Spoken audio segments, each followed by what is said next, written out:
Part 2. Crimson Flower. Ethereal Moon. Beyond Escape.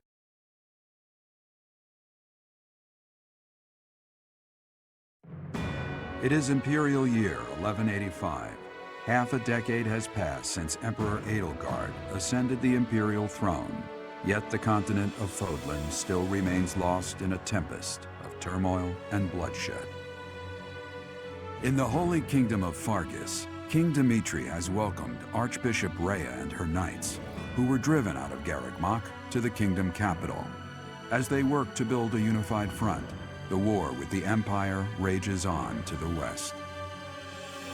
Meanwhile, Claude, leader of the Alliance, staves off Imperial intervention by strategically stirring up conflicts between Lesser Lords in an effort to feign neutrality. As events unfold, Edelgard and her Black Eagle strike force begin to take action in an attempt to break the war's current state of deadlock.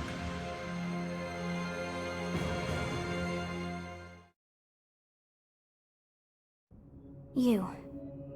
How long do you intend to sleep? Your body is awake. Your eyes must open now, and you must find the strength to stand upon those legs of yours. Like so much rain, a pool of blood has fallen to the ground. As spears and arrows pierce the earth, it weeps. And even now, it weeps. In order to survive, they kill. And so the people of this world are lost in an abyss of suffering. They weep as well. The only one who truly knows the nature of such things is I. Or rather, you. Excuse me? Are you saying you have forgotten who I am? How dare you! Get on your feet. Right now. I'll coddle you no more. You are just like a child, always needing me to hold your hand. Hey, are you awake? I'm just a villager here. What are you doing in a place like this? I honestly didn't expect to find someone floating away down the river. Garreg is upstream of here, but that place was abandoned. Huh? You don't know? The Church of Saros isn't there anymore. Though, there have been some folks still living there in the 5 years since... well, you know. Regardless, the Imperial Army has taken over now. Are you feeling alright? You didn't hit your head or anything, did you? It's the ethereal moon of the year 1185. It's been nearly 5 years since the monastery fell. Tomorrow was supposed to be the Millennium Festival, but who's got time to think about things like that? Yeah, that's what I said. But with the war and the Archbishop still missing it all, I doubt there's a soul to be found who has enough blessings worth counting. Hey, slow down, will ya? Where do you think you're going? Are you crazy? The Imperial Army is there. Come on, I promise I won't say you're a coward. Just forget about going anywhere near the monastery. You just remember I tried to stop you, got it? It's not on my conscience if you wind up dead. Students? You really are crazy, aren't you? There aren't any kids anywhere near that place anymore. Unbelievable.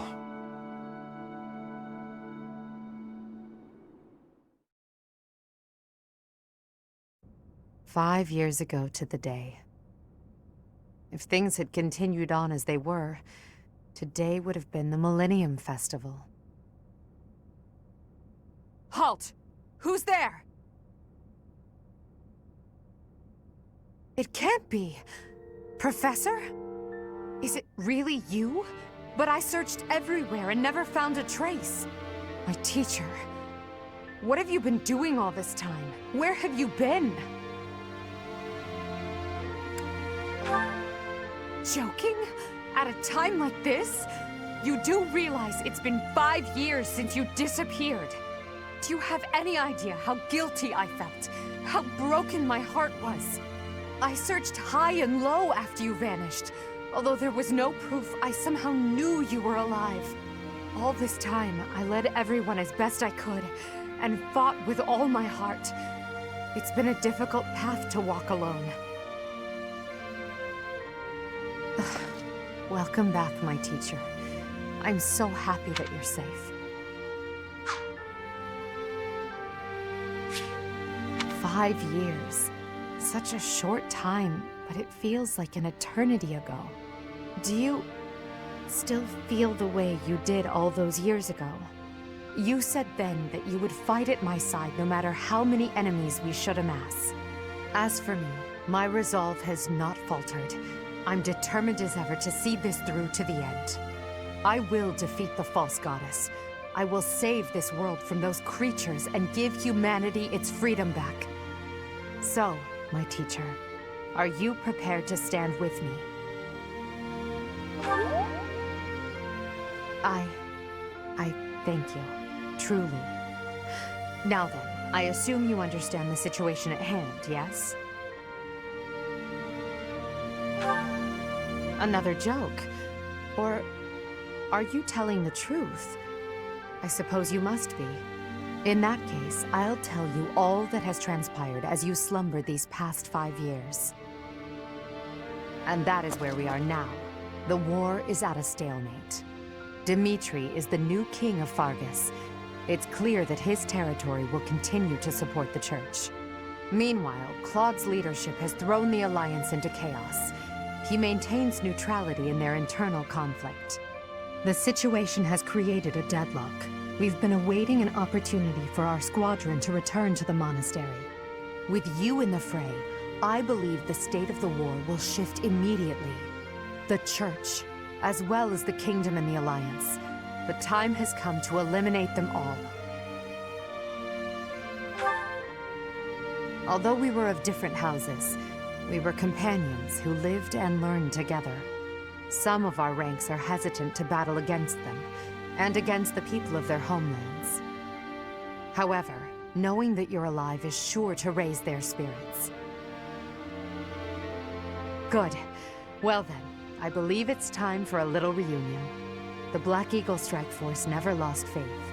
They knew you were alive and have been awaiting your return. Let's not keep them waiting any longer.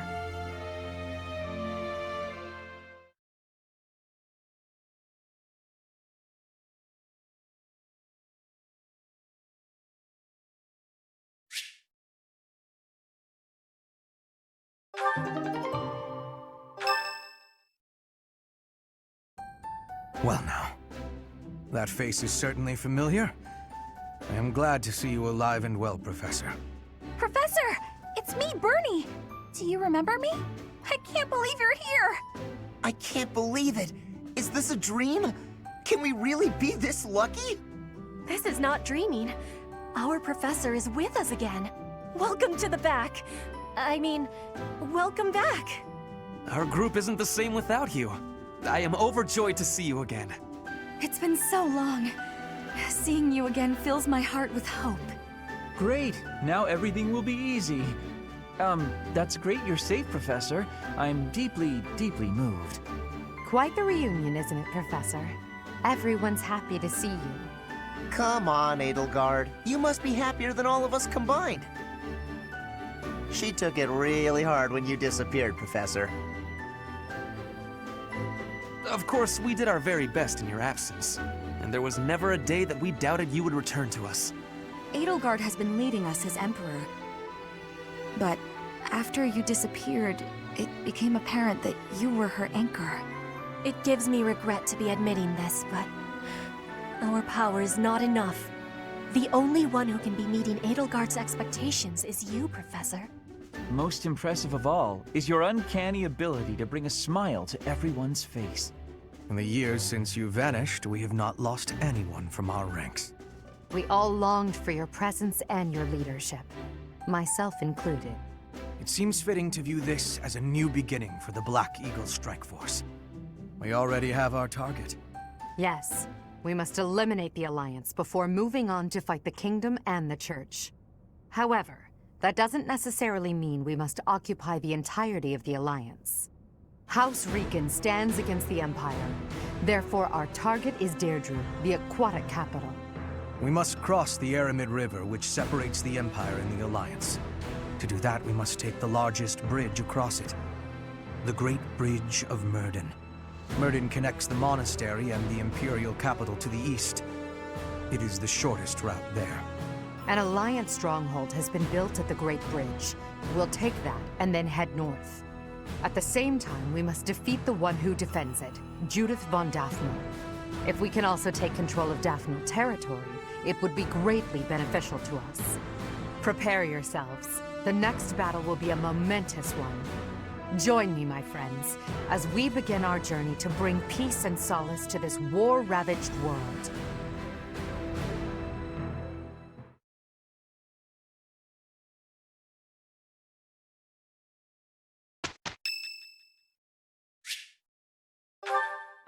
I can't believe how long it's been since I left home. Since I was dragged out of the house, I mean. 5 whole years. It's weird to think about.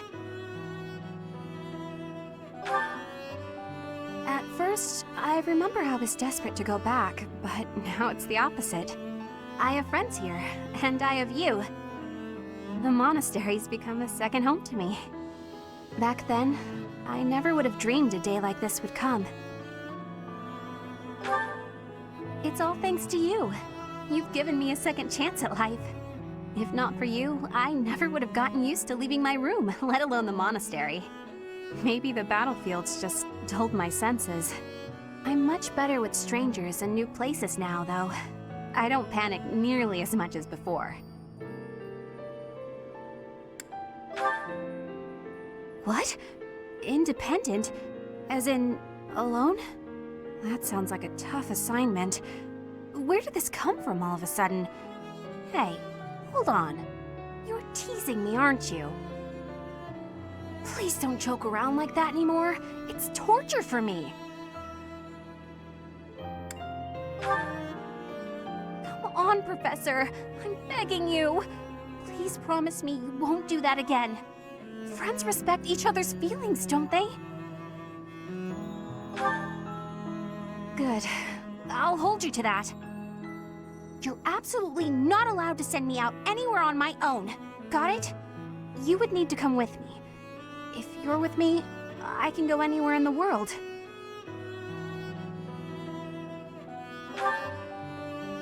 No, that defeats the purpose. Why can't you get what I'm saying? Oh, that's enough. I need some time alone.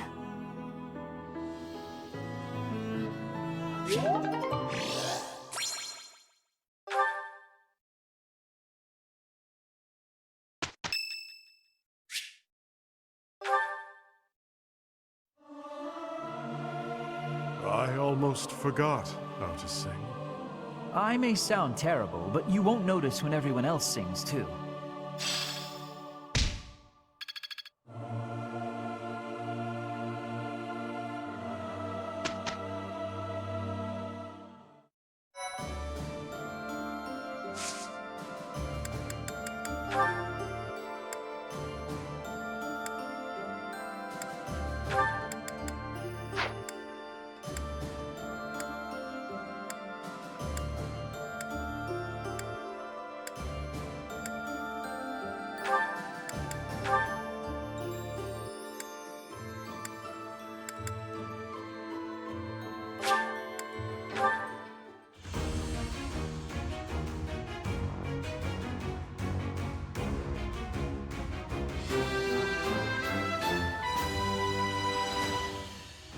Easy.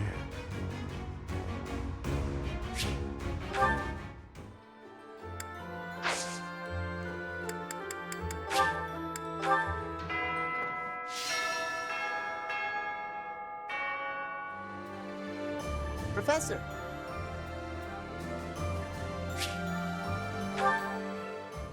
Hey, Professor, something's been bothering me. Remember that suspicious guy I chased after back when I was a student? A knight scolded me for it, but at the time, I really thought I was doing the right thing. Now that I've had more experience on the battlefield, though... I've been looking for you. There isn't much time, so I'll keep this brief. The knights encountered a band of brigands while out marching. It was hard fought, but we prevailed. Our soldiers are highly trained, but the enemy was formidable, and we weren't expecting combat. There were a number of casualties among our troops.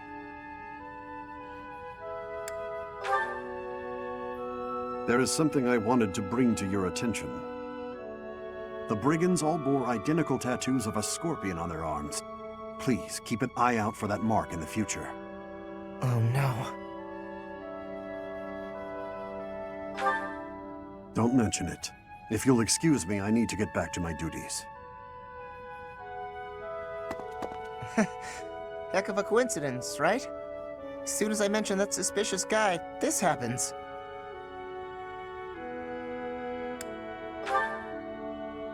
But some of the knights died in combat.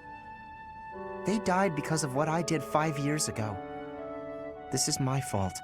If I'd stayed quiet and tracked the guy down like you said, we would have stopped those brigands sooner, and I wouldn't have blood on my hands.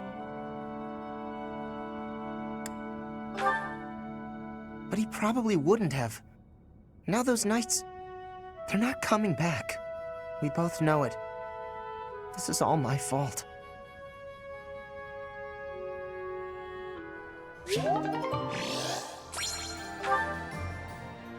You've survived. How very fortunate. Were you dead, I wouldn't be able to fight you. But you are very much alive. Now I have a chance to kill you. All right, I'm ready to fight. Let's do this. Leave it to me. I can take on the whole, most of the enemy's army. I know my limits now, Professor. Greetings, Professor. Nothing to report. What's that? Do I have brothers in the church? You really are well informed. My older twin works for the Knights of Saros, but I think he's just a grunt, not a noble gatekeeper like yours truly. Unlike me, he's very devout. He left the Empire a long time ago. By making an enemy of the church, disorder is running rampant among the populace. It's quieted down over these last 5 years, though. The well-being of Her Majesty is steadily improving.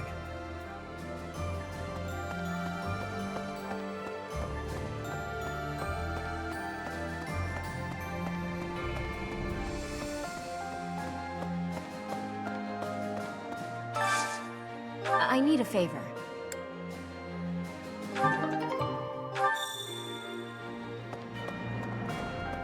No. Since the great nobles lost their standing, the regulation of the merchant houses has relaxed somewhat. You'd probably have thought that would make it easier for us to profit, but the world isn't so simple. The war has made the price of goods unstable, causing no end of hardship for the people.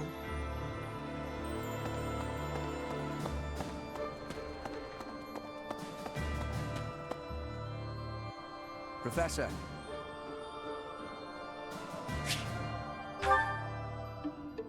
Nice place, isn't it, Professor? Standing here, you can almost feel the goddess's absence. Discounting what dwells within you, of course. Do you think some punishment would rain down from the sky if this monastery were to be destroyed? Of course not. Even if the so-called Immaculate One came back here for revenge, that would only be a result of this war, not the work of a deity. If it is between love and hate, then I would choose the latter. The goddess failed to properly govern this world. That is why it is necessary for Lady Edelgard to become the supreme leader of Fodlan. Those with power must use it wisely. Is that not a teaching of the Church of Saros? It's absurd to preach to others what you cannot practice yourself. Yes. It is our humanity that pushes us to step up and take the lead should the need arise. That is not the case for inhuman creatures with lifespans well beyond our own. We must fight to preserve what makes us human. You are the one closest to the enemy. I wonder if you will be able to maintain your humanity to the end. You make it sound easy. I find myself trusting you, even with my life. I've already dedicated my life to Lady Edelgard. To throw my lot in with you is inconceivable. But if I had 2 lives to give, I might devote one of them to you. We could be a couplet of birds, flying alongside the sovereign of Black Eagles.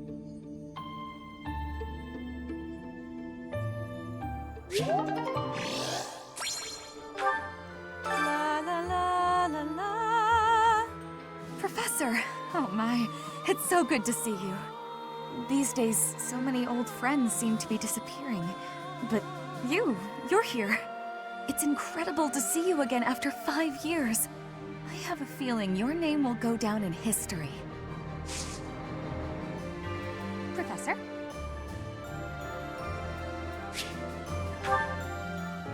This may seem a bit sudden, but I want to thank you, Professor.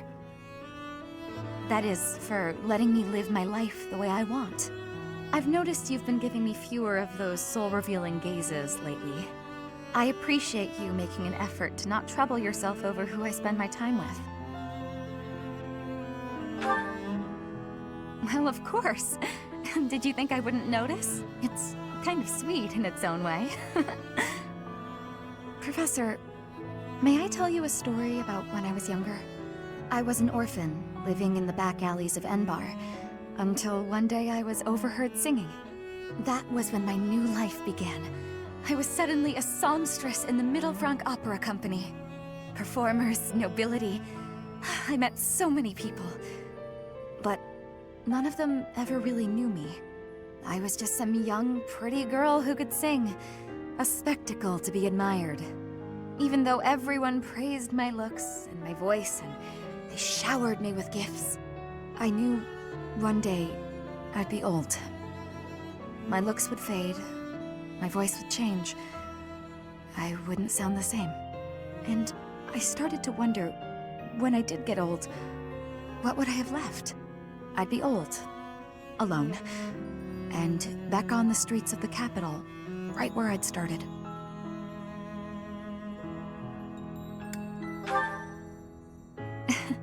That's sweet of you, even if you are just flirting.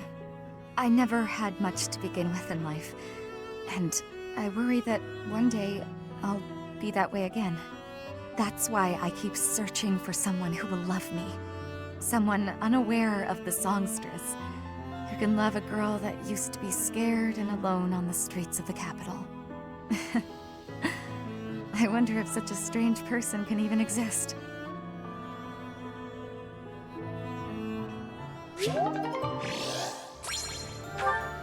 I've been working here for a few years now. There are plenty of others working here too. Since the acolytes and students aren't here, it's up to us to pick up the slack.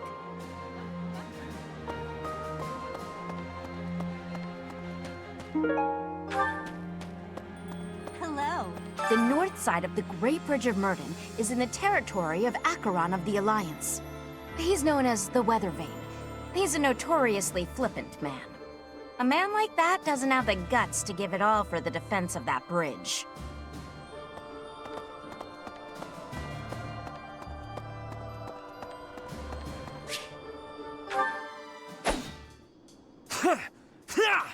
Take that!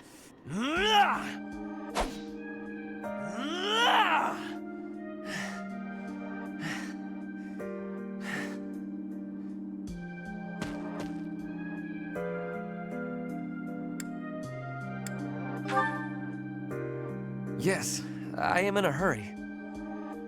Edelgard claims victory after victory. She never stops. 5 years ago, she ascended the throne and swept away the corrupt nobles, my father included. I always thought I would be the one to unseat him. But she did it instead, with all the ease and indifference of someone cracking an egg. Now, as the head of House Eyre, I serve Edelgard. I have to accept that I am her subordinate, working beneath her to reunify Fodlan. The disparity between Edelgard and myself is obvious. She never stops moving forward, single-minded, never wavering. But where does that leave me? Here, flailing about, going nowhere, contributing nothing. But it is. That is the reality. Not once since our days at the Academy have I exceeded Edelgard's abilities. I saw her as a worthy opponent. She did not even see me as a contender. She did not even consider me at all. As the head of the noble House Ayr, I must be able to achieve results. But all my efforts have come to nothing. Results are everything. I have not shown results, so I will be stagnating here forever.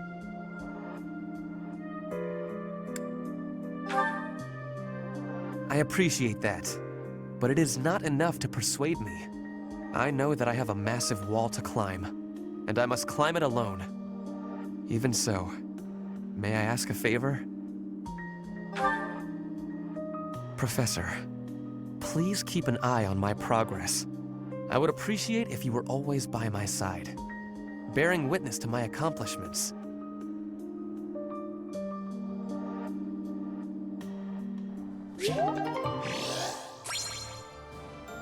There were clashes with the Kingdom Army near the Western Front, but this is the first time the Alliance Army has had an honest-to-goodness fight.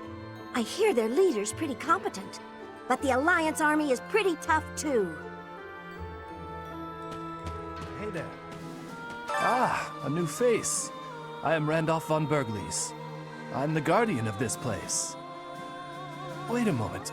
I'm sure I've seen you somewhere before. Ah, yes! You're Her Majesty's professor. You're alive? Oh, this is my little sister, Fleisch. She's just a rookie, but she's helping me as my assistant. Hello, I'm Fleisch von Bergles. It's nice to meet you. I know I'm inexperienced, but I'm gonna do my best. You can count on me to look after my big brother. I've heard you're planning to march into Alliance territory.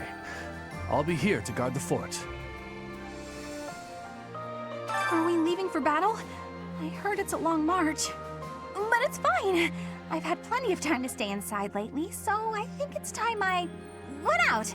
Yeah, I can do this. No more Bernie Bear. Oh, yeah. People call me Bernie Bear since I hole up in my den all the time. Not anymore, though. The last 5 years have been difficult at times. My relationship with Edelgard is rather contentious, due to the incident with my father. Nevertheless, I cannot abandon my family's duties. As Duke Ayr, I must play my part in the Imperial Army. Edelgard intends to abolish the nobility, but I know I can dissuade her from doing so.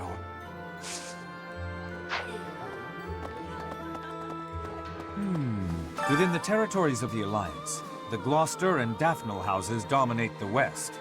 House Gloucester has always supported the Empire. There's not much chance of them defying us. So all that needs to be done to restore peace in the West now is to crush House Daphnel.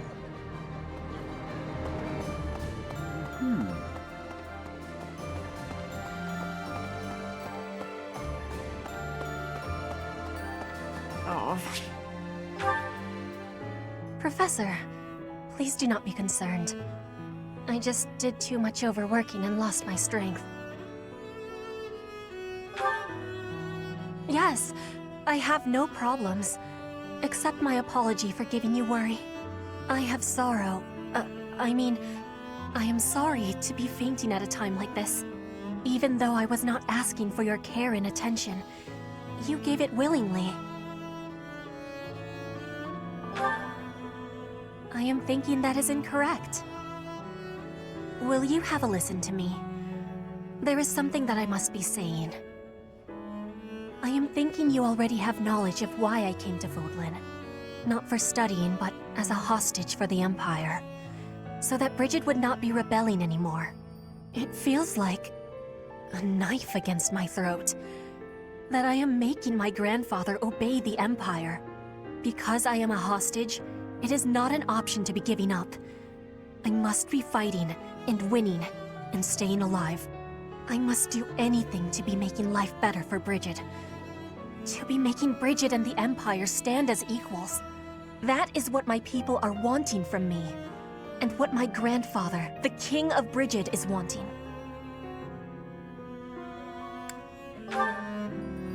That is a truth. I wonder what I should be doing. I want to be granting the wants of my tribe, so their wants are my own, correct? What I really want... I have understanding.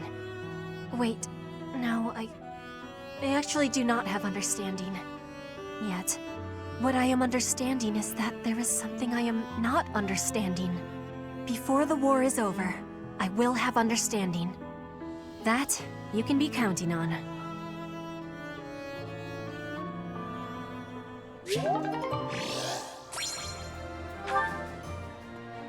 Edelgard is controlling the Empire. She is putting the pressure on the Kingdom in alliance. Empire and religion are at open war. It will be difficult for us at first, but corrupt nobles are many. That means the common people will rebel and be joining our side. With you, Professor, the battle tides will turn. I have certainty. For 5 years, I've fought for the Empire. I've cut down hordes of enemies. Now I have the same look in my eyes that the boar used to have in his. The look of a savage beast who loves nothing but destruction and violence. I can hardly hold it against him anymore. You and Edelgard must not disappoint me. Mark my words. The future you're building had better be worth all this bloodshed.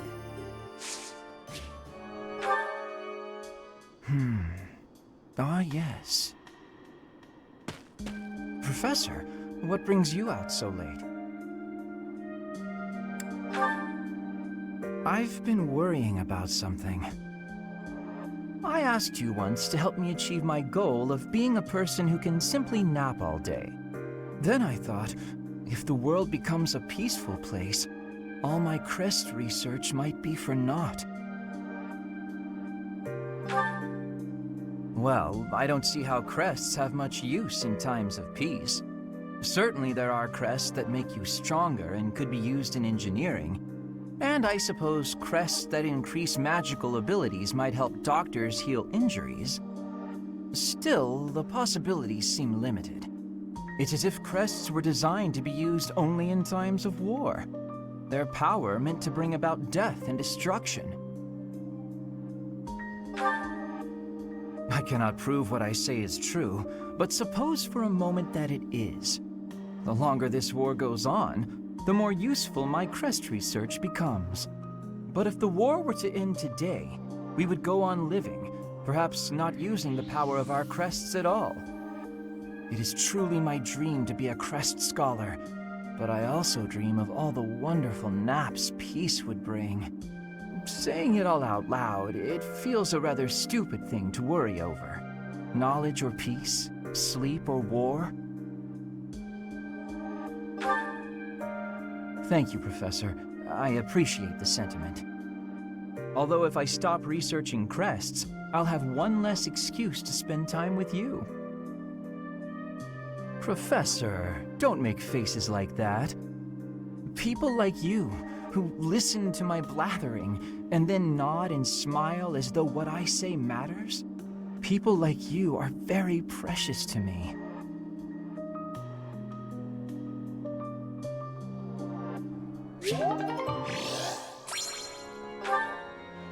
Professor, do you know how happy I was to hear you were still alive? I'll tell you how happy. For the past 2 days, I haven't had my morning or my afternoon naps. Well, as long as we weren't marching. Can't sleep much then. But it's not for want of trying. By the way, with Professor Hanneman not around, I've occupied his room, so I am well equipped to perform research on you. Isn't that exciting?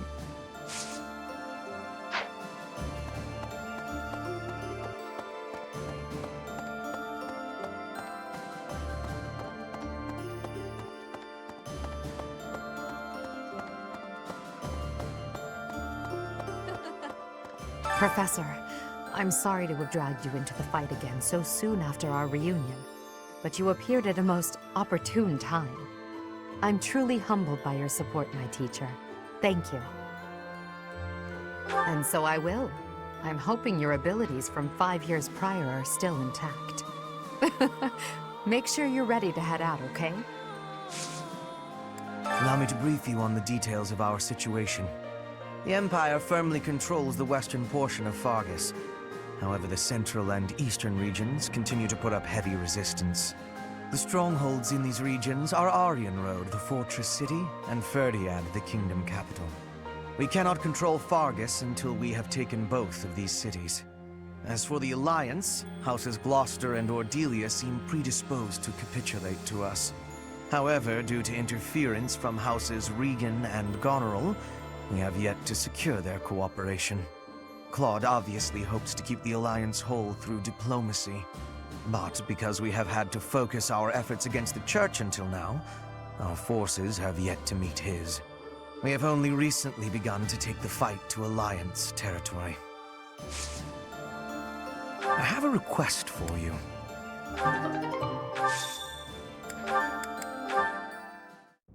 Show them this letter.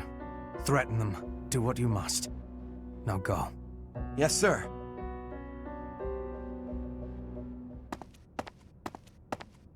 Hubert, that letter. Is that what I think it was? I suppose there's no denying it. But Edelgard explicitly forbade me to send it. Yes, I know. I cannot believe it! You disobeyed a direct order? I thought you were her loyal aide. Unwaveringly. All that I do for her. I seem to recall you expressing a similar sentiment. It is our role to guide her when she is on the wrong course of action. Is that not what you said? You are not supposed to do it in secret. When you disagree with your leader, you must voice your concerns directly. Otherwise, what is the point? The point is the same. Lady Edelgard's best interests are served whether she knows it or not. She needs not trouble herself with the mundane details of my actions. Only results matter. You are sorely misguided. When I believe that Edelgard is making a mistake, I tell her as much. Through discussing the matter, I sometimes find that I was mistaken. To skip that process, to make a decision that is not yours to make. Perhaps your advice is simply useless then. Excuse me? Listen to yourself.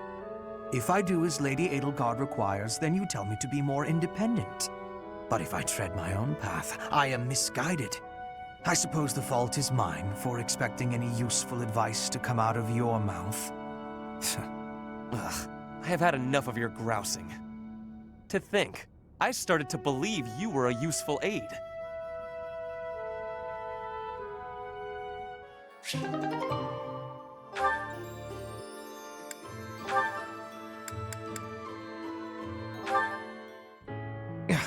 I can't believe it.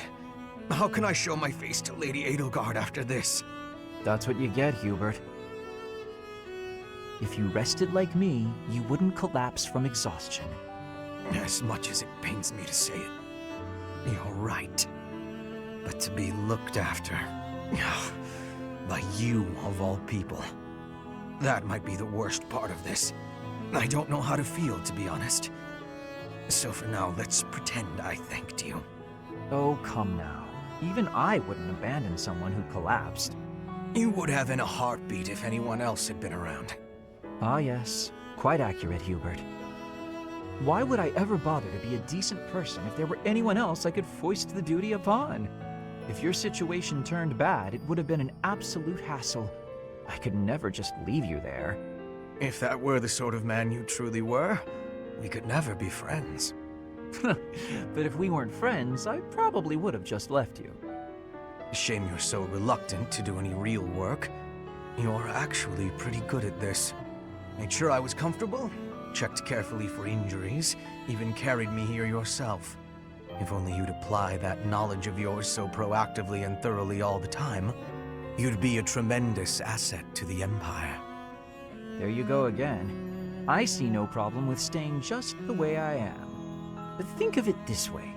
In an anthill, 20% of the ants are asleep at any given time. And it's not because they're lazy. Far from it. When the working ants become tired, they go to sleep and the others wake up. That's me. I'm the ant who rests so I can work later when other people are tired. Maybe that's true. But even if it is, it's still just a fancy way to say you let others do all the work. Consider me unconvinced. I'll consider you a bother and leave it at that. You and Edelgard work far too hard. I mean it. Take a break now and then. If you both collapsed, I think it'd be too much effort for me to bother with. Get some rest, Hubert. Not as much as me, of course. Fine.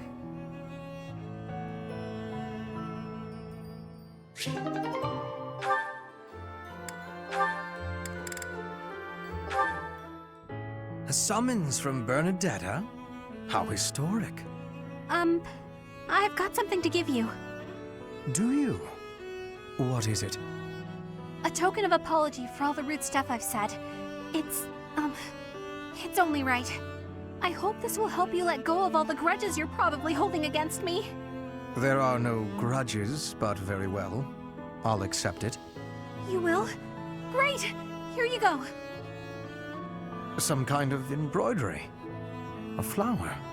This is certainly lovely, but why give it to me? It seems like something you would send to a female friend or someone you had romantic feelings for. But it's, lovely, you said, right? That's why. If you wear it, maybe you'll look less, terrifying.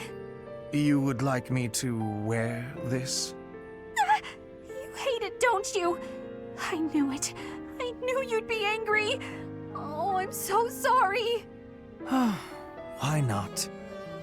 Do I put it here?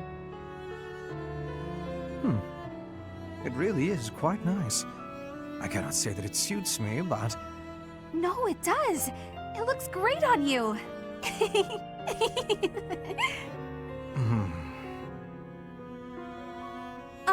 Sorry. Nothing else for it, I suppose.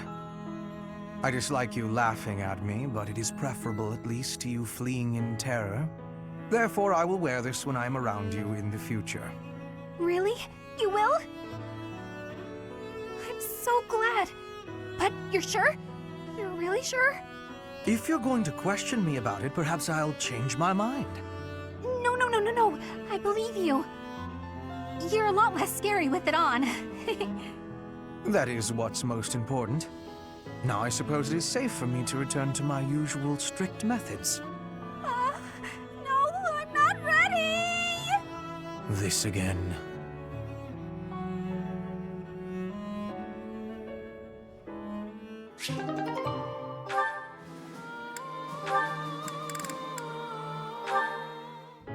Hubert, I have a request to give you, if I may be doing that. Hello, Petra. How unusually formal. You are always comparing me against Edelgard. I have been observing you, and you are not often making comparisons like that. So why are you always comparing me? I do not enjoy being compared. An astute observation. I should point out that such a comparison only reflects well on you. I am perhaps doing so because you are both royalty. That is not making sense to me. In battle, you and I are the same. Neither of us has a higher rank than general. Edelgard is leading the entire army. But you and I are both leading a part of the army. That should be making us... what is it? Comrades in arms. Comrades in arms, you say? When you are looking at me, you are thinking of me compared to Edelgard. But I want you to be looking at me as only myself. Do you have understanding? I do not want you seeing me as foreign royalty, but as your comrade in arms, who is working with you at your side. I understand you now. It seems I've done you a great disservice, Petra. Your friendship is important to me. I am sorry that I failed to make that clear. By comparing you to Lady Edelgard, I have treated you merely as one chasing after her shadow. I have done so even while believing that the Empire and Bridget would never go to war again. Do you really think you can stop comparing? I am knowing well that Edelgard takes a big place inside your heart. I do not fully understand it. But when I look at you, I simply cannot help but think of Her Majesty. Your past, full of hardship, your unwavering determination, your uncommon excellence. As such, I cannot promise never to compare you. But I will try my best to do so less often.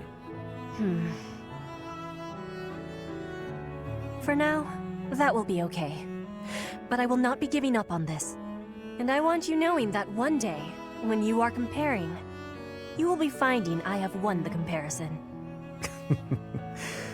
What an amusing thing to say. Lady Edelgard's face would contort most bitterly were she to hear it. Be marking my words, Hubert.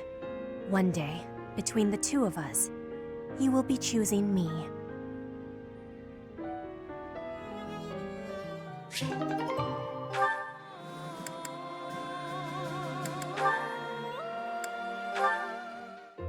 I have been watching you in secrecy, Edelgard. But you and Hubert were noticing me, correct? Well, if you intend to shadow us like that, you can be sure it won't escape our notice. Hubert was primed and ready to remove you. I ordered him to stand down. You have my thanks. I have been making a decision that I am wanting to learn from you. I was thinking it was enough to be shooting one bird with one arrow. But after speaking with you, I trained with hardness. Now I can be shooting 2 birds with 1 arrow. 2 pheasants? Are you implying that... Yes, a single arrow. That's astounding, Petra. It's perhaps a bit late to explain now, but what I was getting at earlier was actually... I am having a joke. You... come again? I really was shooting these birds with 1 arrow, but my joke is that I did have understanding about what you told me. I took it to my heart. Did you know? You are a person with great bluntness. I am admiring of you. As an emperor, a commander, a warrior, and a friend, you are excelling at all that you do. All of the Empire is resting on your shoulders, and that is including Bridget, too. I will not be falling behind you. I will be carrying Bridget on my shoulders, too. And one day, you and I will be facing each other, and we will be shaking hands.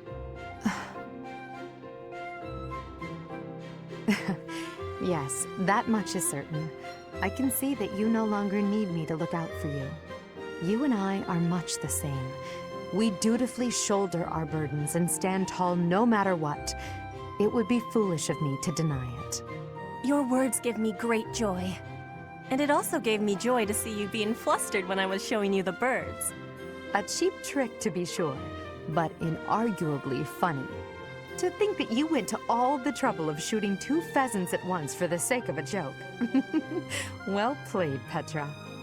We both are growing every day. I hope we will keep doing so.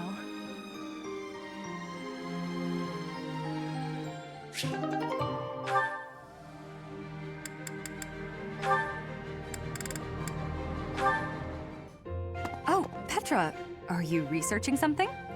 Yes, I am investigating useful fighting techniques. You're always trying to become a better fighter. Personally, I'm sick of all the battles. You are feeling sick about battle? Oh, I understand. Yes, I am also wishing for this war to finish quickly. Sooner the better. I don't even remember the last time I washed my hair. Yes, it is hard to be braiding your hair when it is damaged from lack of care. Speaking of, you know, I don't think I've seen many braids like yours, Petra. I assume it's a hairstyle from Bridget? May I take a closer look? You may. This style of braiding has been passed down through my family. How very elaborate. That must take a long time to do. Your words are delighting me. Braiding it does take up a great amount of time every day. Every day? Now I suppose you couldn't sleep with your hair like that, could you? When there's time, do you think you could teach me? It would be fun to match you every now and then. And once I learn how, I can help you with your hair. What do you think? I am really liking that idea. It would give me great happiness to have our hair match. I'd like it too. Dorothea, before I had confusion. I thought you were being overly familiar, but then I gained understanding. Now I am knowing that is how you show your kindness, and I have much gratitude for that. It is impossible to be imagining life without you. You are precious to me. Petra, what a lovely thing to say. I might just cry. If you will be crying, you can have my... my shoulder. For your crying. Oh, I was just playing around. But if I ever do need a good cry, I do hope you'll lend me your shoulder. My shoulder will always be available for you. Oh, yeah? So I don't even need to make a reservation or anything? A reservation? For my shoulder? Oh, I just meant... You know what? It doesn't matter. What matters is that I enjoy spending time with you. It makes me stop worrying about marriage and status. If that is the truth, then will you be coming to Bridget with me? Huh? When this war is finished, I am wishing for you to be seeing my homeland. You are? Oh my. I'd love to, Petra. As soon as the fighting is done, I'd like nothing more than to see Bridget with you.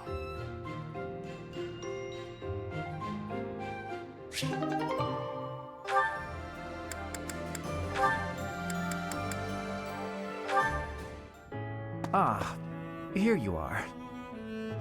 What's up, Lynn? Come to invite me to dinner? Well, that too, but first there is something I wish to say. I believe I previously implied that it's okay to live out your days by running away from what troubles you. And I think that I was unkind to you. What are you talking about? To be honest, while I try to be easygoing, I currently feel a bit uneasy about something. One of the effects of running away constantly is that eventually one runs out of places to, well, run. Because I avoid memories I find unpleasant, the number of things I avoid is forever increasing. I've never learned to deal with the pain of my past, so I can never increase my tolerance toward new pains. And? That's all. But there are some nights where it really worries me. That's what you wanted to say? It'd be the same if you weren't avoiding things. You'd just be up at night wondering what was coming next. Thank you, Lynn. I appreciate you showing me a glimpse of your real self for the first time. For the first time? Each time I speak, I show my real self. So, what about that conversation we had? Which conversation? When you said I was a great woman, was that true? Of course. You have too low an opinion of yourself. I thought you were just trying to make me feel better. I didn't really think you looked at me that way, Lynn. Why? Is it so strange? You seemed rather happy about it at the time. It's not weird. Okay, it's kind of weird. You're weird, Lynn. You know, I'm hungry all of a sudden. Maybe I laughed too much. Good.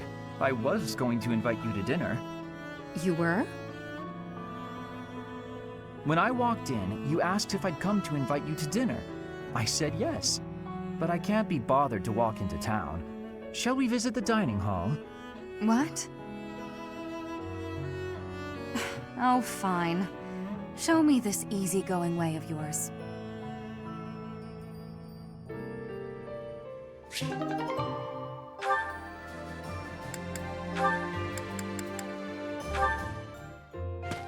Huh?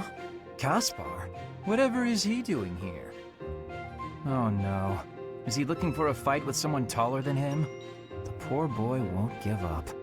This is it. Today's my day. Caspar's day. Come get some. Yes, Caspar, just like that. Just as we practiced. Yes, dodge. Yes, perfect. Right there. He's open. Punch him right in the... Yes! Caspar, you did it! And that's how it's done! Woo! And then I got him. Bam! Right in the solar plexus. I really wish you could've... Hey, are you even listening? This is when it starts getting real good. I'm listening. I am sad to say, however, that the tale is slightly less thrilling the fourth time through. You should be more excited. We finally won! We? Yeah, I couldn't have done it without your advice. You're a strategic genius, Linhardt. Nonsense. Your strength carried the day. I just rambled on. You're the one who did the actual work. What's really amazing is how you wouldn't give up. Whoa, I've never heard you compliment me before. Yeah, I don't think I like it. Seriously, though, I couldn't have done it without you. Like you said, I wouldn't give up on fighting, and I'm not gonna give up on this either. I should have expected that, I suppose. That's just the kind of guy you are, after all. I guess this friendship is something that we can never escape from. Ever. Are you saying you want to escape from our friendship? Not at all. Even if I did, our fates would not be so easily untangled. You got that right. No one can break this bond. Even if we argue and butt heads sometimes, we'll never have to fight it out. And that's a promise. Understood. I don't desire to fight anyone anyway. This war is the last time I'll set foot on a battlefield. Well, that makes sense. Let's you and I come out the other side of this war alive and well, okay? That is a promise worth making. Definitely. And let's win this thing while we're at it.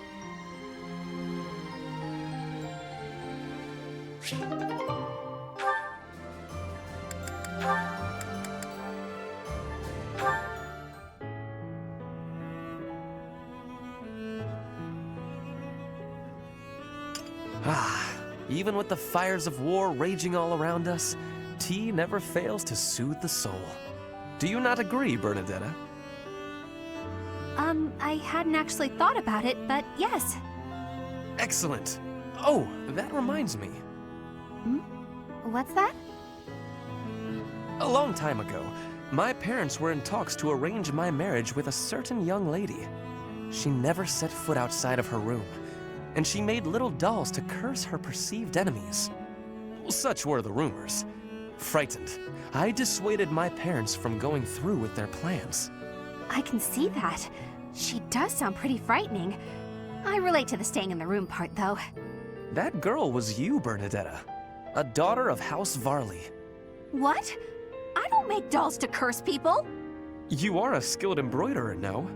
I guess I was wrong. You were not making dolls. I did make dolls, but cute ones. Nice little carnivorous plants and things. Maybe I should not have brought this up. Why not? Carnivorous plants are adorable. Yes, adorable. Anyway, if I had actually known you, I would have accepted the proposal. Why? Did you have some scheme in mind? No, I just mean, now that I have gotten to know you, I would have been happy to... So, you're saying you'd... with me? It's getting kinda hot in here, isn't it? Maybe it's the tea. Why are you getting so worked up? That was all a long time ago now. A long time ago? Yes. Now we are soldiers fighting together in the same great conflict, right? And my parents are gone. So any agreements they might have cooked up would be completely invalid. I guess so. Just think, if we had been married, we would not have been able to build such a deep friendship.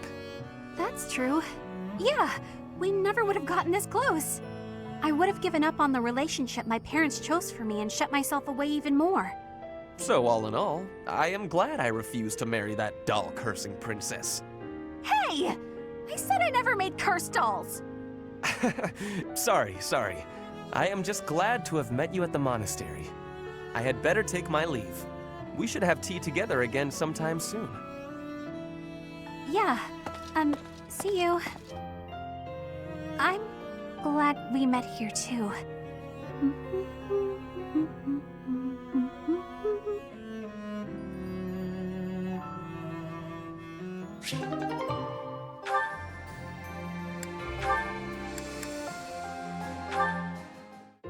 Standing tall, I see.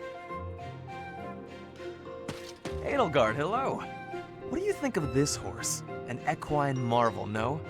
Look how intelligent he is. You can see it in his face. Certainly much smarter than your horse. Oh, what a lovely bloom. Behold, Edelgard. Do you see this blood-red bloom? This is much more impressive than the pale little sprigs you have there. And as I'm sure you know, redness symbolizes courage and strength. Ferdinand, stop. I can't believe you're wasting my time with a petty one-sided rivalry. What are you complaining about? You told me not to publish my pamphlet, and I complied. I've had enough of your foolish antics. Very well. I will grant you the duel you so desperately desire. But when I win, you must forfeit the right to bother me with your ridiculousness. Forever. Do we have a deal? Ah, so you'll fight me after all? Wonderful. To battle, then! All right, Edelgard. Have at me! As you wish. Ha!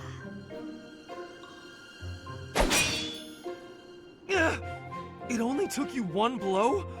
How? I can't afford to hold back against an opponent like you. I led with my fastest, strongest strike. Fastest and strongest? You're just flattering me. I have been defeated. Utterly. I cannot believe I was foolish enough to challenge such a plainly superior opponent. The difference in our skill level is not so great as all that. If you had taken the first strike, you might have won. That's why I didn't give you the chance. I do not think talent is what separates us so much as readiness. I had not the faintest idea of what to expect from a real duel. I was playing, but you were not. That such an ill-prepared noble would think to challenge you? It is laughable. Ferdinand.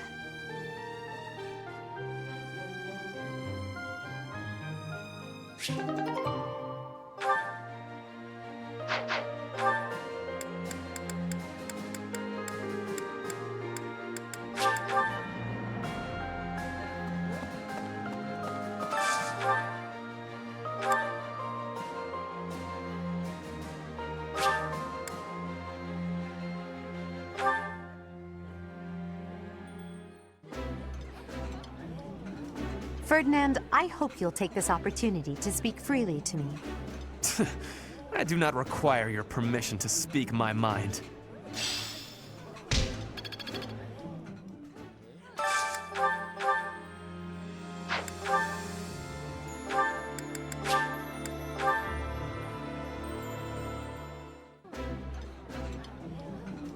Ah, I can eat so much of this stuff. My stomach's growling just thinking about it. I would be liking that greatly.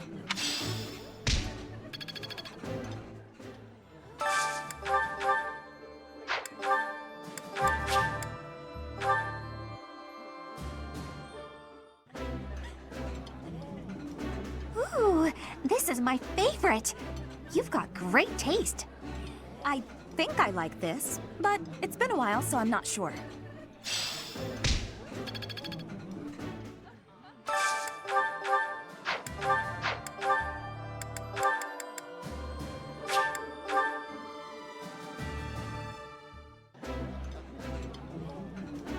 This food brings fond memories. That looks appetizing.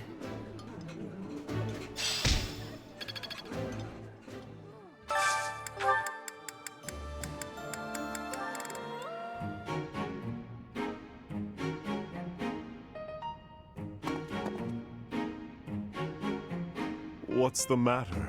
Not hungry?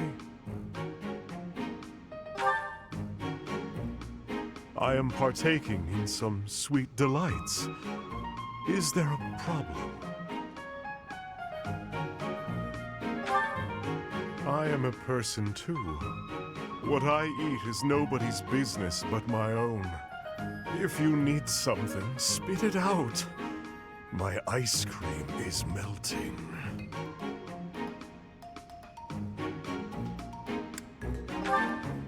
Perhaps after I finish devouring this treat.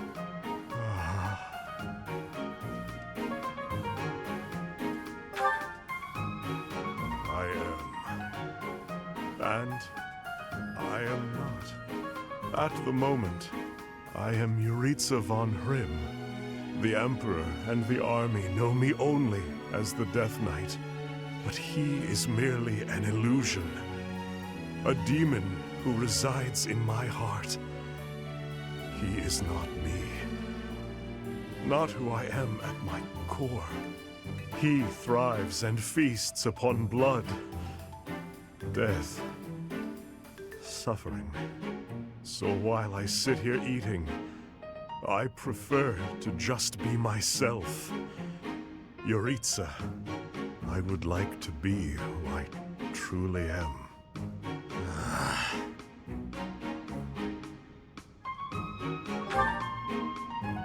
I am incapable of enjoying my dessert with you gawking at me like that.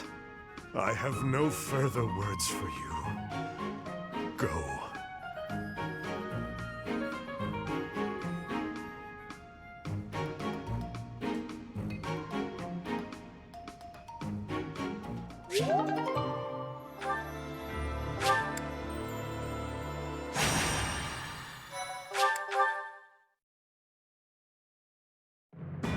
The newly crowned king of the Holy Kingdom of Fargus, Dimitri, has declared fealty to the Church of Seiros and is raising an army in preparation for all-out war with the Empire. As leader of the Alliance, Claude maintains a facade of neutrality amidst infighting between those who support and those who oppose the Empire.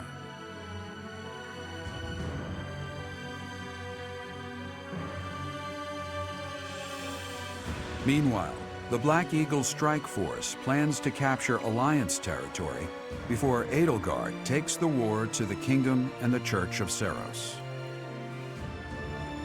With sights set on capturing Deirdre at the center of House Regan's territory, she leads a march across the Great Bridge of Myrddin to establish a bridgehead.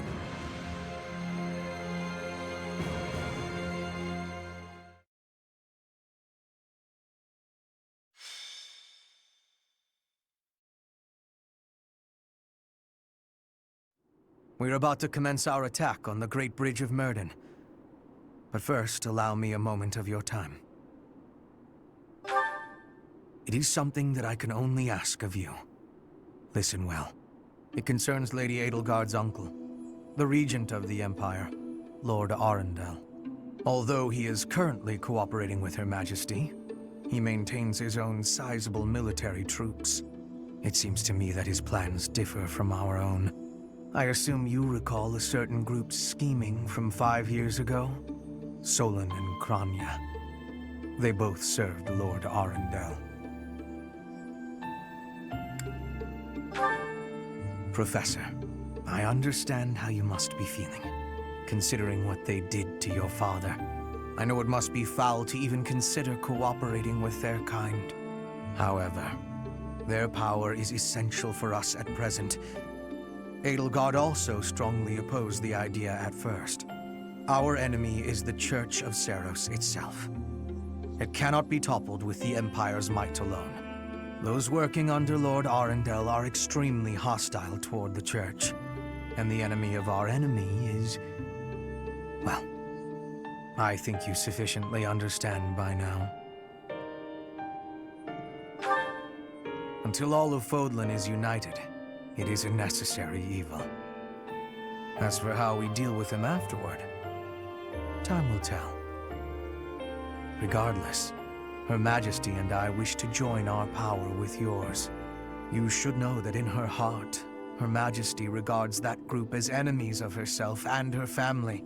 They used her father, the former Emperor, as a puppet, and murdered her siblings with their vile experimentation. I believe Her Majesty may have told you some of this herself. That is why this was a very painful decision for her to make. I will do all I can to ensure her suffering is not in vain. And I hope I can count on you to do the same. As for all I have told you, please keep it in mind as we march forward. More importantly, I implore you to fight as best you can for Edelgard. From the bottom of my heart, I beg this of you.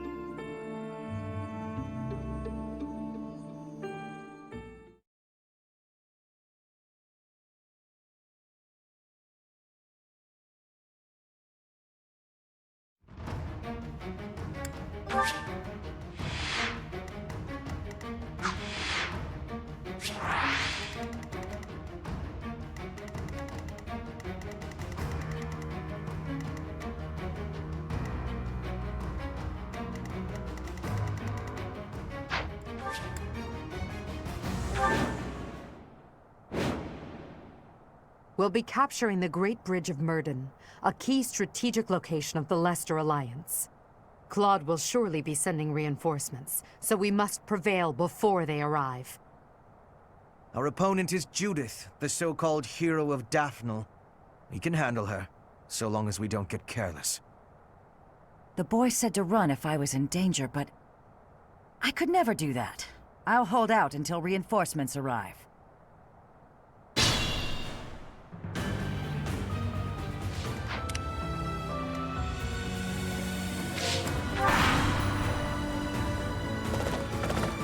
You're all Captain Gerald's enemies, and I will avenge him here.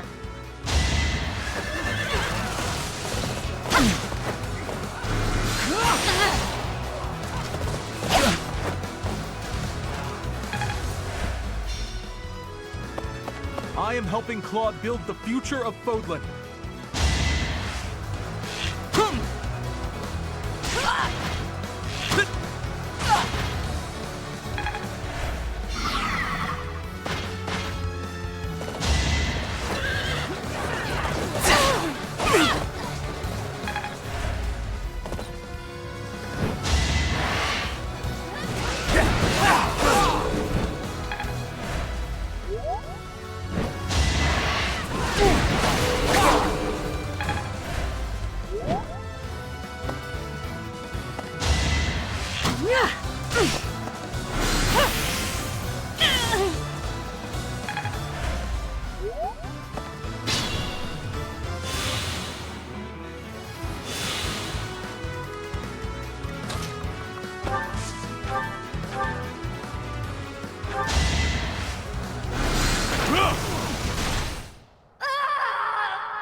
Judith, I'm sorry. I leave the rest to you.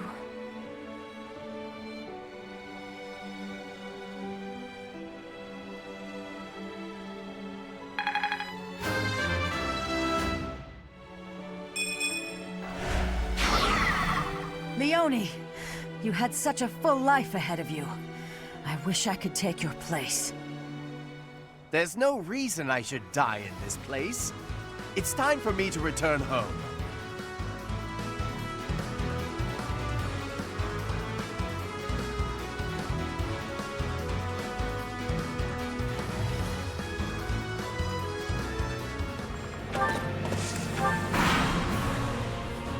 This is it. Claude, I'm sorry. I couldn't defend the bridge. All who are able, retreat!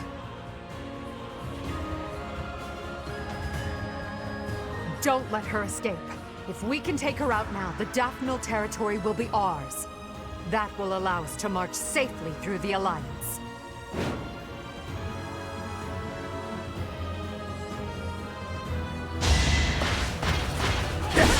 I'll strike you down!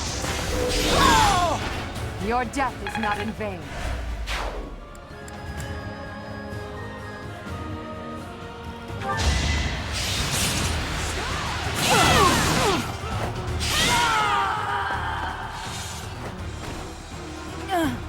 It looks like I'm done for. Claude, I'm sorry.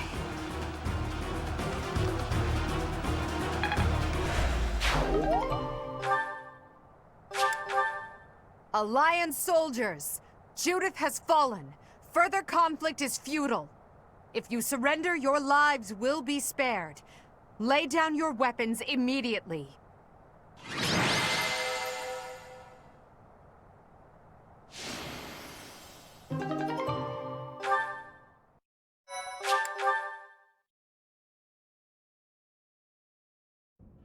You have all fought well.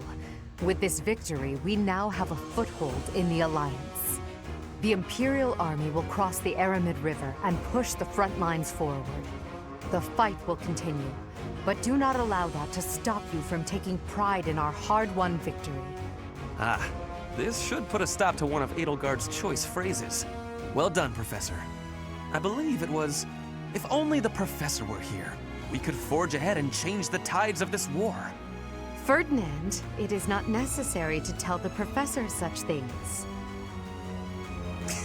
We're not the only ones benefiting. The whole Imperial Army is stronger now. Yes, it seems the Empire finally has both of its legs to stand on. Don't you agree? You make it sound as though I can't run the Empire on my own. Perhaps it's more apt to say that the Pegasus has recovered its home. Judith of Daphne. What a magnificent warrior. I'm happy to have the Professor back just like old times, but I don't think I'll ever get used to this cruel exchange of lives. When there is something you must not be conceding, you must keep fighting. The fighting has been continuing for 5 years. But now I am again witnessing the Professor's power. I hate fighting. But with the Professor here, maybe it's slightly less terrible? Oh, but everyone is working so hard! Stop it, Bernie. You can't be the only one complaining. I'm glad to see everyone so inspired. It seems the reappearance of the Professor has done much to raise your morale. Do you not feel the same, Hubert? Come now, be honest with yourself. Now, we must take advantage of the situation and blaze ahead. Our path is still a long one.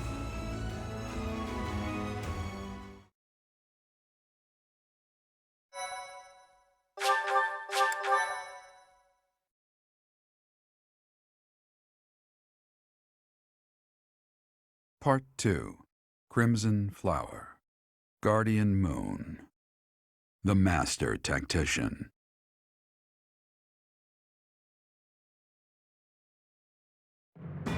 Having crushed the Alliance's army and captured the Great Bridge of Myrden, the Imperial Army prepares to attack Deirdre, the Alliance's base of operations.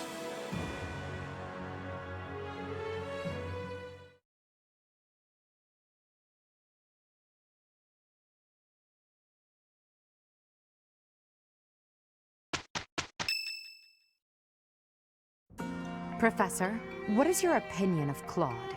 I can't help but wonder what sort of impression he made on you. That is inarguable, and his schemes are still going strong. With them, he's managed to keep the Leicester Alliance from the Empire's grasp. Since the beginning, territories within the Alliance have been split between those who support the Empire and those who oppose it. Claude has been acting as an intermediary between the two, essentially keeping the Alliance pacified. As both sides are of equal strength, he's created a situation which they've all agreed to avoid fighting each other and causing undue bloodshed.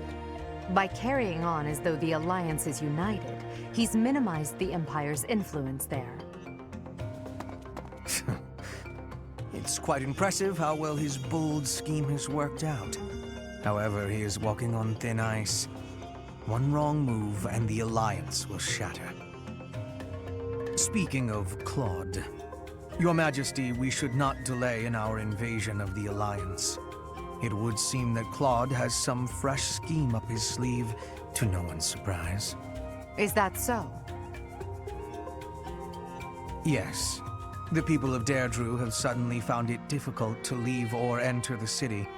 We can safely assume he is preparing for battle, but I am certain his plans extend beyond that as well. Do you not think we should take Deirdre at once? Deirdre, the aquatic capital. A city floating on the ocean certainly poses a challenge. Since it's deep within Regan territory, we haven't had the opportunity to attack it directly. However, now that we have control of the Great Bridge of Myrden, our situation has changed drastically. They can no longer expand their supply line into the Empire, and so we can finally attack Regan territory. House Regan is not only Claude's house, but also the flagship of those who oppose the Empire within the Alliance. If House Regan falls, the other Alliance lords will be tripping over themselves to join us. That is why we cannot fail to take Deirdre. Confidence is one thing, Professor, but see to it that you do not underestimate Claude. The leader of the Alliance has had many things said about him. They say he is unbeatable in a battle of intellect. I hear they call him the Master Tactician.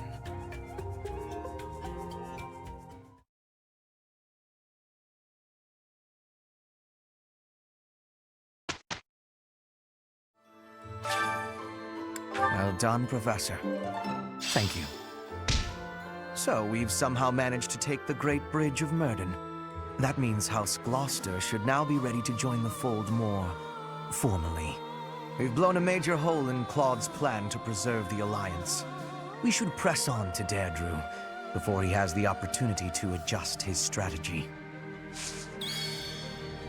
I have a request for you.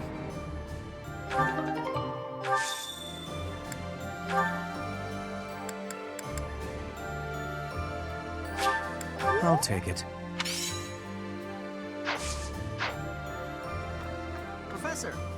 In order to defeat a formidable foe, you must first learn who they are. How much do you know about the Alliance? The Leicester Alliance unites the feudal lords of that region. It holds regular roundtable conferences where they vote on their policies. However, only the 5 great lords are permitted to vote. Duke Goneril, Count Gloucester, Count Ordelia, Margrave Edmund, and their leader, Duke Regan. Their titles were originally granted to them by the royal family of Farkas. About 300 years ago, the Alliance was still part of the Holy Kingdom of Farkas, you see.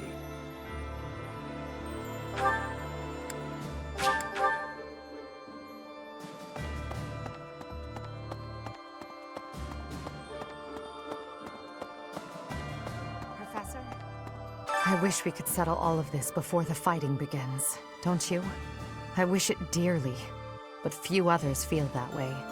They fight in a bloody battle, take countless lives, and then finally come to understand defeat. They refuse to admit when they're beaten, and they keep it up until they've been utterly defeated. Of course, I understand that sacrifice is inevitable. But if they're going to surrender after being defeated anyway, why raise a weapon in the first place?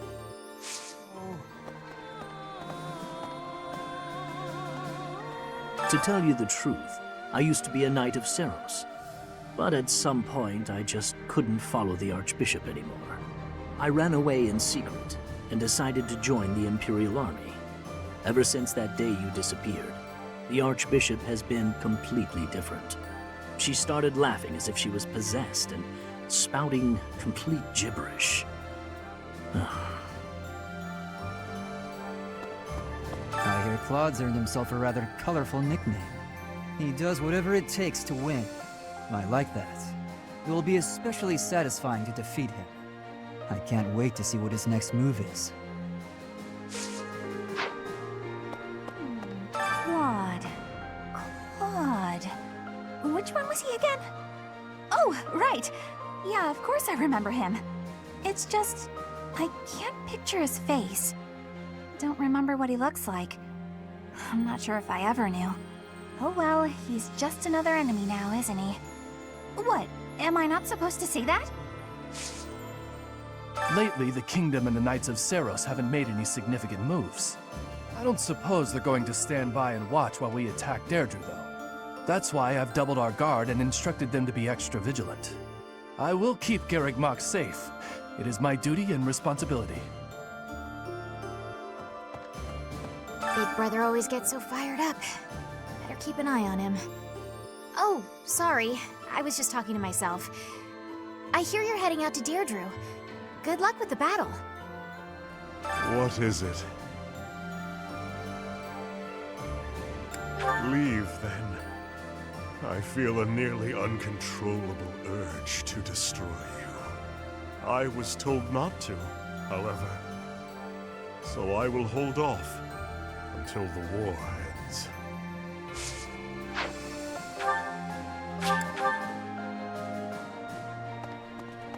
Hey! Sir? I'm happy when we win battles, and I'm always relieved when our friends make it back safe. On the other hand, it's hard to watch the enemy die. Even worse when it's someone you know. Perhaps it would have been better if I'd just stayed with the opera. You're right, Professor. I'll never regret the choices I've made.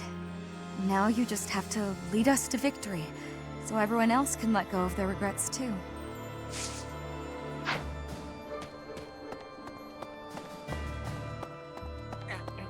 Didn't they used to call Claude the Master Tactician? I want a nickname too. Maybe I'll get one if I can defeat him at Deirdre. I'll come up with a plan that'll beat his and earn a nickname for sure.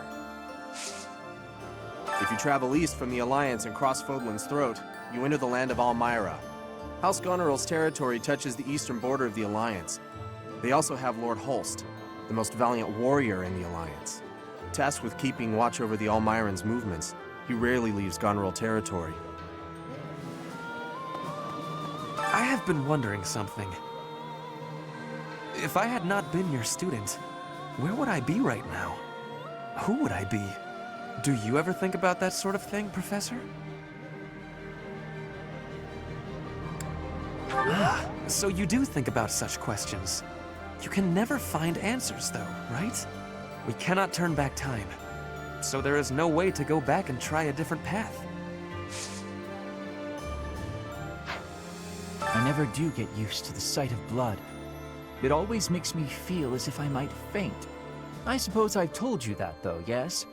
I have no idea how you cope with it. I hope this war ends soon. I dislike being lightheaded because other people are bleeding everywhere. It's all a great deal of bother, but I will do my part, of course.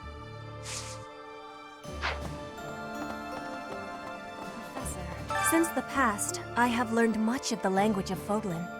But speaking the Fodlan language still gives me difficulty. I can understand, read, and write with nearly perfection now. But understanding and speaking are fruits of a different color. I have gratitude for you, Professor. I hope that I will have fluency one day. I figured I'd have a look at how the kingdom is holding up while I was on the road. So I took a trip up north despite the cold. But the borders were closed on every road. I wasn't even able to get into the kingdom. Every crossing point was guarded by grim-looking armed soldiers. It was all very imposing.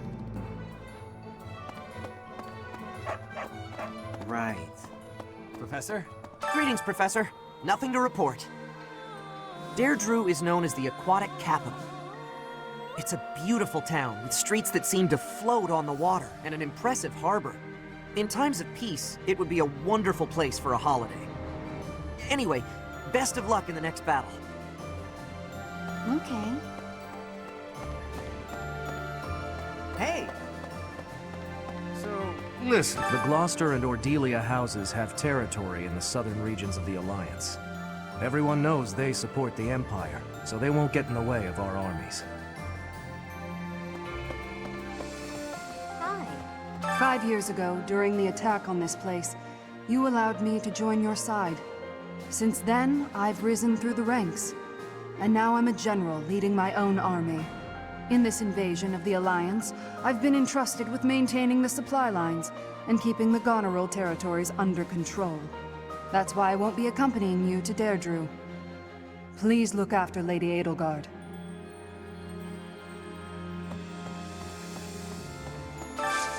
Hey, I could use a hand.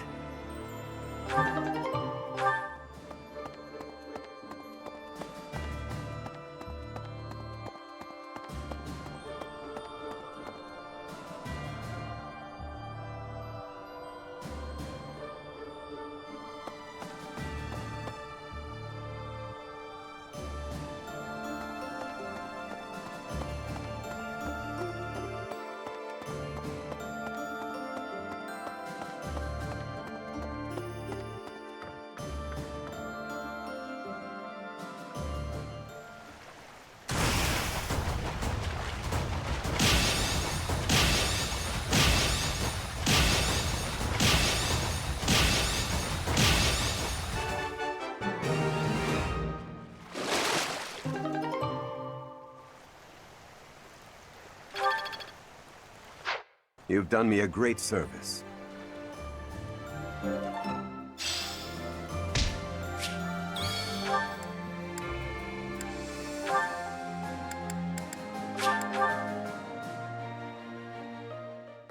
I never had a chance to cook an N-bar, so my skills are a bit undeveloped. This would go a lot quicker if I could just use an axe or a sword.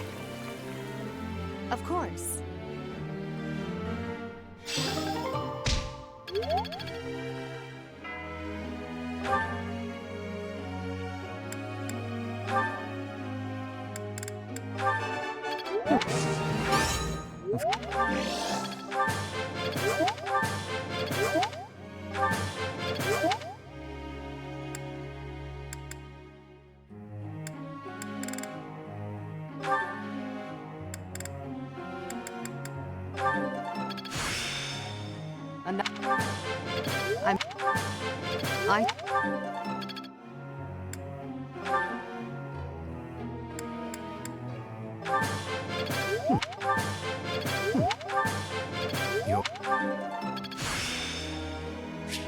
The battlefield has much to teach.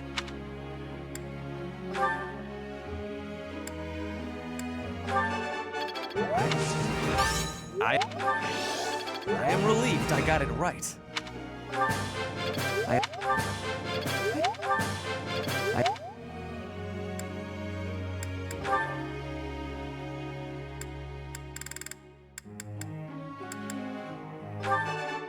Oh. Help. Oh.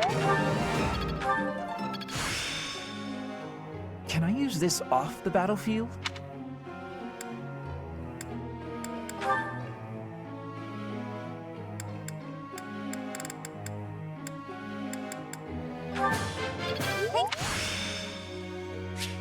I'd never have learned this back in my room.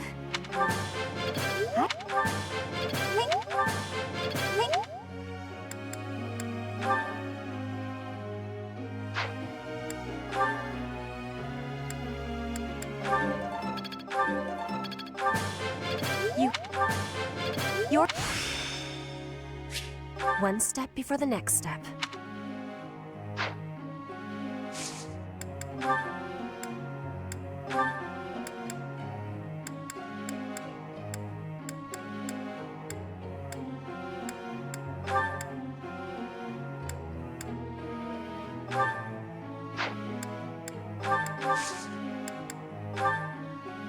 May I be asking a question?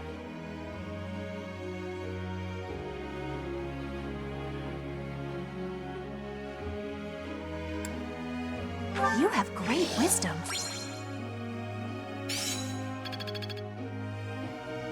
Professor.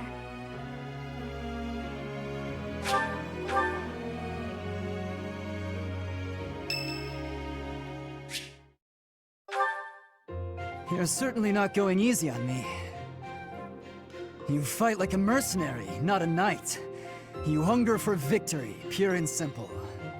You may not be aware of it yourself, but I see it. Indeed. Knights ought to have some hunger.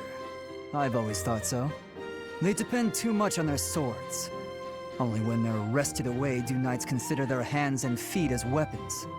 That's not how it was for warriors of old. They weren't limited by their tools. Victory is what matters, not the method of achieving it. That's the attitude to adopt. I detect that in your style. It is plain to see. You may take it however you like. I believe the difference between us lies within that hunger. But where does it come from? From the start, I was aiming to win. Yet I couldn't defeat you. Then I remembered something you said before.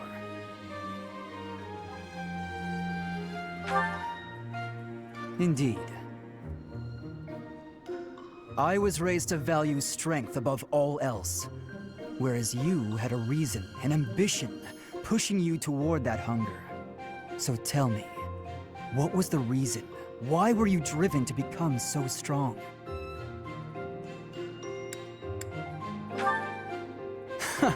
Spoken like a knight. That's not what I would have expected. So that is the source of your hunger. I suppose I must find my own.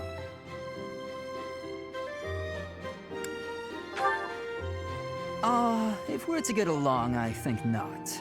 I'll be content if you continue to train with me. Perhaps it will come to me as I swing my sword.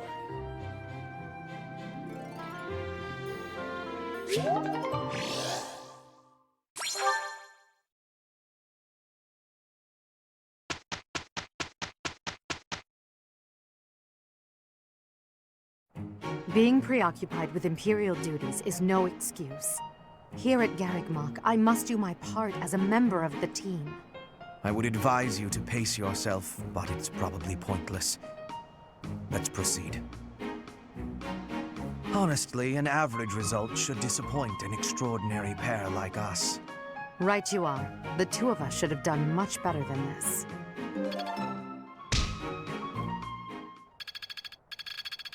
Growth sustains me.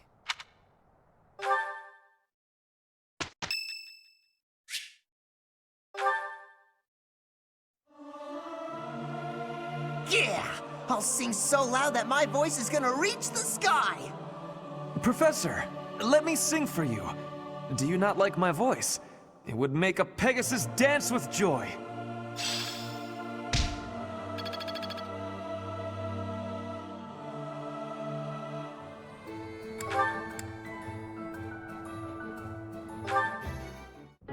And that concludes my report. Hubert, I can't shake the feeling that you're keeping more secrets from me. I have told you before, there are secrets even I am unwilling to share. I remember.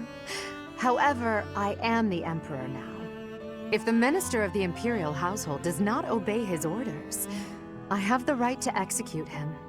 I fear you have misunderstood me, Your Majesty. It is true that I am officially your minister, but such titles are of little significance to me. I serve you purely out of personal devotion. Perhaps there was a time when I served the Imperial line due to my duty as a member of House Vestra. But since you returned from the kingdom, my loyalty has been to you alone. I see. Then you are unwilling to obey my orders as Emperor? Correct. If you prefer to treat this formally, then charge me with a crime. I will gladly offer up my neck to the executioner. You know I would never do such a thing, and that I pay no heed to the title you bear. It is your own presence and capabilities that I value so highly, Hubert. Titles are meaningless next to such things. Our families have no bearing on this matter, nor does the Empire itself. In that case, Lady Edelgard, I ask you to turn a blind eye to my secrets. They are trifles, beneath your notice. Best I handle them alone. You should focus on the path ahead of you. The Scarlet Path I have carefully prepared. Whether that path is red with blood is not something you need trouble yourself over. As Emperor, I'm obliged to accept that answer. However, as your friend, it irritates me to no end. You speak often of painting the path I walk, yet you do so in secret. I am the one you serve, but you refuse to let me in. I trust you, Hubert, and that is precisely why I want to know everything. Your secret hopes and burdens, all of it. If I'm truly the center of your world, then I wish you would trust me as well as I trust you. Very well. You have me beaten. I will tell you as much as I am able. From the assassins I've eliminated, to the gold I've spent on bribes, to the identity of the one I love. You? In love? Whoever could it... Oh, I've got it! I should have known all along! You already suspect. I had really hoped to keep this secret from you. Enough teasing. Tell me her name, Hubert. It is you, Lady Edelgard. Did you ever really doubt? Hubert, you never cease to surprise me.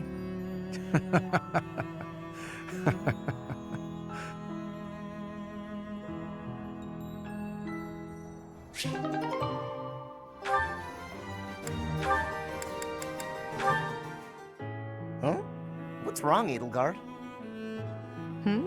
Why do you ask?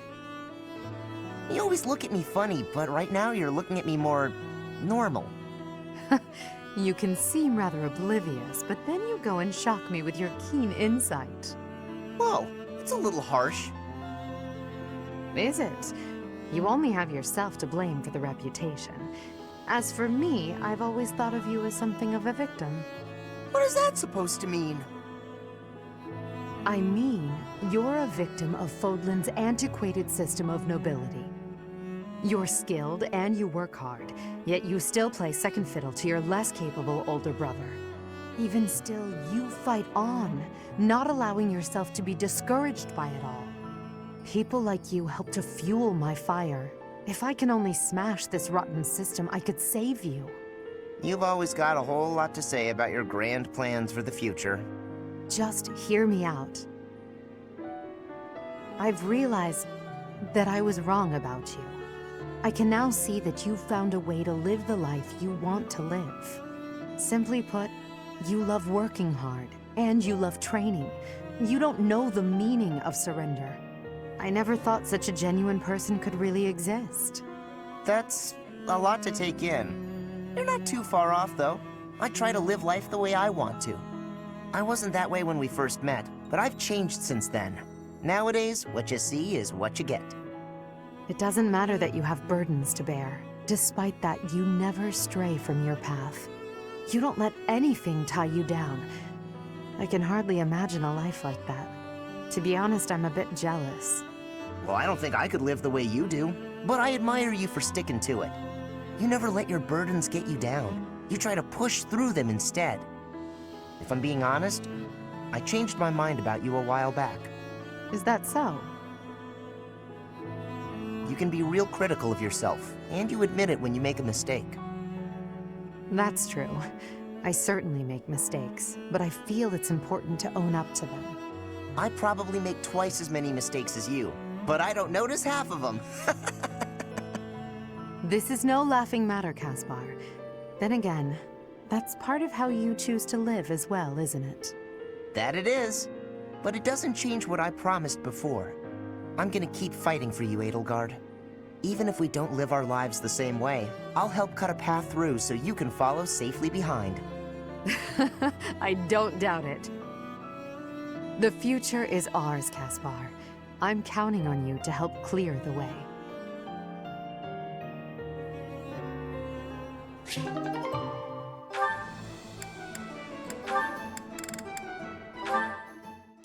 Hey, Petra. How's training going? It is going well. I am not having any troubles right now. Good, good. At least things haven't gotten worse, right? So, did you hear what happened the other day? The professor, really. Caspar. Oh, whoa! Okay, there's no need for that. You are the son of my father's killer. That means I must be killing you and taking revenge. What? I thought you said it wasn't a big deal. We're not our parents and all that. Your optimism is not making sense. It is not possible that you are not having hatred for me. My father was killed. By the Empire. By your father. And so I will be impaling you on this blade to be satisfying a deep wish of mine. A deep wish? What are you talking about? I am talking about my wish.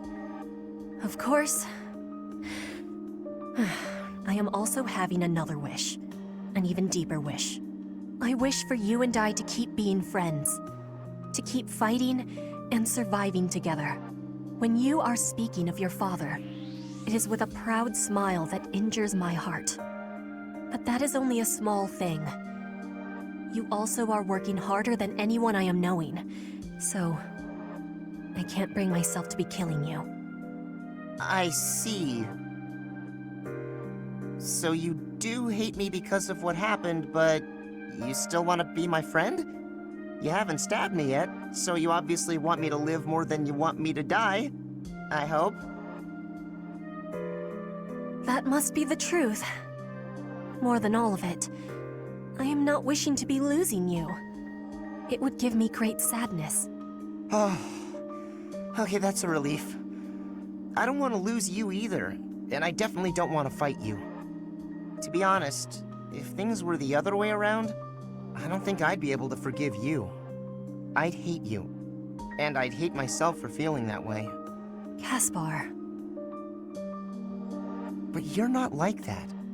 You see me as your ally and your friend. You had the chance to kill me, but you used it to show me that you want me to live. You really are an incredible person, Petra. I want to be more like you. I want to prove that I'm a good friend. I promise, you won't regret letting me live.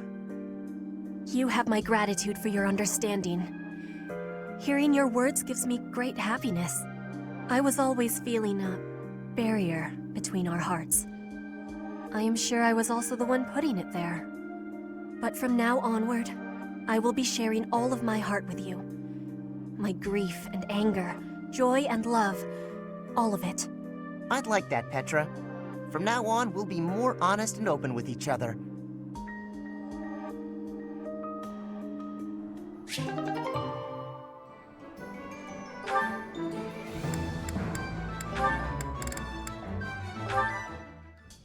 Ah, Dorothea. I am surprised to find you here. I did not think you were all that religious. There's a lot you don't know, Ferdy. But you're right. I'd hardly call myself devout. After all, it was thanks to the goddess and her noble regime that I suffered so much as a child. You must be quite brave to speak so coarsely in this hallowed place. But what do you mean about suffering as a child? Do I really have to tell you? Oh, forget it. I'm sure you already know that I'm an orphan. I grew up in the alleys of Enbar, begging for coins, eating scraps, drinking from drains. I see. I remember seeing street children around the city. I could have died. Then the right person overheard me singing. And suddenly I was in the opera. I was a songstress. And my goodness, did the nobles like me. The people who used to spit on me and call me an urchin, they praised my voice and my beauty. A nobleman who once kicked me gave me the most gorgeous shoes. I almost asked if it was a joke. So that is why you despise the nobility. But why do you think I am the same as them? Do you really believe that is the kind of man I am? You think I would ever treat people differently based on appearances? There is nothing noble about that. Oh, really? You're something different? That's not how I remember things. It was the very day that I was discovered. I was in high spirits. Nothing was wrong in the world. I secretly bathed in one of the town's fountains, hoping to wash off some of the dirt from the streets. I sang the same song the opera composer overheard earlier that day. And that's when you appeared. Me? No, it could not have been. Don't play dumb. You glared at me, the same look I'd gotten from every other noble, then you ran off. When we met at the academy, you were a different person. All smiles and friendly words. You were like a bee, Ferdinand. A bee attracted to a flower in full bloom. So it was you then, singing that song. Dorothea, please listen. This is a misunderstanding. When I saw you, I could not take my eyes off you. I was hypnotized. Your beautiful voice, your elegant face, droplets of water on your skin that glittered in the sun. I thought you were a water nymph. Stop it, don't lie to me. No, it is true. I was only a child. The vision overwhelmed me. That is why I ran. I plucked up the courage to return, but no one was there. I thought perhaps it was a dream. Maybe I can believe you. I've wanted to, ever since the day you made me those traits. I thought then that maybe you weren't like the others, but there's a lot I have to let go of, Ferdy. Of course. I am glad we had this conversation. You know, I do not mind you thinking of me as a bee. Life as a simple drone, circling a queen. It actually sounds quite wonderful. Don't drones keep the queen safe from other bugs? like the sound of that.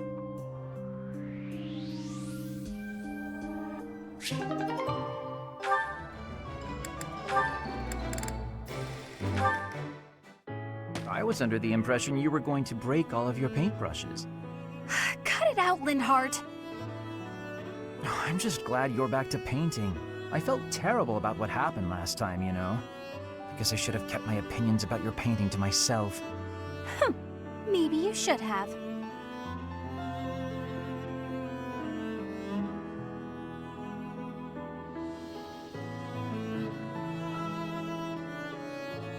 So what do you suppose is the name for this kind of situation? What situation? Am I in your way again? I must be. Okay, let me pack my things and I'll be off. Ugh, no, that's not what I mean. I'm talking about when two people are together, but not together. When they're basically by themselves. I'm not sure what you mean. I'm always alone. Oh, alone? Well, there it is then.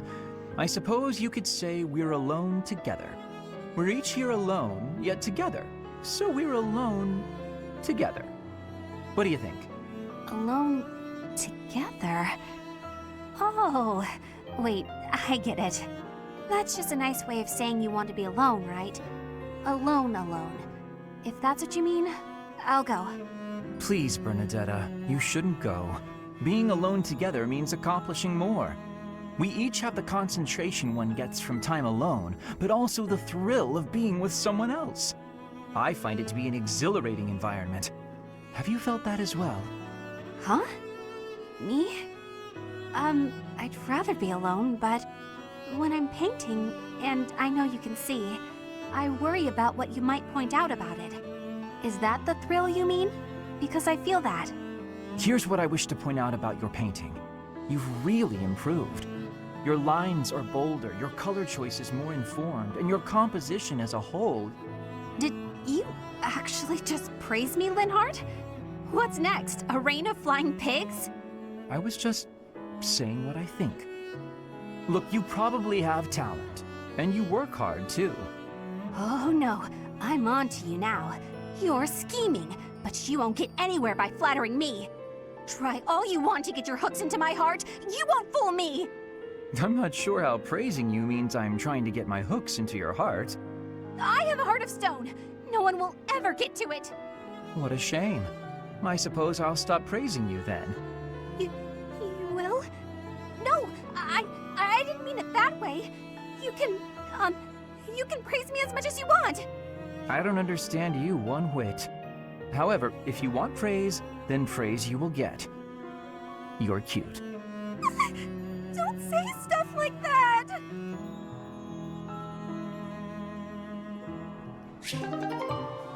Thank you.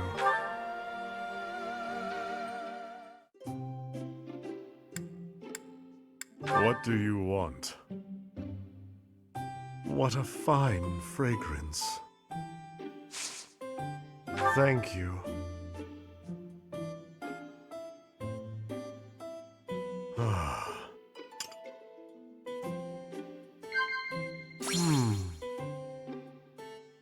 I disagree. Yes. Yes.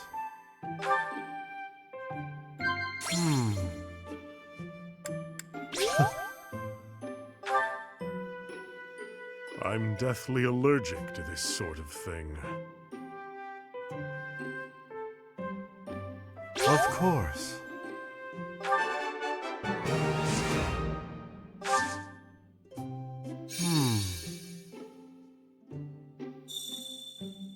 If you have something to say, just say it.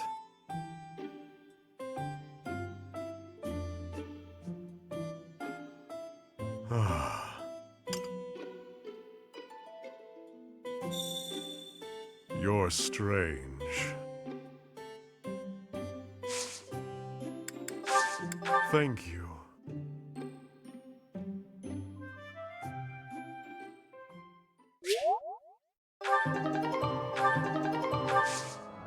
Lord Yuritsa, believe he used to be a professor at the Officers' Academy. It was also my understanding that he was personally recommended by Lord Arundel himself, landing him a position as a sword instructor. Whatever the case is, behind that mask of death, there's an emptiness, a void. This is probably just a rumor, but I heard he was found and taken in by Her Majesty herself. Supposedly, he's the heir of the Hrim family, but I also heard he's only a distant relative who was adopted. He sure is mysterious.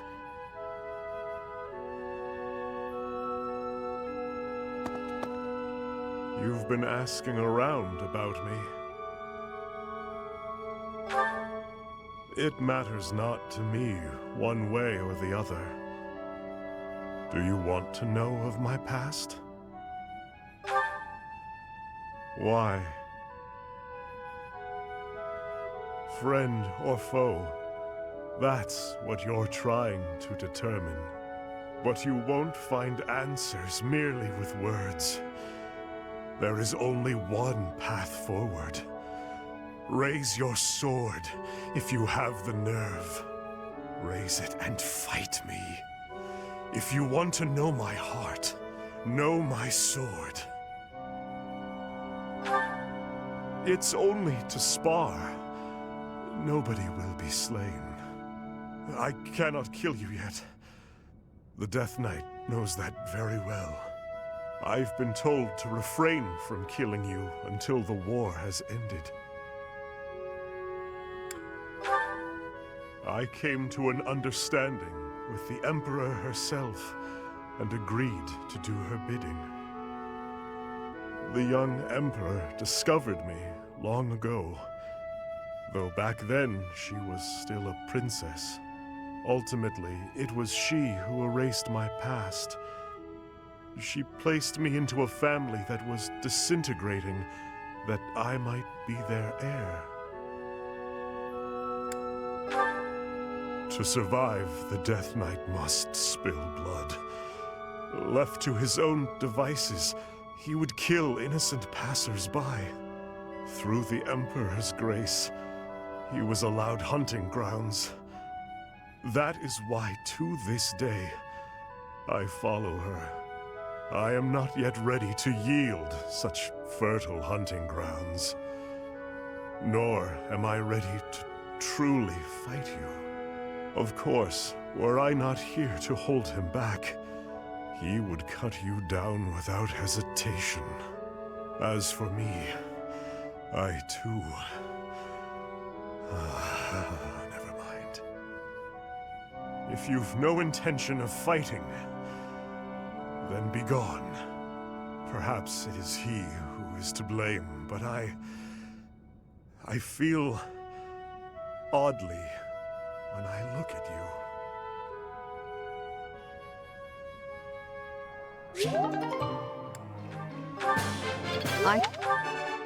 No.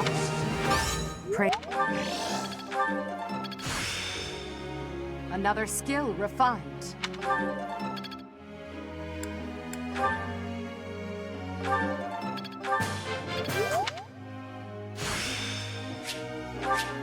A new power that I could use.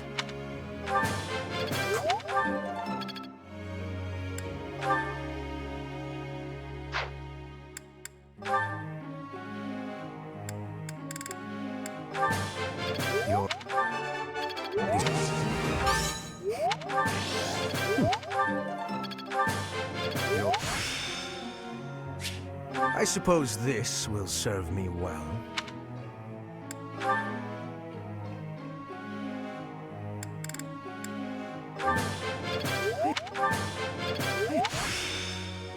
Seems simple enough.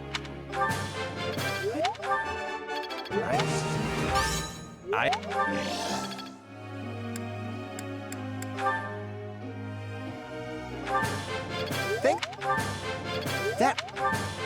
Think that.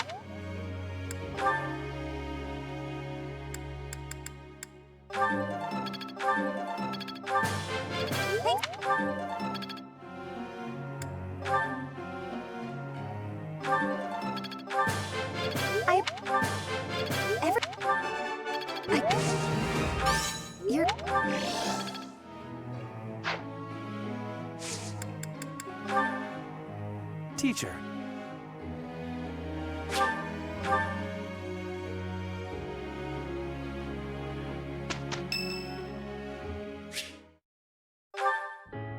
Yes? Oh, it's you, Professor.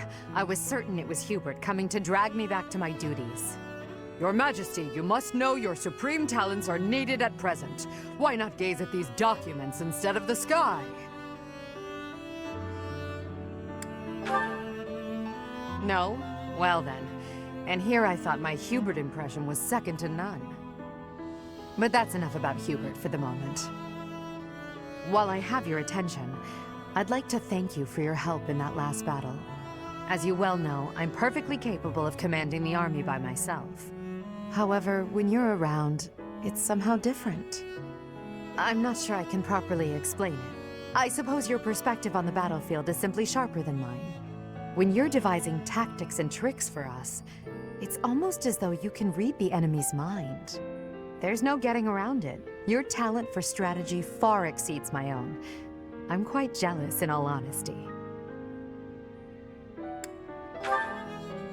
Is that a fact? Well, if you insist. I suppose a flower from another's field is always more beautiful. I'll admit, I think of you as rather detached, so to hear that you have emotions such as jealousy is something of a relief. I can't deny it. Ever since I underwent those procedures, I have certainly distanced myself from the ordinary world. Friends. That word somehow doesn't seem adequate. Besides, we've been friends for a long time, you and I. By now, we're so much more than that, at least in my mind. You know, instead of Edelgard, you can call me just Elle, if you so please. That's what my parents and closest sisters used to call me when I was little. Now there's no one left who calls me Elle. But with you, well, I think I could allow it. In fact, it would mean a great deal to me. Why? Well, you have stood beside me and shared my burdens. As I said, you are much more than a friend. In truth, you are like family to me. I suppose that's why.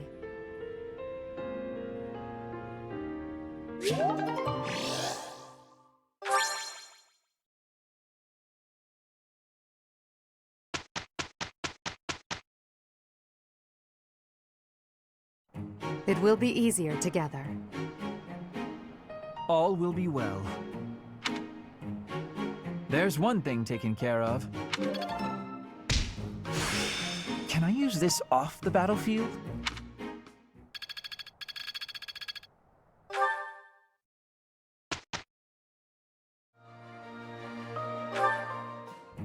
Linhardt, I finally found you. These structures were built more than 1,000 years ago and still remain. Amazing. Most interesting, there's a pattern to the saints' emblems carved into each of the sarcophagi. Here, you'll see if you come take a look. Perhaps another time. Right now, I have something to discuss with you. You've said before that you don't care about the usefulness of your research. After giving it some thought, I decided that I'd like to create an institution for crest and relic research, and I'd like for you to lead it. All you would need to do is carry out whatever research you like. Somebody else will decide how to make use of your findings. What do you think? I imagine such an environment would suit you quite well. Let's be clear that I have my reservations, but I suppose I'll take you up on your offer, if you insist. Although I'm unsure if it's a good idea. If my research dries up, you'll be stuck with a worthless institute. I do hope you understand that, Your Majesty. Why are you skeptical about my proposal? It's because all I've ever cared about is following my own curiosity, wherever it takes me. Being head of some institution and researching as part of an organized team sounds like no fun at all. At that point, it's not research, it's just a job, and one I've been practically forced into at that. However, since I know you've put a lot of effort into preparing this opportunity for me, And since I like you well enough, I will begrudgingly take you up on the offer. Well then, I suppose I should be grateful. But I'll be honest. I see little point in bringing you on board if you're so troubled by the idea. Let's put this idea on hold for the moment. I'll figure something out for you by war's end. I have great respect for your talent, Linhardt. I'm certain I can find a way to make use of it that's to your liking.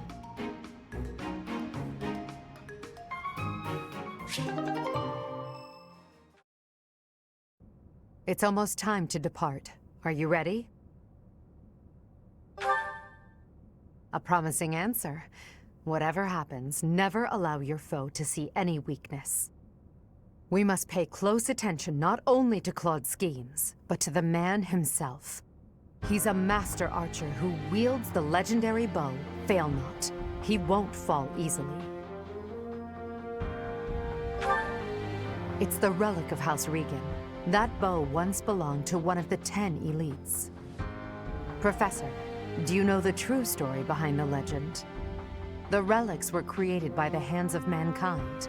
Seiros collected them after killing the 10 elites. Seiros manipulated the people of the world and defeated the all-powerful King Nemesis.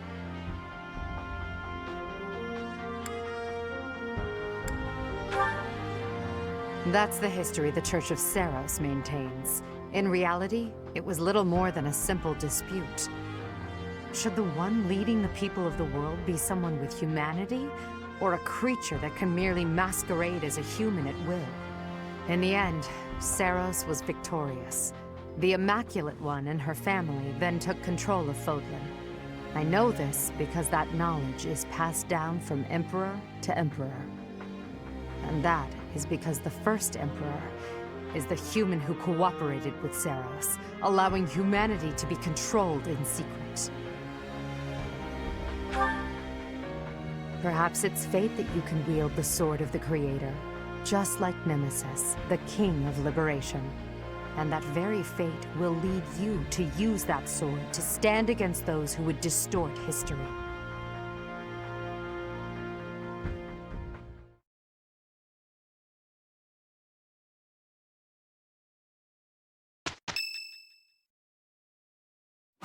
It seems they've set out from Garreg Mach, and that's sooner than expected. Losing the Great Bridge of Myrddin was a serious blow. So is the fact that Teach is still alive. On top of all that, Judith. I told her to run if things look grim. Damn it. So many people will die, and by my call. And what of it? Would you rather turn tail and run back home? Nadir, you're really getting on my nerves. Do you have any idea how much of the Alliance adores me and believes in me? Well, I suppose it's quite a lot. Does that mean that... Yes, the plan is a go. I'm counting on you, Nadir. We'll make a good show taking down those who would assault Deirdre. People say our kind may not always win, but we never lose. Let's teach them the real meaning of those words. Now then, let's see what you're made of, Teach.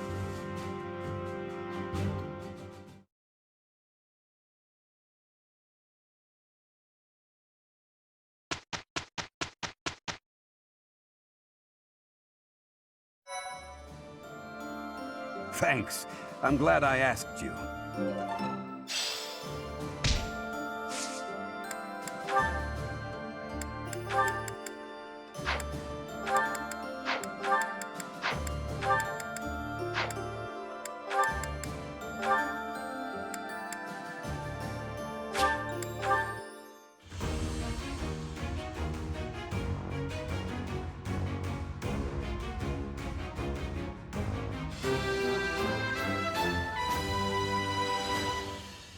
Oh yeah! Nailed it!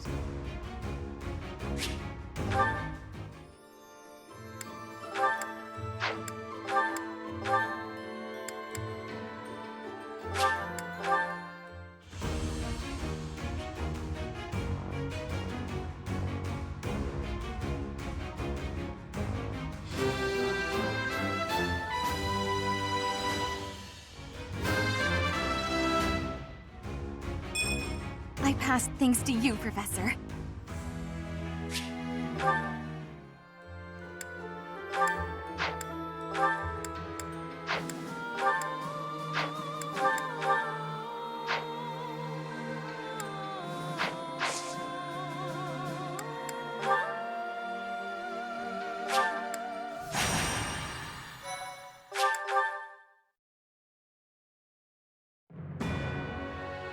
North of the Great Bridge of Myrddin, the Imperial Army passes through the Allied territory of House Gloucester and invades the land of House Regan, which leads the opposition. They move to attack Claude in the capital, Deirdre, where the leader of the Alliance awaits their arrival.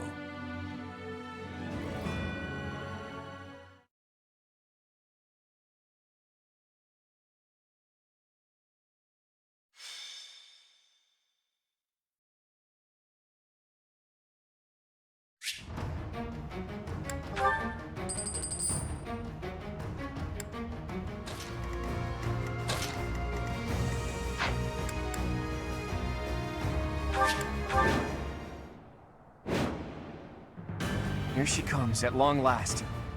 I've done all I can to prepare. Let the cards fall where they may. It'll be a true test of strength. It seems Claude has blockaded the city and occupied the naval port. If that is the case, he will have no choice but to engage us from there. Yes, though putting myself in Claude's place leaves me with an unpleasant feeling. If we take over the port and close the entry to the city, Deirdre will be under our control. Each soldier should bear that in mind as they advance. There are 3 gates which connect Deirdre to its naval port. Taking the city will be easy once we secure all 3.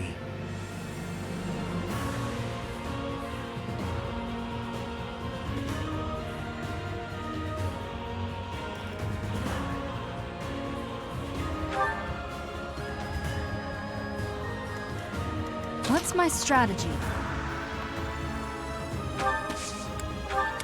I will prevail. For the Empire! I'll cut a bloody path.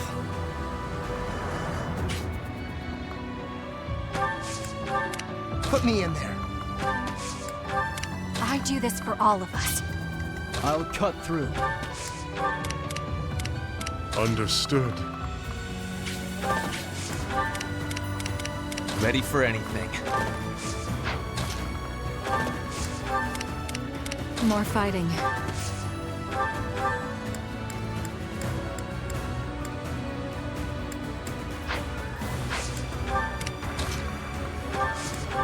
I'm awake.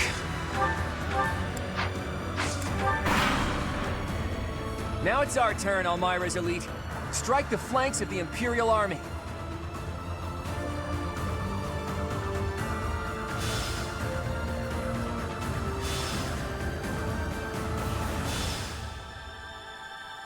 Those fangs and claws the Alliance fears so much will now be their salvation. Leave it to us, kiddo. My undefeated streak will live on. Another chapter in my heroic saga. That flag and banner. Is that the Almiran army? Ugh, you really did it, Claude. This is no ruse. That is Nadir, an Almiran general. Take care of them quickly, especially those Almiran wyverns.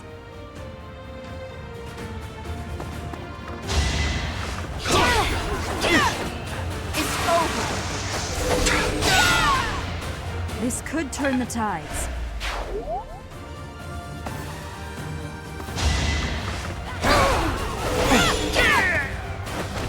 I must lead them well.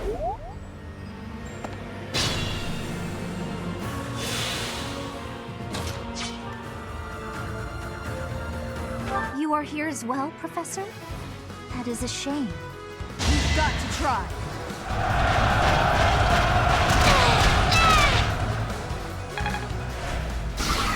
That's the last of my energy. If you're gonna kill me, make it quick. Fair warning, though, I'll likely come back to haunt you. It's not like I've had an easy time of it after all. You want me to join you? The Alliance is over no matter what. The only thing left is to place faith in you and Edelgard. There's still so much I have to accomplish. Thank you for the second chance, Professor.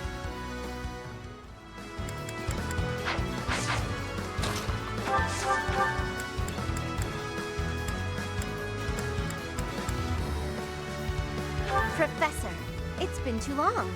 But now we're on opposite sides, huh? What a shame. I am not going to hold back. I can't let down my dear old Claude.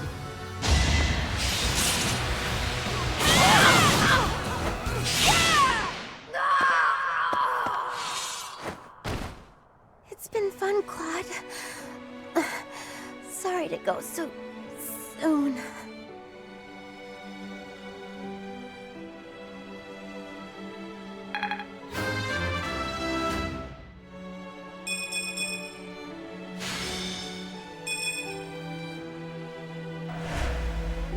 Hilda! Why didn't you retreat? I counted on you retreating. Guard. No time for pity. Another... We don't have the guts to resist anymore. Here. You can have this. Just please don't attack the city. I never planned to touch the city. Our target is the Alliance and their leader, Claude.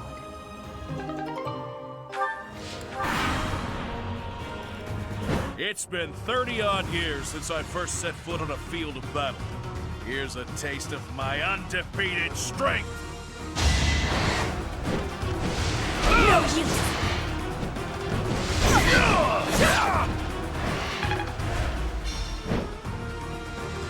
Hey, how long's it been? 5 years?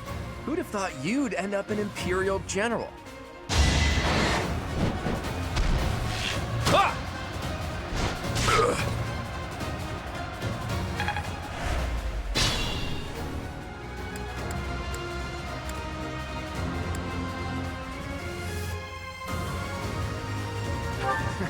So sad that our reunion should take place on the battlefield.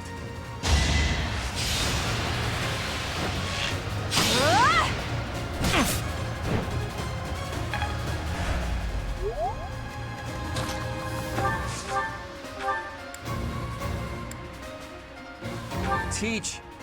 You should have chosen me instead of Edelgard. No point in whining about it now, I suppose. Sorry, but I'll be taking the win today.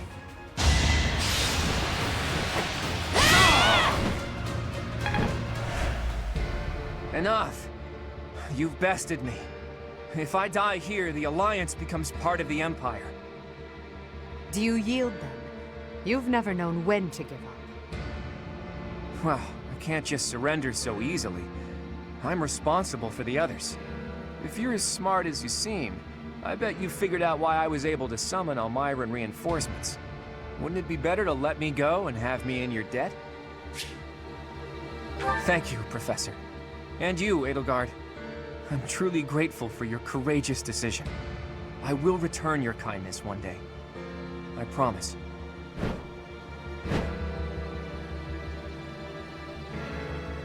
Everybody, raise your voices in a victory cheer.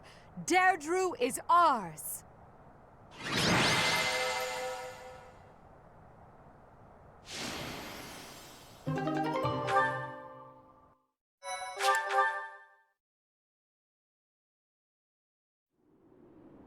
Hey, Teach. Claude. Settle down, will you? You're the victor, after all. I could have escaped, but I decided to say hi to Teach. Nothing to worry about. Deirdre has fallen and the Alliance has collapsed. There's nothing I could do to turn things around at this point. You want me to drop my guard around someone who evaded detection by my soldiers? Impossible. Did you really risk coming here just to say hello? I did. But mostly, I wanted to say goodbye. I'm leaving Fodlan. Lend you my... I knew I liked you, Teach. I dare say Fodlan would be a lot more peaceful without me around. Right, Your Majesty? It's as you say. So long as you remain here, the faction of the Alliance that is against the Empire will continue to support you. Too true. It's best if I leave this place altogether. I'll just have to find some other way to pay back my debt to you. All I ask is that you go easy on the Alliance. After all, no one there would dare defy you now. And please treat my former classmates well. I've asked them to cooperate with you if I lost. Wait, did your scheming include a plan for if the Alliance lost? You think too highly of me. It just seems that way now. Outside of Deirdre, most of the Alliance is unscathed and ready to join your superior strength. In all honesty, I was hoping to become a supreme ruler and lead Fodlan to peace myself. But that won't be happening now. Claude. Good luck to you, Edelgard. We crushed him in battle, and yet... he really is difficult to understand. Lady Edelgard, Deirdre is now completely under our control. As planned, the Alliance's affairs will now be overseen by Count Bergliez. My father is coming here? First west, then east. We sure keep him busy. Should the others return to the monastery and prepare to face the kingdom? Yes, thank you, Hubert. Thanks to all of your efforts, our battle with the Alliance has reached its conclusion. However, we still can't afford to be careless. We must now join the battle against the kingdom. With the strength of the Church on their side, they will prove to be a formidable enemy. More than ever, your support is invaluable. We'll need it in the days to come. But for now, let's enjoy our triumphant return. Let's get to it! I'm so happy that the end of the fighting is near. Too bad there's still more violence to come. The kingdom and the Church of Seiros are worthy for fighting. I will crush them into very small pieces. Crushing wouldn't yield a lot of pieces, but I guess it would get the job done. With the Professor, we can't lose. Probably. Oh no. Are we fighting Lady Rhea? But she's scary, and she'll be really angry. But no way she can stay in her spooky beast form all the time, right? If she could, she would have come and attacked the monastery as many times as she wanted. It may be wishful thinking, but perhaps it is a power that she can only access when the situation is dire. But whether she is the Archbishop or the Immaculate One, we cannot be stopped. Half remains, but half is finished. We are certainly moving forward. No one can stop us from pushing forward. No one.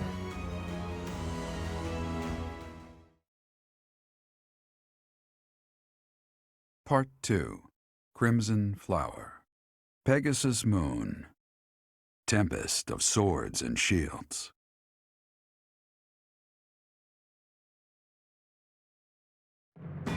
With Deirdre under Imperial control, the Leicester Alliance ceases to exist, and its remaining lords ally themselves with the Empire. The Black Eagle Strike Force, having now conquered all of Eastern Fodlan, confidently moves to invade the kingdom.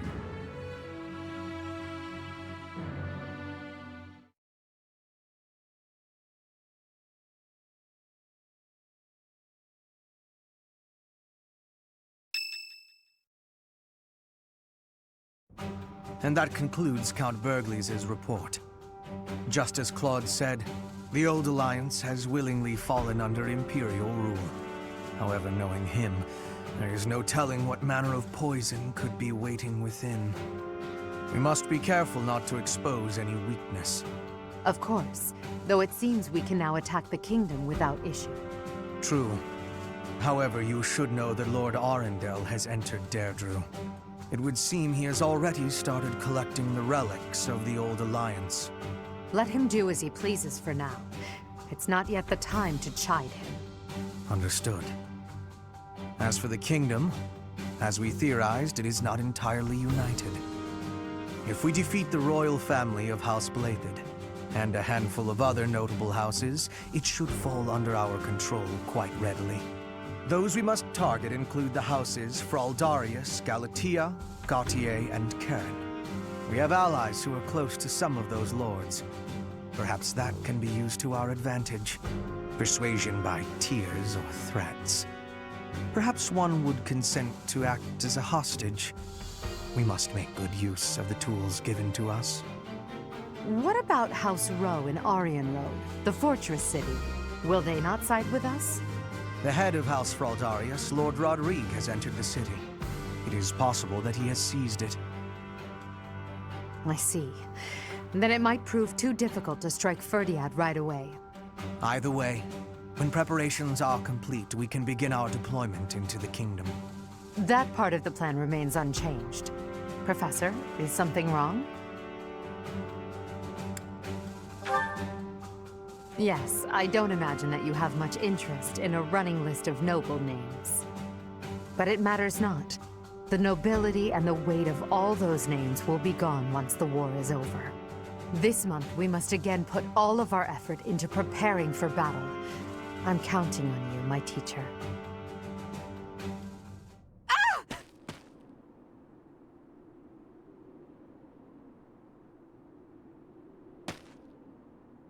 Professor, you didn't hear anything just now, did you?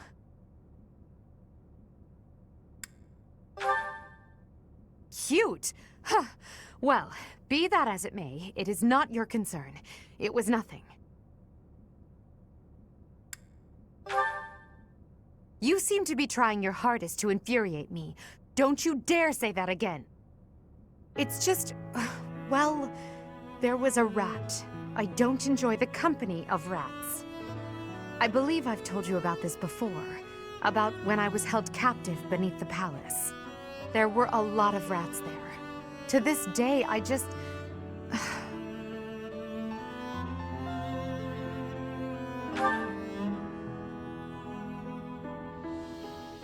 What? Oh, Professor, leave here at once. I recall now that Hubert needs to speak with me. I must change my clothes. Now! Whatever you do, don't look this way.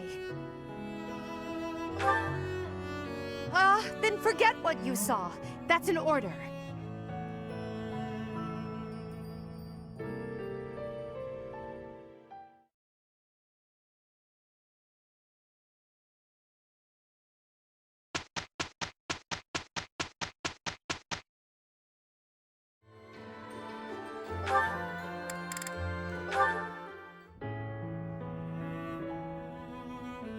Gardening with you is a lot of fun, Lady Edelgard. I feel the same. You know so much about it, Bernadetta. I looked after flowers a lot back home. I like them. They don't talk, they don't get angry, they don't hit you. And they're sweet. They are sweet. Unlike people, they can all be trusted on sight. You're sweet too, Lady Edelgard. I mean, not sweet, but, you know what I mean. You can talk or even get angry all you want. Well, I'll strive to avoid getting angry. You're really kind. I'm less scared of you than I used to be. Most nobles are terrifying. I've had lots of bad experiences with them. But getting the chance to talk to you like this makes me glad I came to the monastery. I'm glad too. You made quite a few friends at the academy, didn't you? I had heard rumors about the reclusive daughter of House Varley, but you're nothing like I imagined. Rumors? About me? Just pretend you didn't hear anything. There's no need to be embarrassed. Rumors are meaningless. All that matters is the truth. You're right. I'm not really a recluse now anyway. Not since I came to the monastery. I won't let the rumors bother me. I'm happy to hear it. Actually, I should thank you. Thank me? What for? Wait, do you mean you need to thank me for all the times I've made you mad? You do, don't you? That mind of yours, no, I mean the grateful sort of thanks.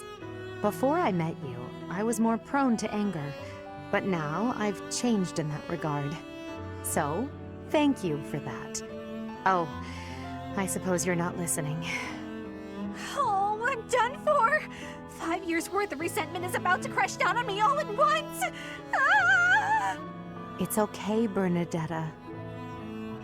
I'm thanking you, not attacking you. Oh, I jumped to conclusions again, didn't I? You did, yes. But don't worry about it. Enough talk, don't you think? Let's take care of these sweet little plants. Right. Okay. Thank you.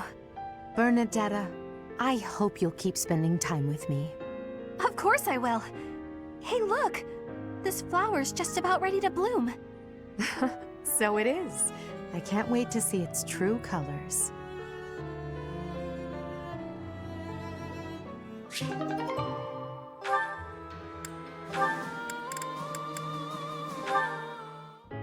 Hey, Adi, take a look at this. I received it as a gift. It was sent from... I don't remember. Anyway, the point is... Dorothea, when you receive a gift, don't you think you should try to remember who it's from? You're right. That's a little thoughtless of me. What's gotten into you lately? You seem mostly uninterested in the various suitors throwing themselves at you. Is something on your mind? Oh, don't worry about me. Everything's fine. I'm just not that interested in certain men. Do you have any idea why? Well, I do have an inkling. You seem reluctant to tell me. Is it somehow my fault? No, nothing like that. Okay, I suppose you're not completely wrong, but... How do you mean? Please, just say what's on your mind. When the two of us are together, talking like this, somehow I don't feel like I care about my troubles with love anymore. So it's fine. There's nothing wrong with that, of course. But it seems we should get to the bottom of such a drastic change. Maybe we can figure it out if we just... Adi, I'm telling you, I'm fine. If you push me any further, I'll write an opera about you. I'll do it right here and now. And then I'll sing it in your face. Settle down, Dorothea. I can take a hint. If you insist, I'll drop the subject. Whatever you do, don't write more opera lines about me. My cheeks are probably still red from your last performance. Well, I can't promise anything. But if I try real hard, by the time the war's over, I might just have an opera written, starring you. No need to worry though, Adi. I'll be fabulous as you. A performance they'll rave about for years. The frightening part is that I don't know whether you're joking or not. But I do regret to inform you that you won't be playing the role of Edelgard. Why's that? Don't you see? No story about me would be complete without the character of Dorothea. It would be ridiculous for you to play me instead of yourself. Adi, you really are something special, aren't you?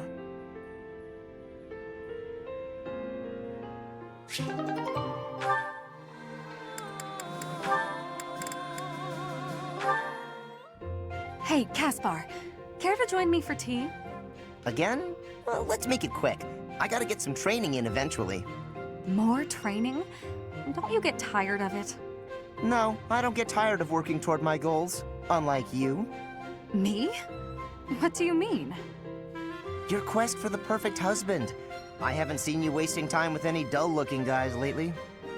Oh, that. Maybe I just found something worth staying in for. You mean in the monastery? This place is a dump compared to what it was 5 years ago. That's not what I'm talking about. Honestly, Caspar, you don't understand women at all. Well, excuse me. Maybe I'm just another dull guy. That must be why you don't pick up on how I feel. What? When I'm around you, I feel like, well, like I can always be myself. I don't need to act differently or flirt or lie. I can just be me. I always said you were little brother material, but when we're alone like this, the idea of marriage... Nope. Hold it right there. I'm gonna need a minute. I was not ready for this. Caspar, settle. You might be getting the wrong idea. I was only saying, when I'm with you like this, I can forget all about marriage and just be friends. Huh? Right. Of course. Though I suppose relationships like that can also lead to marriage. Now I know you're messing with me. I'm not trying to tease. I was just thinking out loud. If neither of us ever find our special someone, it might not be so bad to settle down and spend the rest of our lives together. What do you think? I haven't really thought about that. I'm not really the romance type. Spending the rest of my life with you doesn't sound so bad, though. But why are we even talking about this? There's no way you won't find someone great. Stranger things have happened. Either way, no point in worrying about it now. I'm plenty happy with our current situation. Let's just focus on staying good friends. Good idea. Here's to us.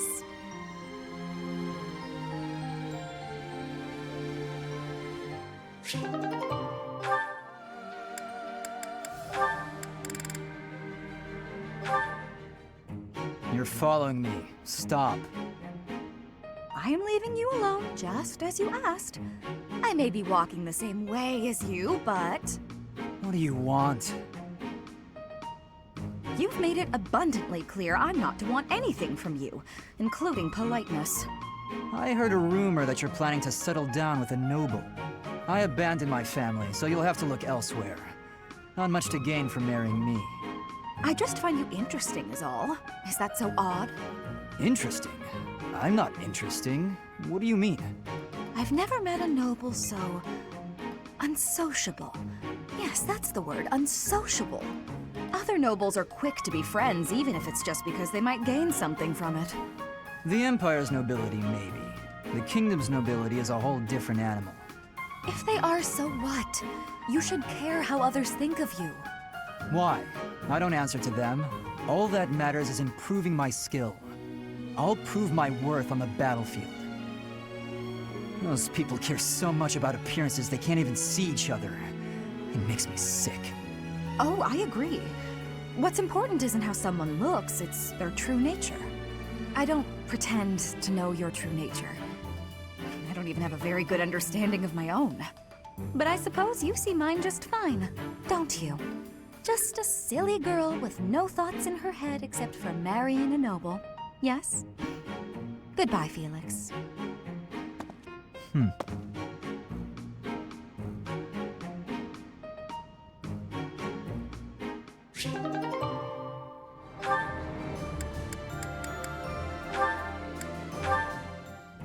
You. What did I do? Am I in your way? I'm in your way. I know, I get it. I'm sorry. I can't stand the sight of me either. I never said that. Stay right there. You're always running away. You must really find me irritating. Irritating? I know. I completely... What? No, I mean, I know I'm irritating, but... Huh? Stop. Do you remember when you came up behind me and knocked the sword from my hands? I need you to teach me that technique. Sword? Teach? Technique? That's a joke, right? Because that's just about the most ridiculous thing I've ever heard. Maybe so, but I saw you do it. You don't remember? You moved like a flash, and before I knew it... Nope, wasn't Bernie. You must have dreamed it. Unless my accuser dares to produce some evidence. Yes, evidence. I still have your satchel, see? Oh, my satchel. Wait, that? No, that's not mine. You can't prove it's mine. You know it's yours. I'm innocent, I swear. Merciful Cero, save me! This is getting nowhere. But, maybe I should corner her like last time. Then she'll use the technique without thinking.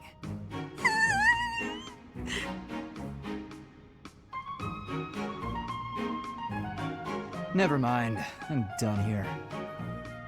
Lies! All lies! I didn't do any... Huh? Well, where'd he go?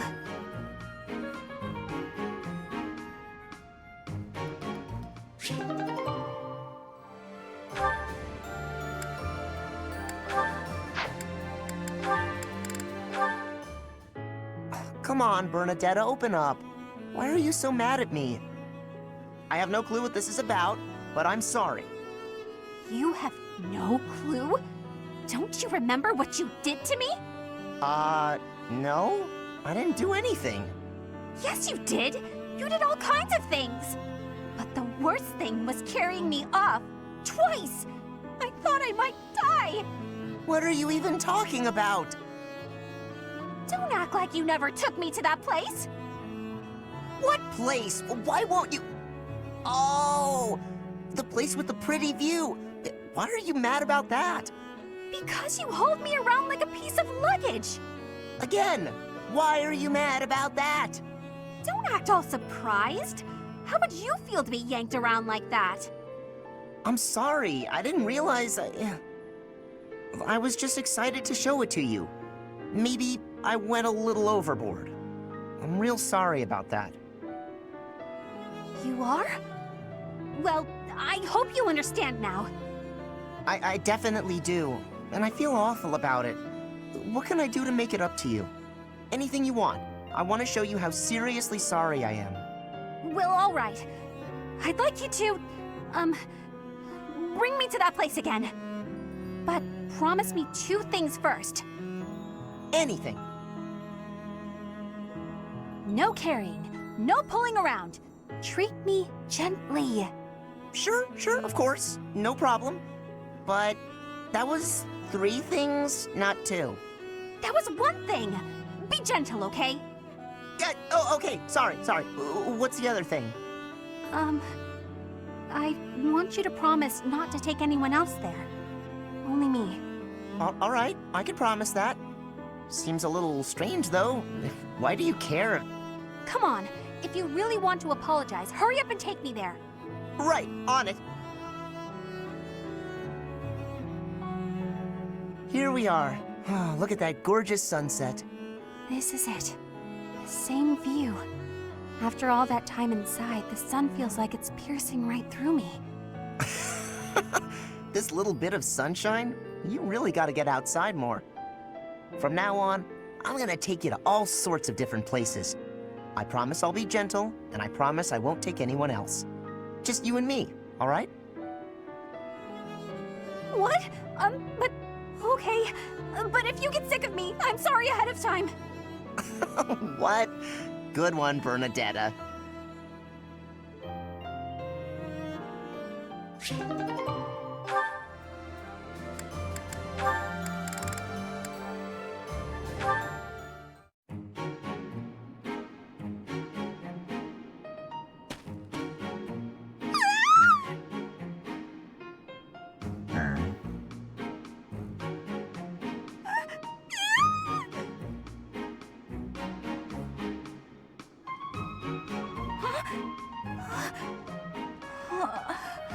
I must have had a nightmare. You're awake.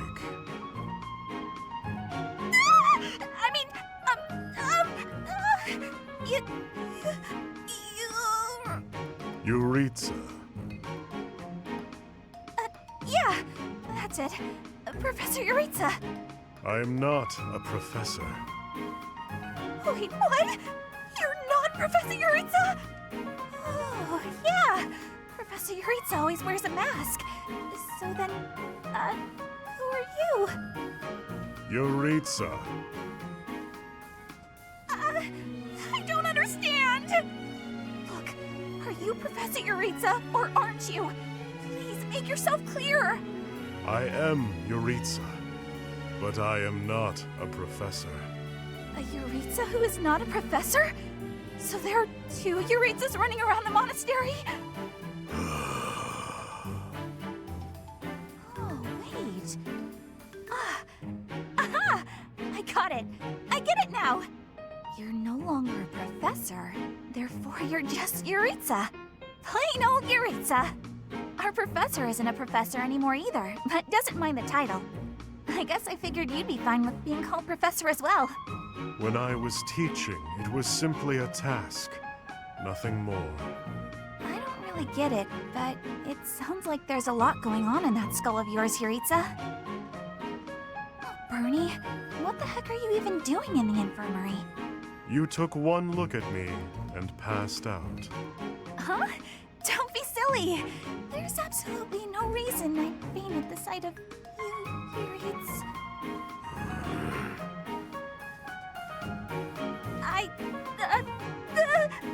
I'm coming down with a sudden cold, I think.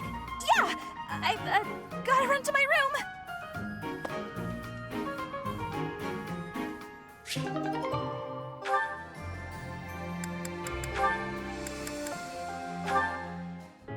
Ferdinand. Huh? Ah, Petra. Is there something I can help you with? No, I am not needing help. I was just thinking that you look lonely. Lonely? In wartime? Hardly. I am too busy trying to survive to feel lonely. But once we have survived, what will you do with yourself, Petra? Return to your home? Edelgard said she would like you to ascend the throne in Brigid, to ensure good relations between the nations. Yes, my plan is to be returning home. But if Brigid and Fodlan can be friendly, I will be able to have visits whenever I choose. Maybe it is even possible for me to be living in Fodlan. Live in Fodlan? Do you not want to go back to your homeland? I do have the hope of returning one day, but Fodlan is also like a homeland to me now. I came to Fodlan 9 years ago. I have been living half of my life here. My family is living in Brigid, but in Fodlan, I have new family and new friends. New family? I am glad to hear you feel that way about us, Petra. In that case, we will have to make sure that none of us die. We do not want to lose anyone in the family. Yes, we will be winning, and you will not be dying. Ha! Do not worry. I do not intend to die. I have some things to do when the war is over. Things? Yes. You and I can be the link between Fodlan and Brigid. Oh. Okay, I have to confess. I fibbed a little. About not being lonely. When this war ends, I will be quite lonely indeed. If you go back to Brigid. Is that a truth? I have just made a decision. I will work as an ambassador, improving relations between our people. Whether you are in Brigid or Fodlan, I will be there too. Then both places can move forward together in eternal friendship. We ought to join forces and make that a reality. Do you not agree? You have my gratitude, Ferdinand. All of it. I have loneliness just like you. But your words gave me great happiness. Please do what you are saying, and be a bridge for Fodlan and Brigid. You can count on me. We will keep at it, and one day... Yes, one day, we will be seeing that future.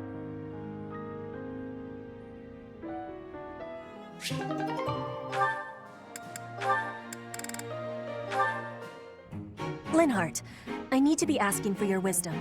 Will you consent? My wisdom? About? I was hunting earlier and the land gifted me with lots of game. It was all brought by me to the kitchen, and then... You're not asking me for help with the butchery, are you? If so, stop right there. I despise the sight of blood. No, I am not asking that. All of that work and care is given right after the hunting. Giving gratitude, bleeding, skinning, all have been done to be making very nice fresh meat. That meat is sitting in the kitchen already. Oh, thank goodness. Then whatever do you need from me? I'm not much of a cook. I want to be smoking the meat, so we can be preserving it. There is a big quantity of it. But I am without enough firewood for the smoking. I am needing more than I was thinking I would. The darkness has fallen outside, so it will be difficult to be collecting it right now. Why not gather wood in the morning? Get some sleep now. This meat will not be waiting that long. It will be going to waste. Please, do you have any suggestion for what I can do? You have much wisdom for giving, so I am hoping you will be helping me. Okay, let me see. Easy to forage wood at this time of night.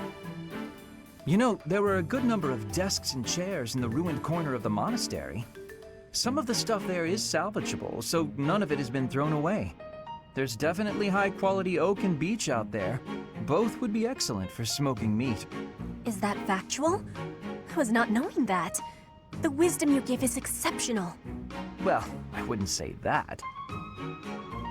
As long as it's anything that looks broken beyond repair, no one should complain. I am giving you my gratitude, Linhardt. Now, let's be going. Pardon? You have all of the wisdom about choosing wood for smoking. I am wanting your assistance. But it's bedtime.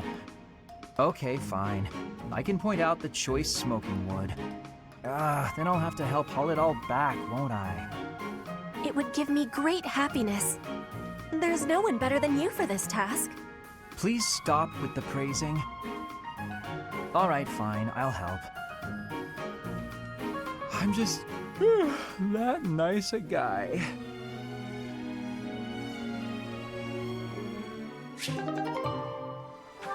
General Ladislava is really popular among the citizens of the Empire. If I remember correctly, the Emperor herself has recognized her genius and made her a general. Despite her considerable talent, she never puts on airs. And she's beautiful, too. She's even known as the Scarlet Warrior.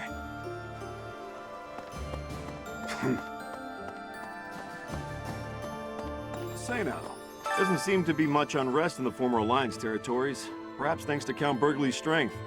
That said, General Randolph is the head of one of the branches of House Burgleys. It was once difficult for someone from a branch family to get ahead in life. But under Her Majesty, anyone who accomplishes great deeds during the war will see more success than they could have ever imagined. Greetings, Professor. Nothing to report.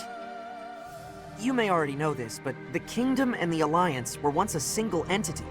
The leaders of the Alliance, House Regan, are actually a branch of the Blythed royal family. In a way, it's just a battle of the part of the Blythed family tree that rose in rebellion against the Empire.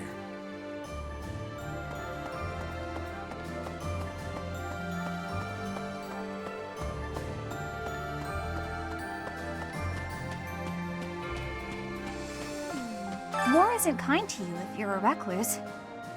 By the time you realize what's going on, you're already under attack. And if you're off by yourself, you can get killed with no one ever even finding out.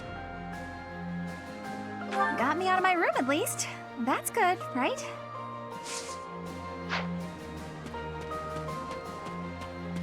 What? King Demetri of Fargus possesses superhuman strength. I heard he can lift a horse with a single hand. I wonder if it's true.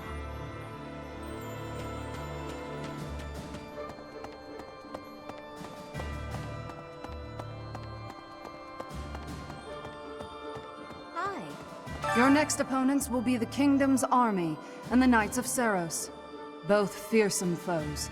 Put the mobility of my troops to good use, and let us protect the Kingdom's western battlefront. When this month has ended, I'll depart. I pray that you have good luck in battle. You there! The main body of the Imperial Army is moving to the western region of the former Alliance territory to attack the Kingdom. The time when victory or defeat will be decided between us and the Kingdom is close at hand. I have Claude to thank. Before the battle, he considered my precarious position and told me it wouldn't matter if we fell to the Empire. So when you invited me, I accepted without hesitation. Ultimately, this ended without the Alliance being entirely consumed by this war. It's all thanks to Claude.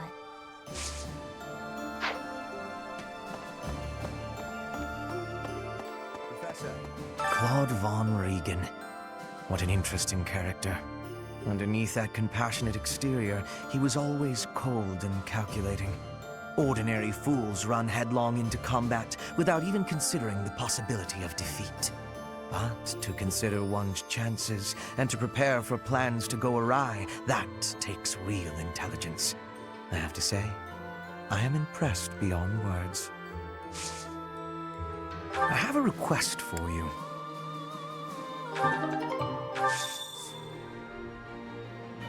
It goes without saying, but Garreg Mach is the most important sacred place to the Church of Seiros.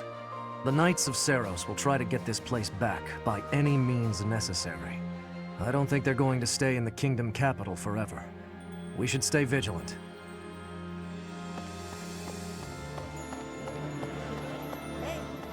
The majority is with us. This conflict will end soon.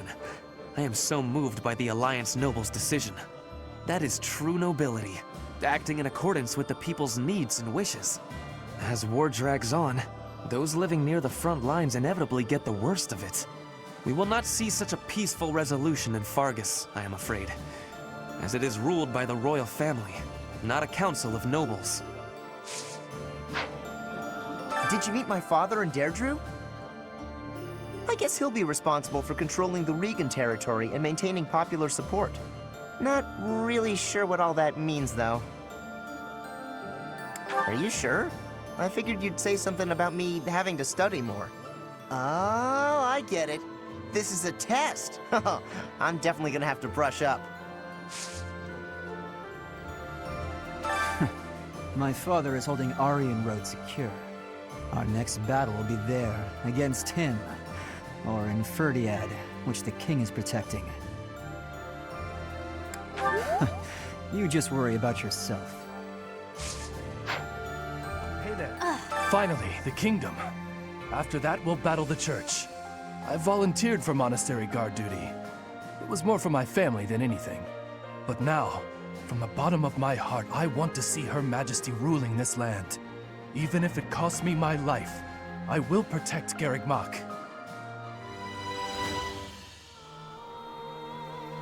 I just wanted to help out my brother Randolph, so I aspired to be a soldier. My brother puts his life on the line to fight, so I'll put everything I have into it too. Eventually, the enemy will attack, and when they do, we'll defend this place to the bitter end. I've been exploring the Holy Mausoleum. It's quite interesting in there. There is a mechanism I believe would allow us passage into the Holy Tomb, but I'm unclear on how to activate it. My research hasn't turned up much. It may come down to asking the Archbishop for details. Indeed. We'll see if it's worth the trouble. The Leicester Alliance is no more. 300 years of history. Gone and done. They write operas about events like this, you know? I'm sure they'll have a talented and beautiful songstress playing you. Probably for 80 as well. I wonder if there'll be romantic tension between your two characters, even if it's not historically accurate.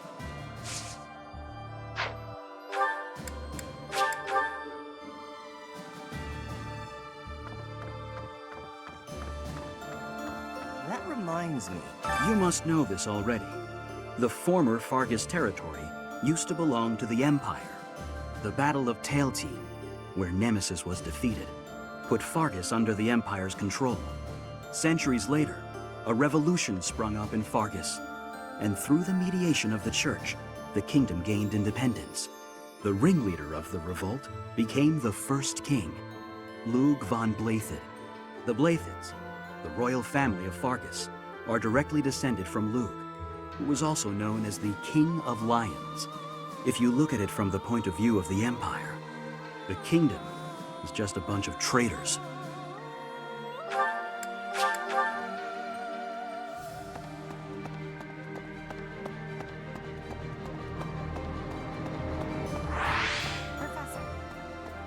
If the Alliance falls, then the kingdom will... There's no time to waste. If we hesitate, we risk losing the initiative. I do think we should let the troops rest, though. We must maintain morale, Professor. And let's make sure this matter stays between us. If it gets out, I'll struggle to forgive even you.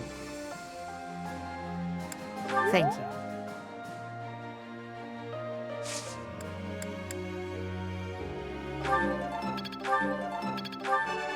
Nothing. Praise isn't necessary, really.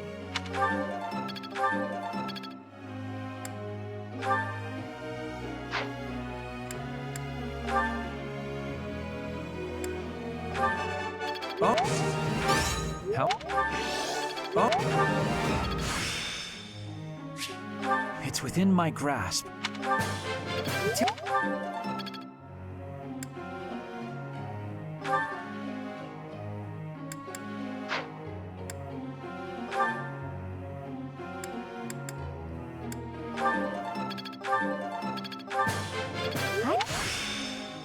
I think I got it.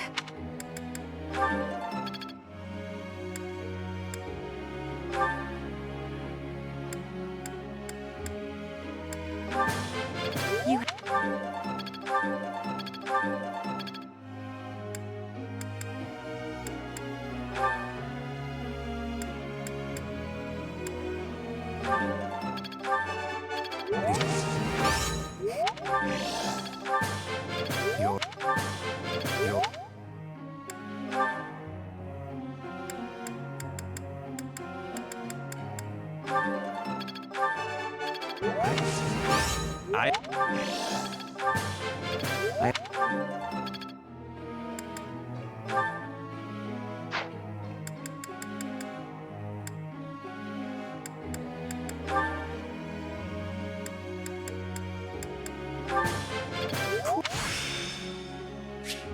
I still need to...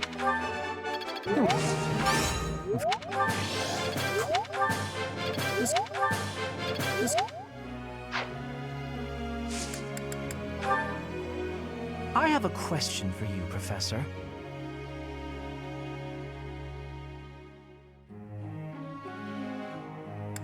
I do believe you're right.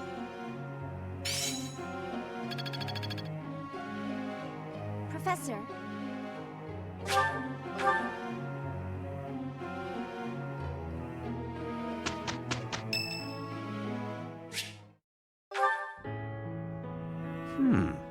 What an interesting way of looking at life. Ah, it is you. Just at the right time.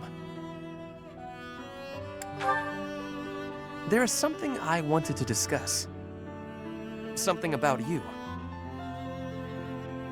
I am starting to believe that you are a true hero. You hold the lost crest, you wield the sword of the Creator, and you lead everyone in battle against great enemies. Not only that, but you are a strategist. You stand alongside rulers, supporting them, advising them. You do not seem particularly ambitious, and yet you accomplish so much. I am amazed that you can say so. I have been reading about the history of Fargus, you know. The kingdom's founder, Lug, the king of lions, had 2 advisors. One of them was Pan, the undesiring strategist. According to historical records, Pan wanted nothing for himself. He devoted himself entirely to Lug. He had tremendous power, but he never seemed concerned about his legacy. So in the old chronicles, there is hardly any mention of Pan's deeds. All that we know is that he helped Lug, his friend and leader.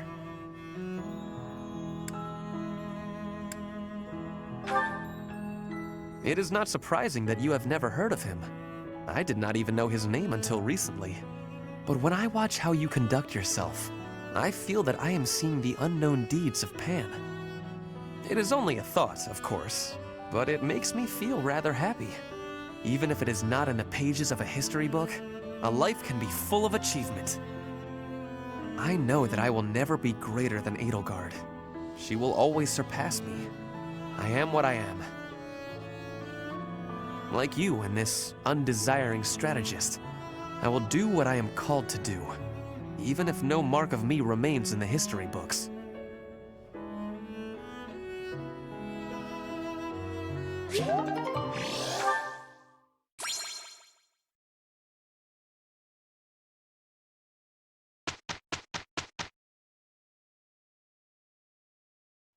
Hubert, working with you is acceptable, I suppose. Very well. Same here. Ha! It seems we are in agreement. Seems our rivalry worked in our favor. We were just lucky. I am glad we have a positive result to report. However, we achieved it.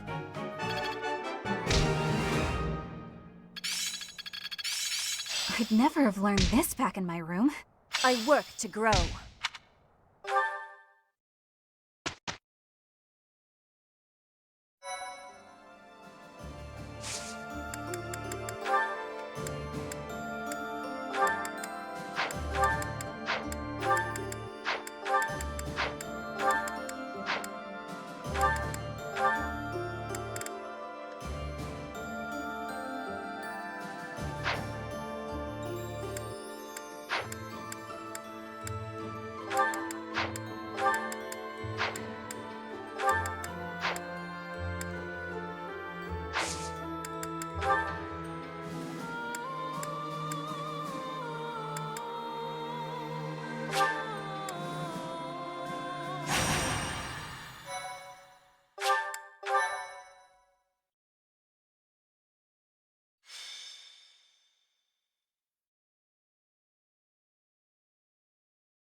There.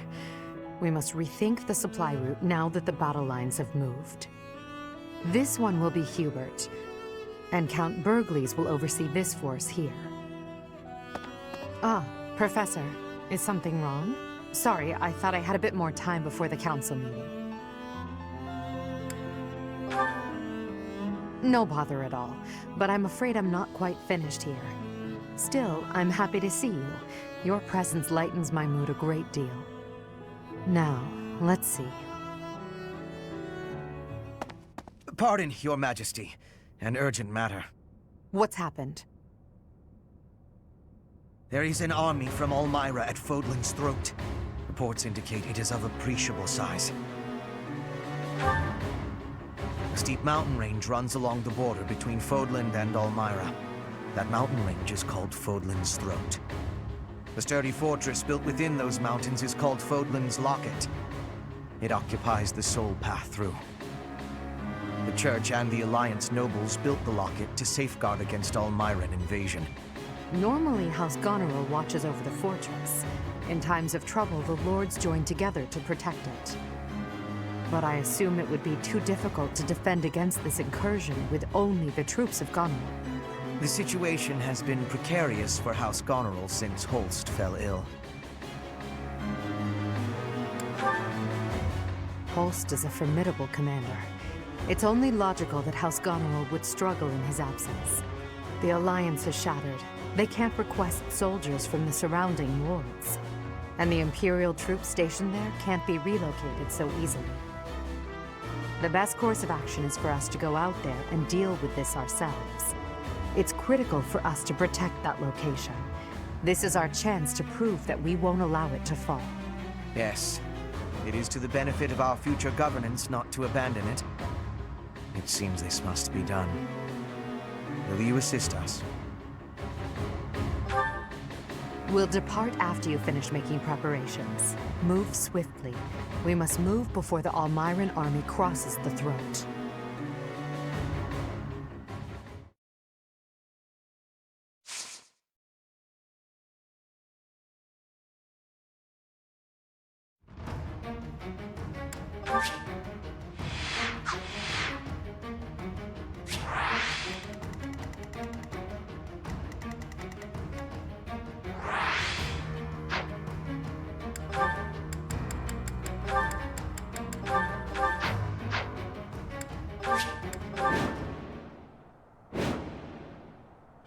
It seems we made it in time. Let's help the soldiers of House Goneril withdraw. The Black Eagle Strike Force will protect Fodlan's Locket. Support! We're saved!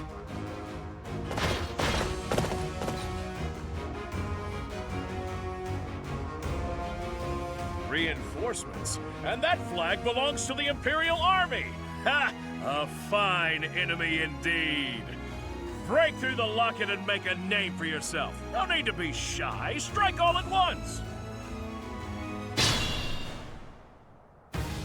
We fight to protect Fodlan.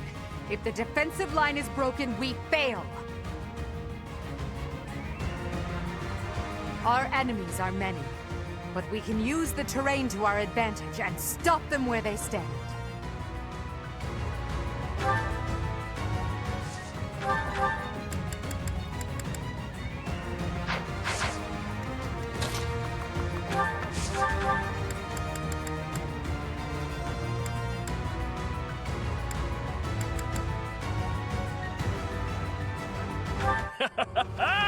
I must commend you for your courage, seeing as how you dare to stand against me.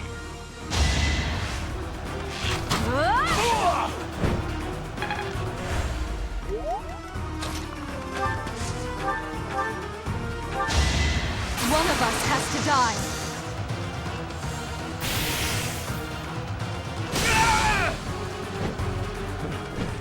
So this is how far I go. Unbelievable. What a scary woman. Amazing! Nadir! Impossible! Everyone withdraw! Run! No matter how many times you attack, we will never allow you to capture the throat.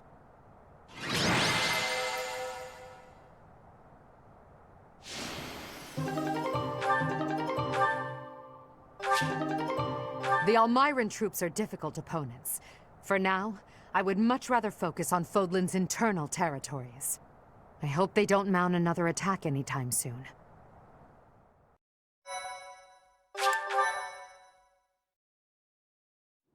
The Almiran army retreated. Their casualties were numerous. As I understand it, they won't be attempting another invasion anytime soon. Still, we must prepare the local troops before their enemy returns. Indeed. But if possible, I would like to foster amicable relations with them. Unlike Fodlan, Almira is not a land ruled by blind fealty to the goddess. I believe we need only to communicate openly with them and respect the differences between our cultures. If we do that, we should be able to have a meaningful dialogue with them, one more promising than what we can expect from followers of the goddess. Ah, Hubert. What did Duke Goneril say? He expresses his sincere gratitude to Lady Edelgard. In addition, he would like to leave the protection of the throat to Imperial troops from now on. Is that so? How reasonable of him. By the way, what was it that ailed Holst? I did not hear all the details, but apparently he ate some bad mushrooms. It is said he is now emaciated and pale, and his skin exudes a mysterious vapor. Huh. I can't help but imagine what that must look like. But it's probably better not to think about it. Agreed. Do not worry yourself with such thoughts.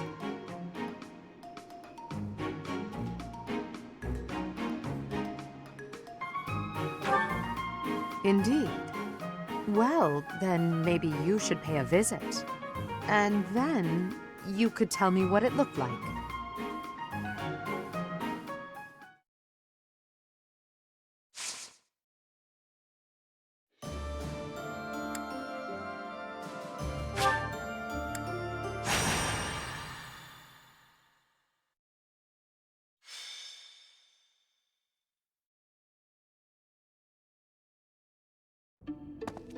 Professor, you're here.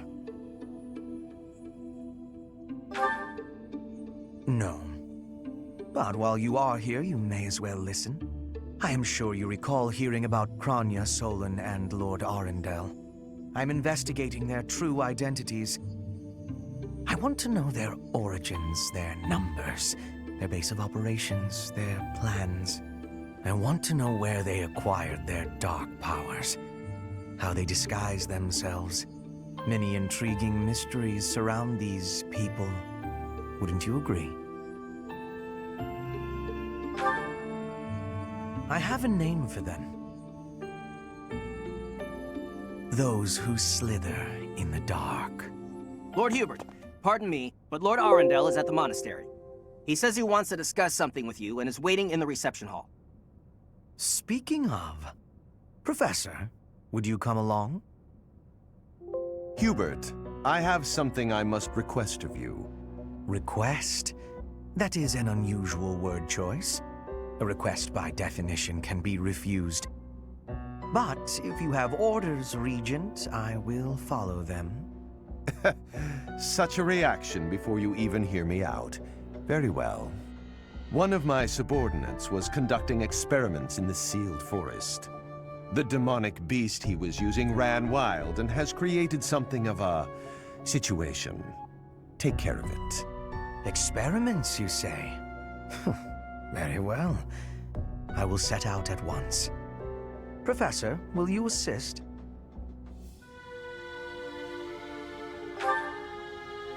Thank you for your support. It is a great help.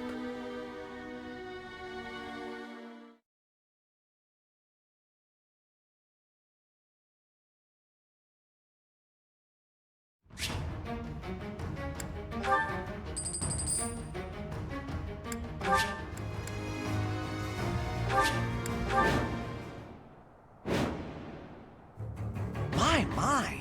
Looks like this forest became infested with demonic beasts while we weren't looking. I suppose we've not a moment to lose. Not that I'm concerned for any of these people.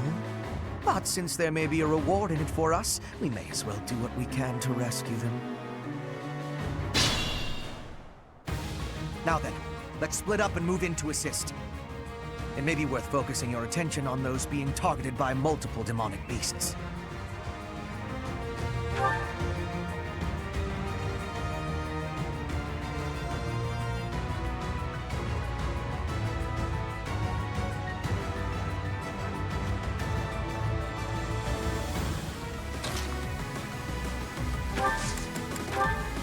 We'll work together.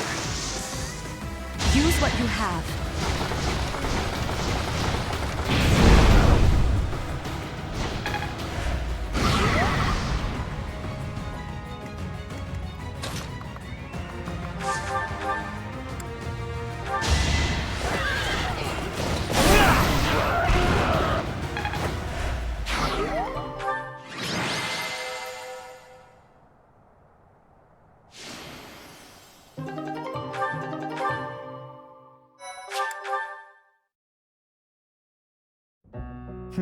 Casualties.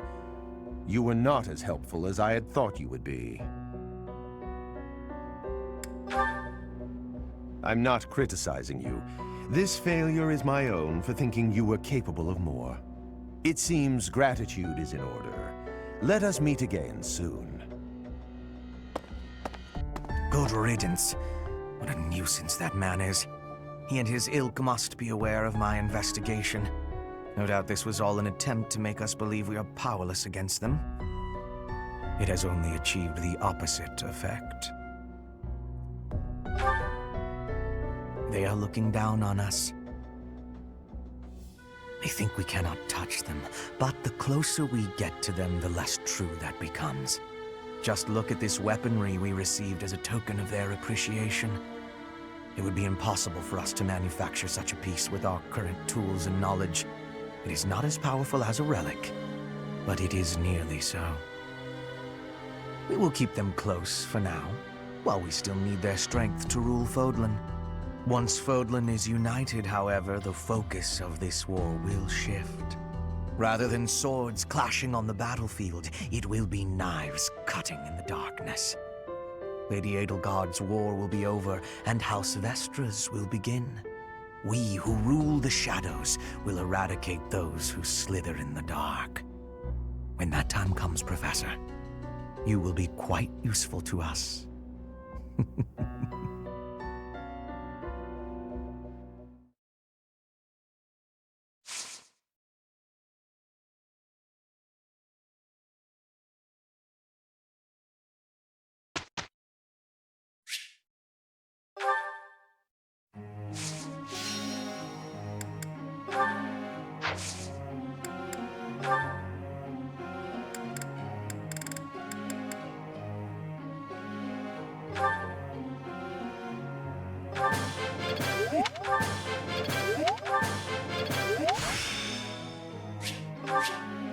Another gain from mortal risk.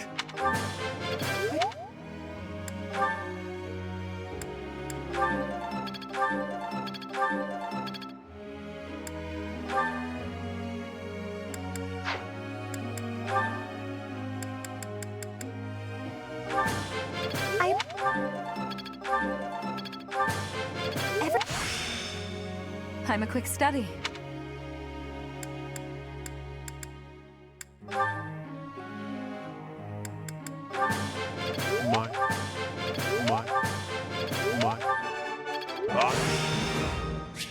This sparks pleasure. This,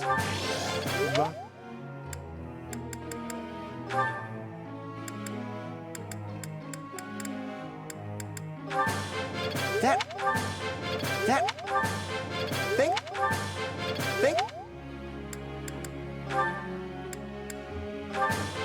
You're...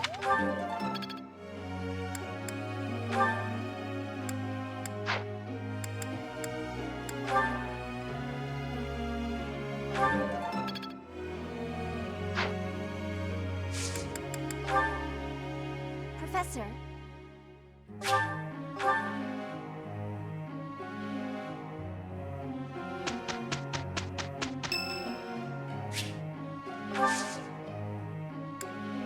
Thank you. Seems our rivalry worked in our favor. We were just lucky. I am glad we have a positive result to report. However, we achieved it.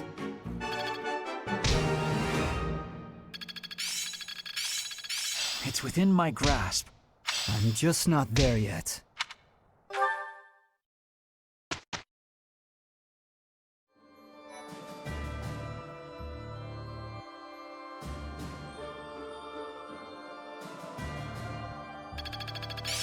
This experience is critical. I suppose this will serve me well.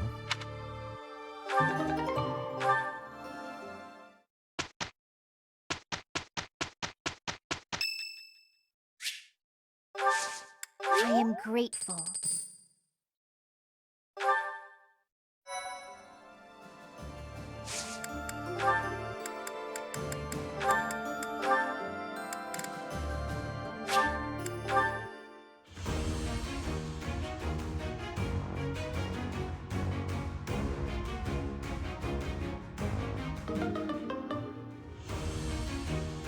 Knew you weren't up to it, Bernie.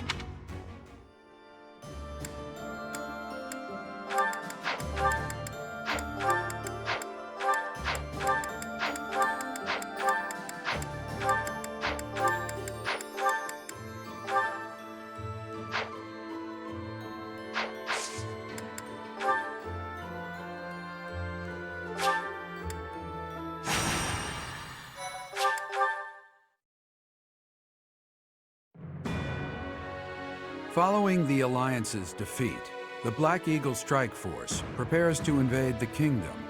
But the Kingdom's new allies, the Knights of Seiros, begin to make an advance of their own. After appearing in Aelel, the Valley of Torment, and following the border south, the Knights of Seiros openly march to recapture the monastery at Garreg Mach.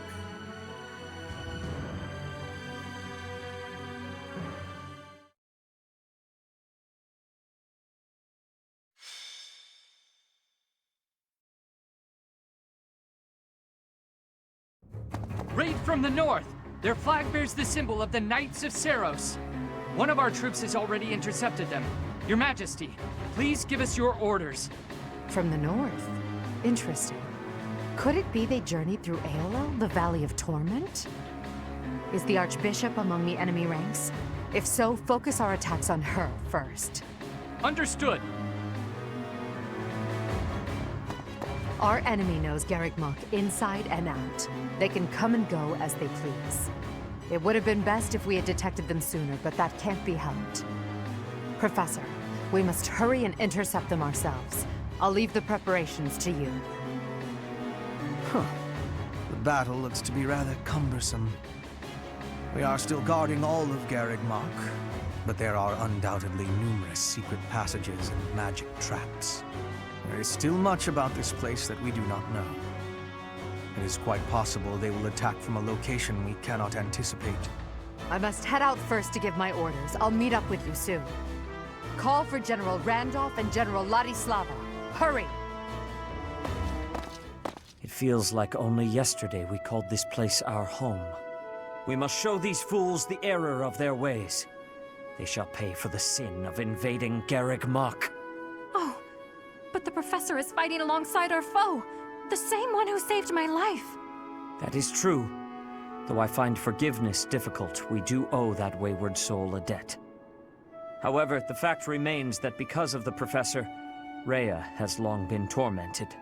To think that the vessel of the goddess, entrusted with the sword of the Creator, could go on to... it angers me to even think of it. All that has happened has changed Rhea. I imagine it has changed the professor as well. Even if we prevail, I doubt that the Church can ever fully return to the way it once was. Brother?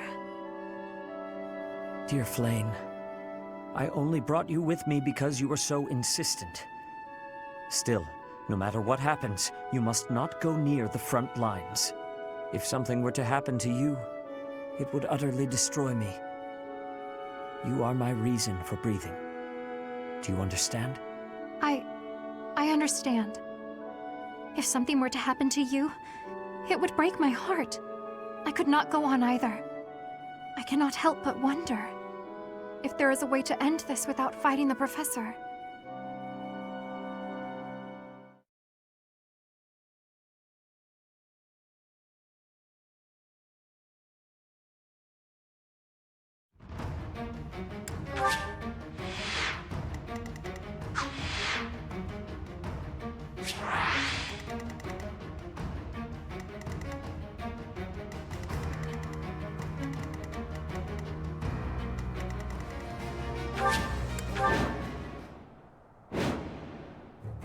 Our surprise attack on Garreg Mach was a success.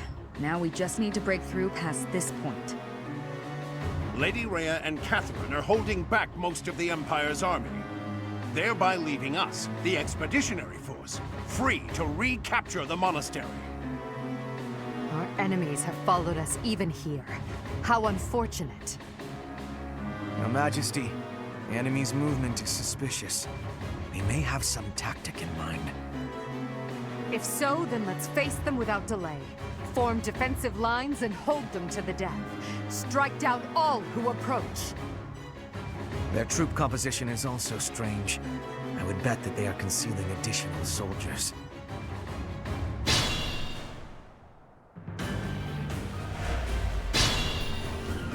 The enemy is transporting large quantities of flammable material into the woods. They clearly intend to attack us with fire. We should do all we can to prevent it.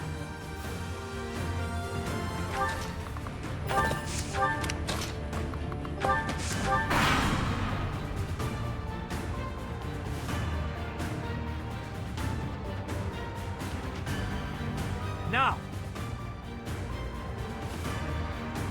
Come at me, so that I may put you out of your misery.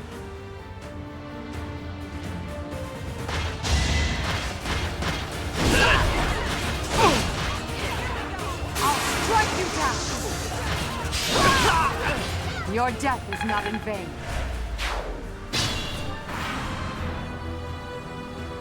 The time is now. As long as we stand here, you shall not pass. You fiend, bearing ill will against the goddess. This place will be your grave.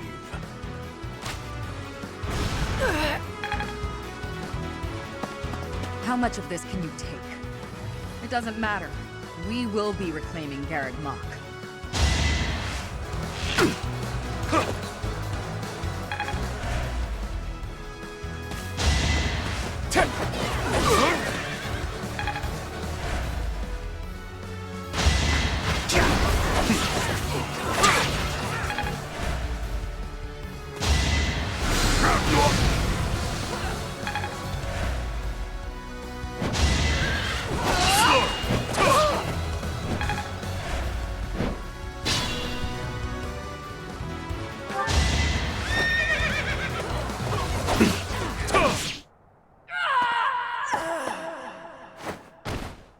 I knew it. Shouldn't have let emotion get in the way.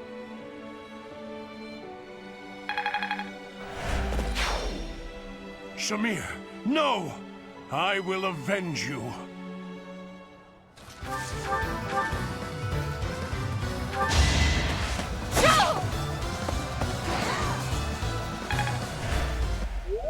Father, please forgive me.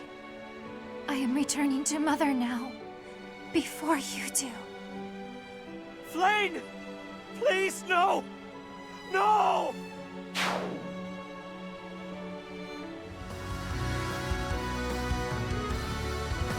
I can't believe you would try to kill Lady Rhea. Gerald must be turning in his grave. I can't protect you like I promised. I have to kill you and bury you with my own hands. Prepare yourself!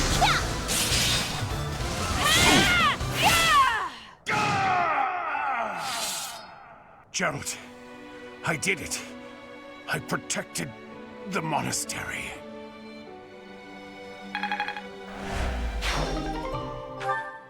Our enemy's plan is in ruins. Still, we must tread carefully. Trespassing on holy ground is a grave sin indeed. You must atone for it with your life.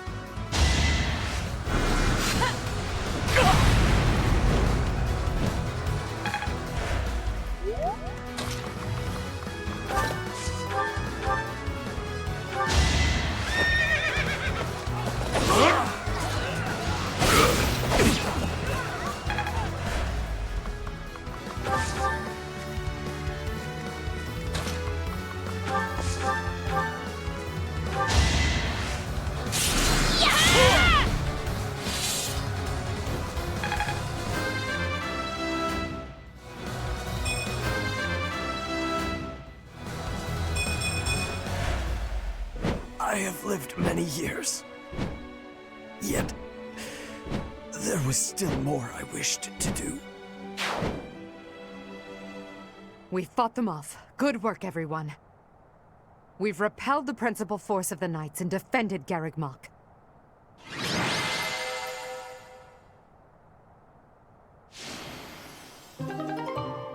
Hubert, I require a damage report at once. Yes, Your Majesty. We will have to make inquiries about the status of the main army. Indeed.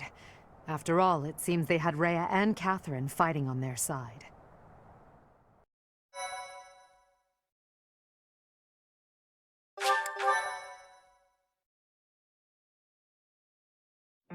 Lady Rhea, I am afraid I must report that we lost Seteth and Flayn.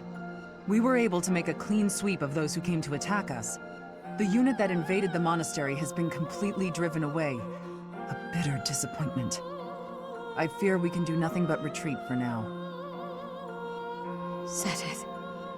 Flayn. First my mother, and now those two have been stolen away as well? Must you take everything from me? Lady Rhea. No amount of repentance will bring your wretched soul salvation. You will be chained to the Valley of Torment, eternally walk the desert until the skin rots from your bones. I will ensure that you pay for your sins, Professor! In the name of the Nabatans, I swear it!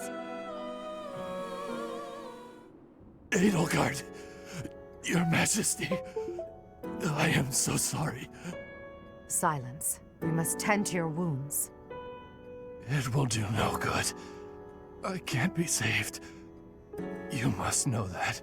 Ladislava has also passed. The enemy has withdrawn.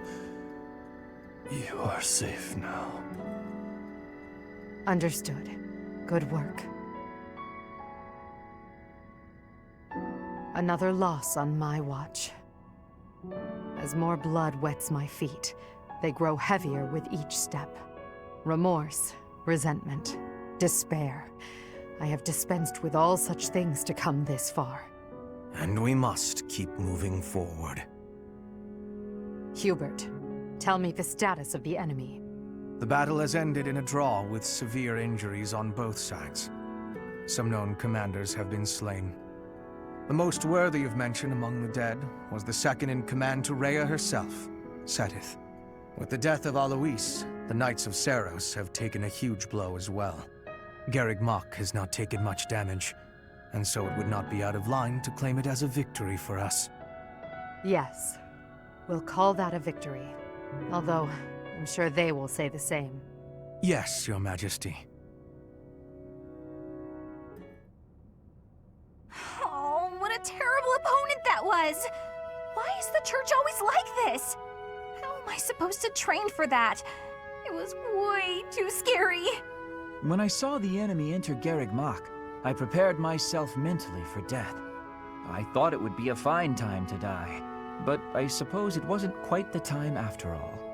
Our luck was good to have grabbed victory. The church has great strength. We must not have grief, but must keep fighting. Can we be fighting now? This was certainly a momentous victory. We lost a lot, but we also gained a lot. Certain lords in the kingdom have examined the situation again and decided to join our cause, changing their fealty based on just one battle. They are all a disgrace to the nobility. Today, our enemy held many faces I knew well. If we must fight to the death with that kind of opponent, what will become of this world? There's no stopping me. I'm ready to go strike the kingdom here and now. Everyone must see that we can easily unite Fodlan, don't you think? Excellent job, everyone. The battle is over now. While we have sustained heavy losses, our foe has suffered far more. Although not exactly as planned, a win is a win. It may be safe to say that there will be no more obstacles on our way to the next battle. We will break through the Tailteen Plains and then set course for Ferdiad, the kingdom capital. The final chapter of our fight with the kingdom and the church is close at hand. Part 2. Crimson Flower. Lone Moon. Lady of Deceit.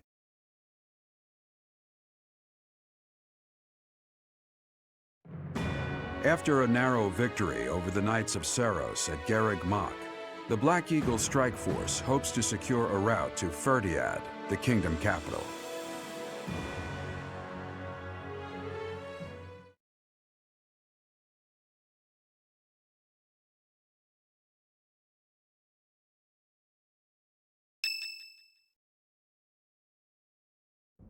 The time has finally come to invade the kingdom capital. Or so I declared. In truth, we'll be advancing to a different location. Only you and the rest of the Black Eagle Strike Force can know. Please bear that in mind.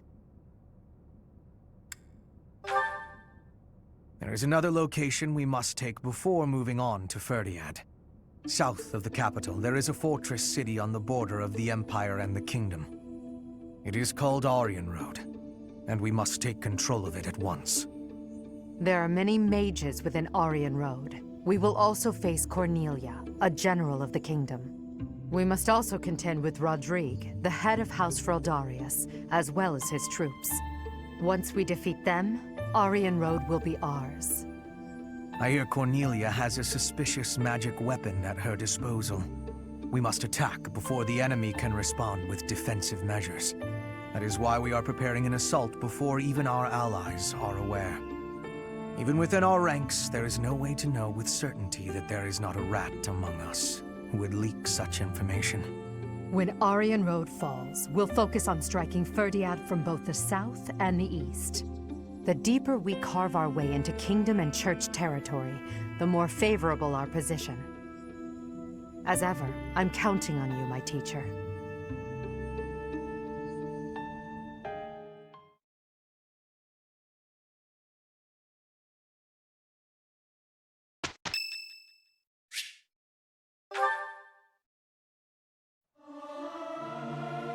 Yeah!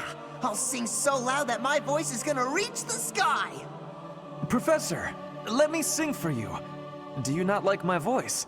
It would make a Pegasus dance with joy. Another gain from mortal risk.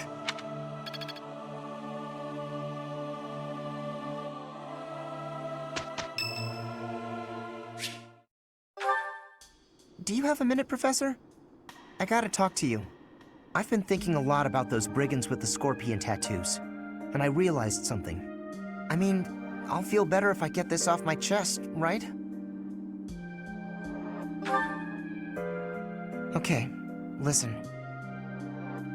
I can't deny who I am. I know you were right 5 years ago when you told me not to chase after that suspicious guy, but I still can't get over the possibility that he might have hurt those kids. I would have regretted not stopping him for the rest of my life. There's no way I could forgive myself. It sounds awful to say, but the safety of those kids is more important to me than the knights we lost. I'm sorry, Professor, but I can't promise that I won't disobey your orders in the future. I know, it's too big a risk to keep me around. I won't cause a fuss. I'll just pack my bags and... Wait, what? I guess so. You're really okay with me sticking around, even if I might not always follow orders? People could get hurt if you let me keep doing things my way. Just like that? I almost can't believe it. I really struggled to come to this decision, you know? I want to stand by your side, but I won't stop standing up for what I believe in. I know I might cause trouble for everyone, but I just... you know, I give up. I've got nothing else to say. I should have just kept my mouth shut. Yeah, I know. Thanks, Professor. Thanks for accepting me for who I am. I'm glad I get to keep fighting by your side.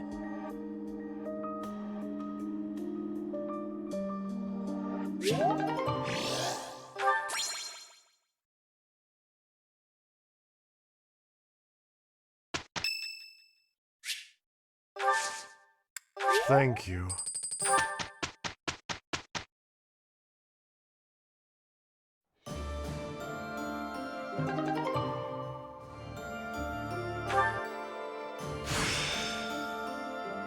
Challenge begets victory.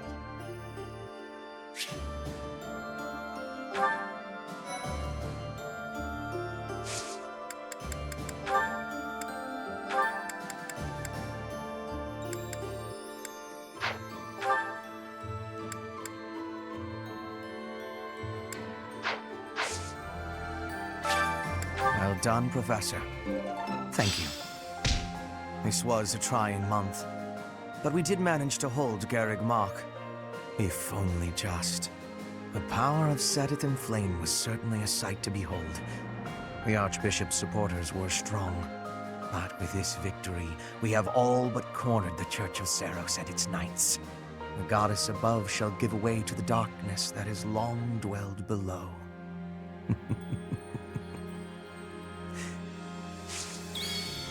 I have a request for you. I've got a dream, you know. Not that I think it'll actually come true, but it's nice to hope. I'd like to get out of Fodlan and travel across the sea. Maybe to Dagda. Maybe even past that. I want to see all the wild jungles out there. The huge flowers and... ooh, the carnivorous plants! I know it's not realistic, and I know it's probably impossible, but that's what I'd like. You must know about the Western Church in the Kingdom and the Eastern Church in the Alliance. But you probably don't know about the Southern Church. It used to exist a long time ago in Enbar. About 120 years ago, they had a massive insurrection. The bishop of the Southern Church who participated was exiled by the furious emperor. After that, the Empire reconciled with the Central Church, but relations continued to be strained. That history has probably laid the groundwork for the current antagonism among the Empire's citizens.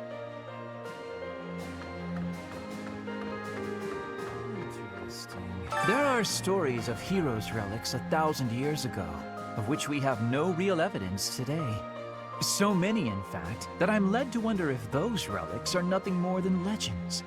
Especially since we know of relics like those passed down in the families of the 10 Fodlan elites. Professor, halt! Don't come in here. I thought I told you to forget about that. There's something I don't want you to see. So, you know about it. Yes, it's a portrait of you. I painted it myself.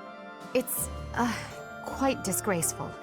I did a terrible job with it, and it looks nothing like you.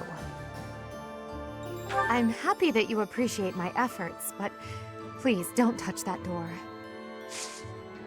I dedicated my life to serving the Church. However, now, all that comes from the Church is talk of spilling blood. Now that we've even lost Serath, the possibility of the Church returning to its former power is slim. Today, I came to beg the goddess to grant me leave to quit my position. From tomorrow, I live by my own values.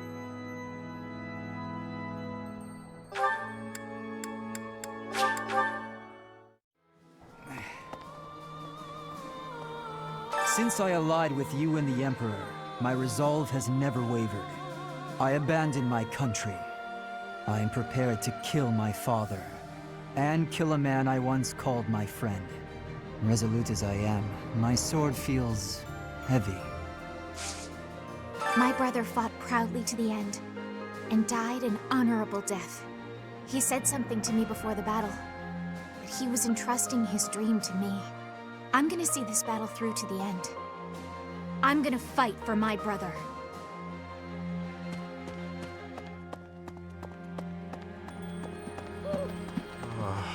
The Knights of Seiros. They certainly know how to inflict pain. However, the demon within me will be satiated only by fighting you.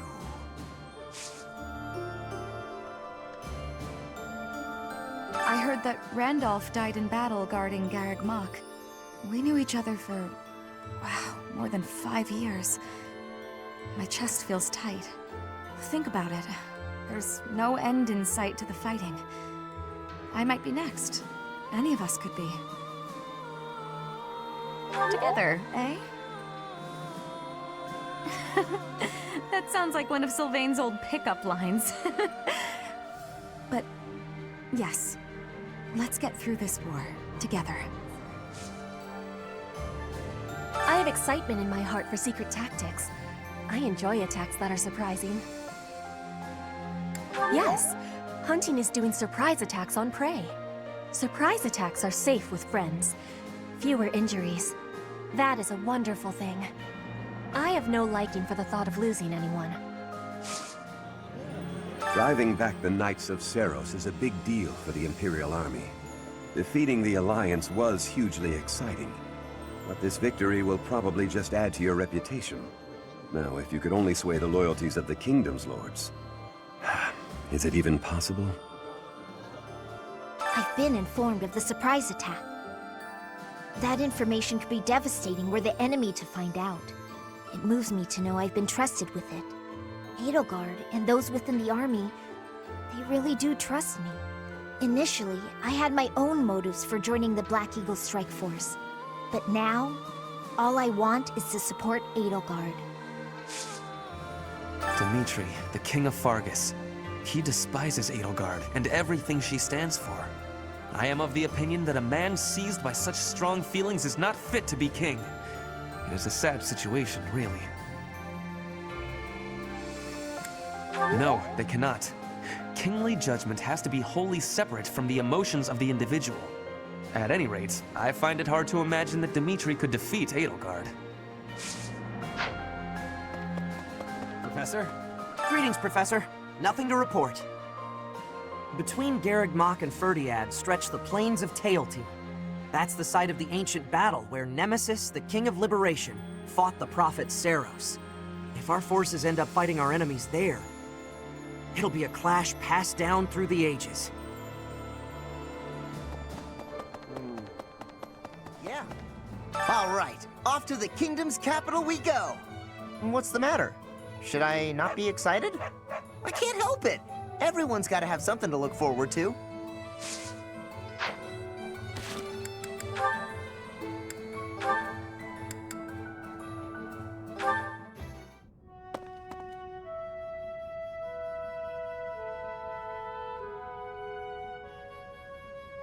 It's strange.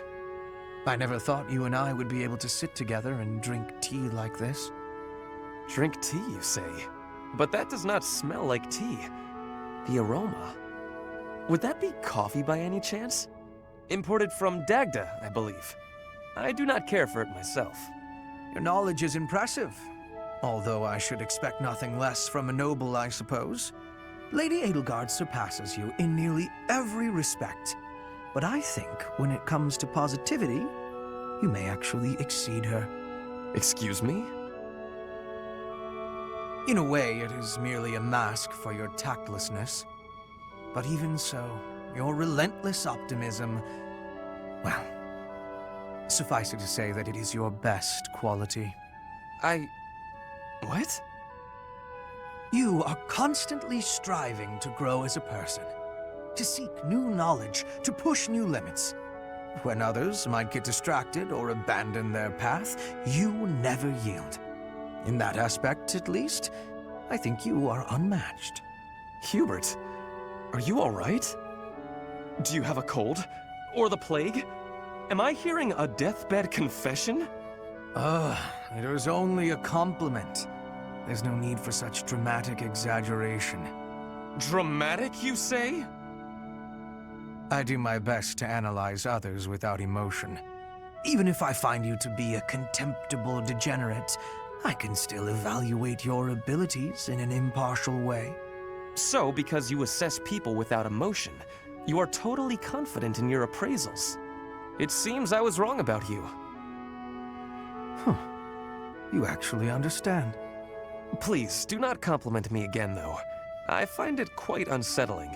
It is like hearing a snake sing an aria. At least put it in a letter next time. In the very unlikely event that there is a next time, I promise to put it in writing.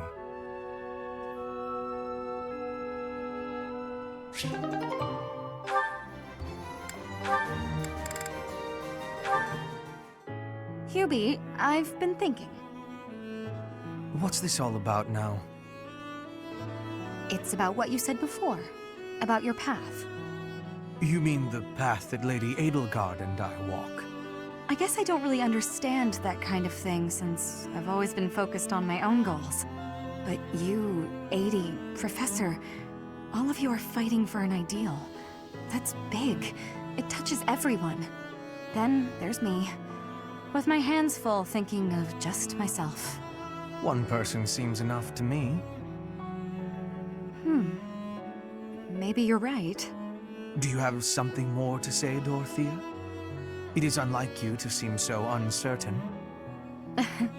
I guess so. I'm sorry, Hubie. It's just, I've been thinking a lot lately about whether Adi might command you to marry me. What? Perhaps Adi might command you. No need to repeat it. I heard you quite clearly. Like I said, my hands are full thinking of just one person. But if you and I were devoted to one another, maybe we could strive for the future you believe in. Maybe I'd finally understand your path, and be able to think about more than just myself.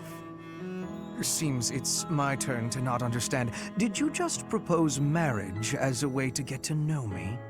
How exactly would such an arrangement benefit me? Oh, it'll benefit you. Go on. Well, this path you're walking with Adi will have one more loyal follower. Isn't that enough? I suppose it may well be. Your contribution to our cause has been noteworthy. I've no complaints about your battle prowess either. And if you are able to walk the path as I do, that would be something very special. So, will you consider it? This is all because of you, you know. You made me wonder what it's like to be wholly devoted to another person. All right. I'll consider it.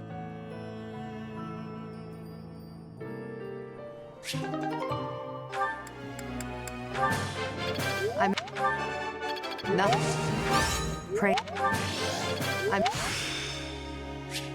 now to put this skill to use.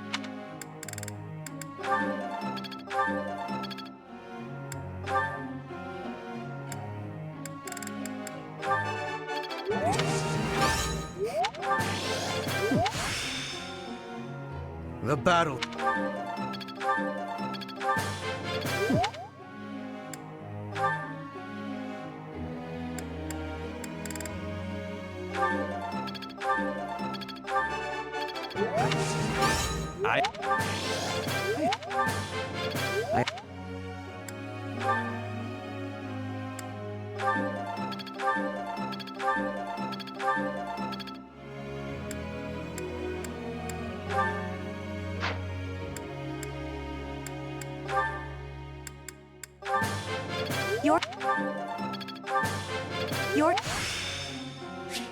I have much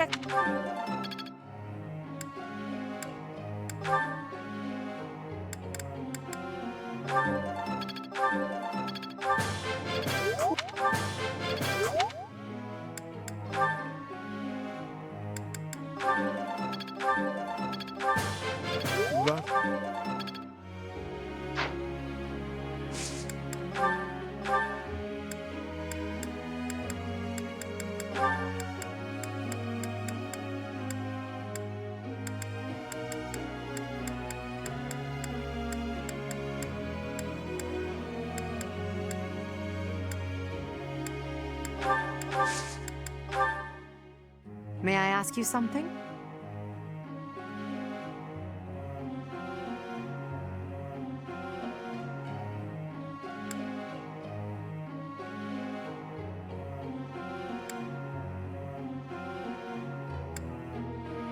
Is that so?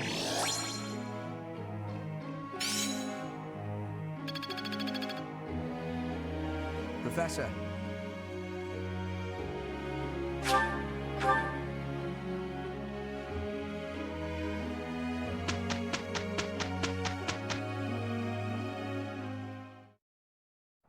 This should be easy for us. We'll be all right. Hey, we did pretty well. Can I use this off the battlefield?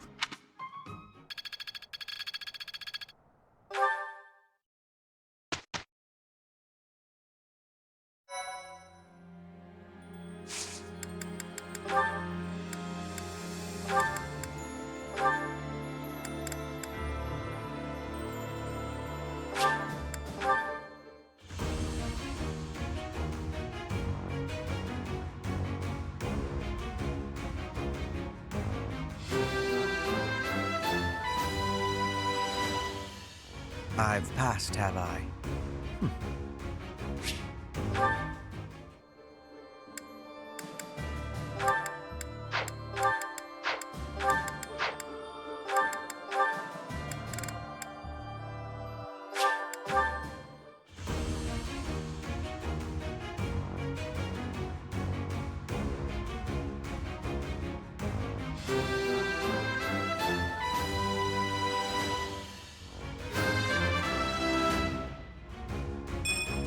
I passed!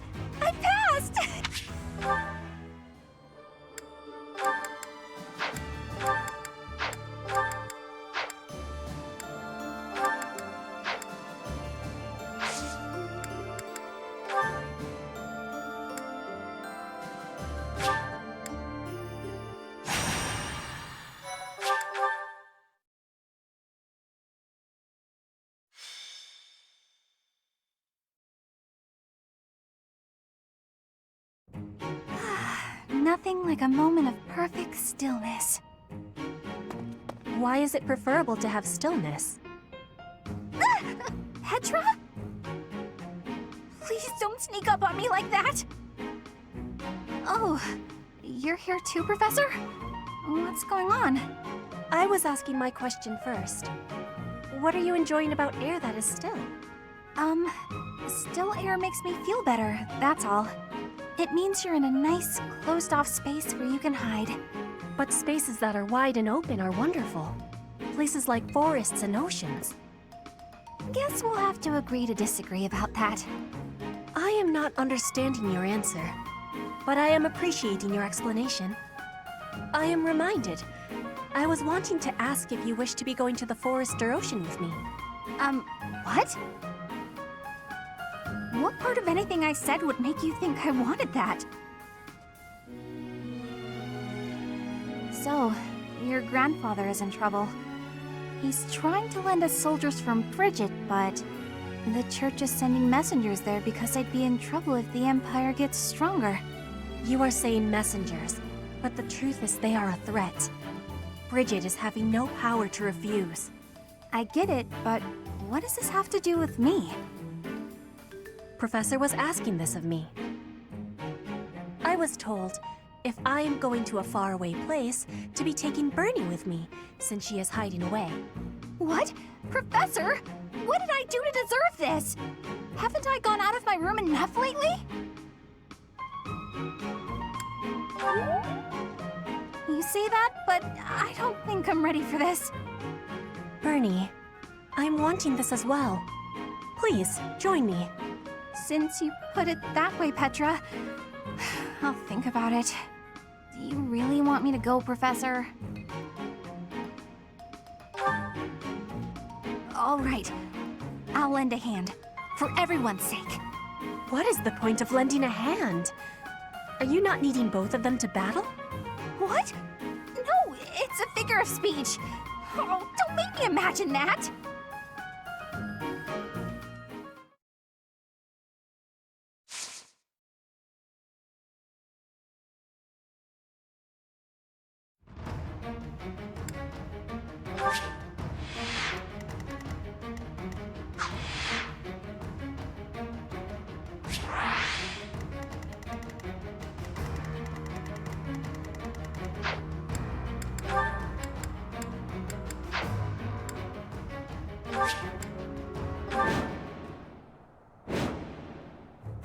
Professor, this is bad. The enemy's already here! In strength, the enemies may be winning, but I am having an idea. I have been hearing that my friends are being imprisoned in the Western Stronghold. We will be taking the Stronghold and releasing our allies. Do not let loose your hope. What? That side's crawling with enemies! We should go east. Way fewer of them over there.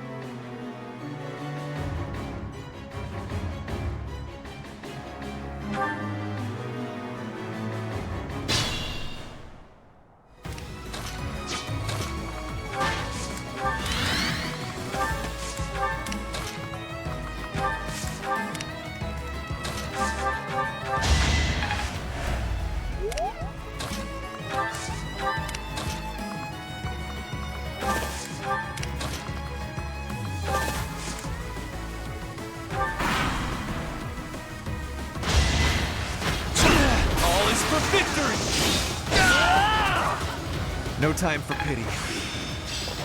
Seems simple enough. It is done. Now I can be meeting my grandfather. We must be moving with haste. Finally over? Whew. Alright, let's get out of here. This isn't exactly, the ideal environment for a recluse, you know. I will be speaking with my grandfather. Once he is convinced, I will be returning. Professor, everyone, please be waiting here. Enemies may still be nearby. Got it. We'll wait right here. And if anyone comes, the professor will handle it. Right, Professor?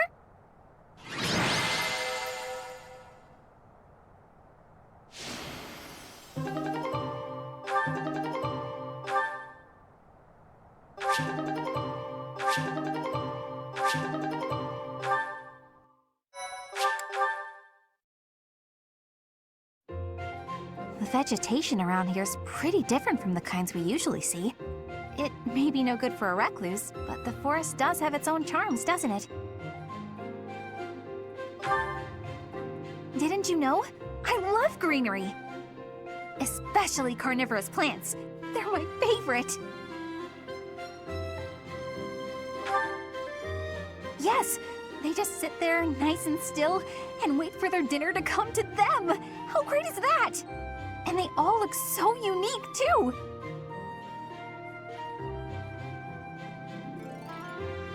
What? Don't you think so? Oh look! Petra's back! Sorry to be making you wait. I have spoken with him. It's been a long time since you've seen your grandfather, huh? How'd it go? As is usual, my grandfather was well and strong. He was saying that he will be supporting us and giving us troops. That's great! So we did it? We did. You have my thanks. Ever since we were losing the war to the Empire, Bridget has been viewed as a vassal state. But with Fodlan at war, it is a chance for Bridget to be changing our situation. Our cooperation today is part of that chance. Bridget is wanting equality with Fodlan. We will be working hard to make this happen. Huh. Bernie, what is it you are feeling? You're amazing, Petra. You went all by yourself to a foreign country? You worked hard for your homeland and you achieved your goal. I'm always focused on my own problems and I barely ever get anywhere. That is not the truth. You were fighting hard for me. You came here to be helping everyone. You were not thinking only of yourself. I am never doubting that you are working hard. We will be working together to keep moving forward to the future. You really mean it? That's so nice! And you were telling me about your interest in foreign vegetation. That is one reason why I wanted to be bringing you here. Did it make you happy? It did! It was really exciting. I I've got so many drawings I need to do before we head back. I might even have enough to make into a book. Yeah, I should do that. Want to help, Professor?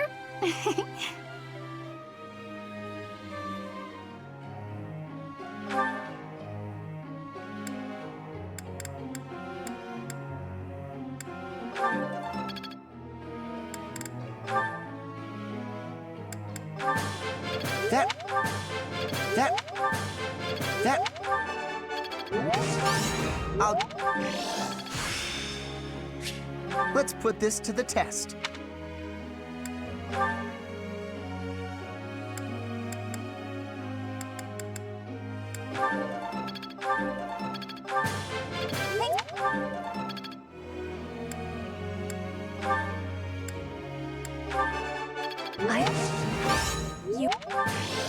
Your God.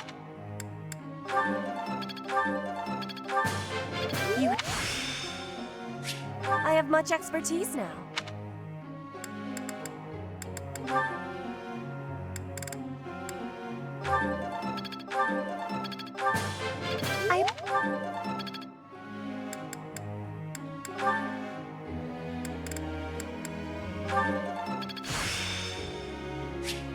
Perseverance is the key.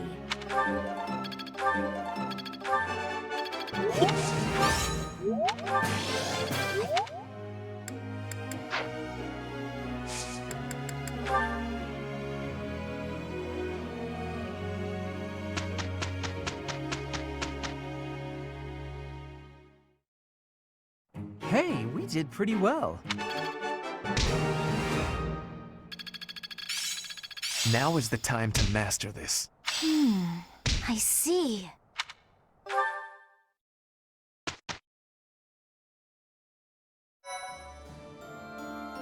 Well done, Professor. Thank you.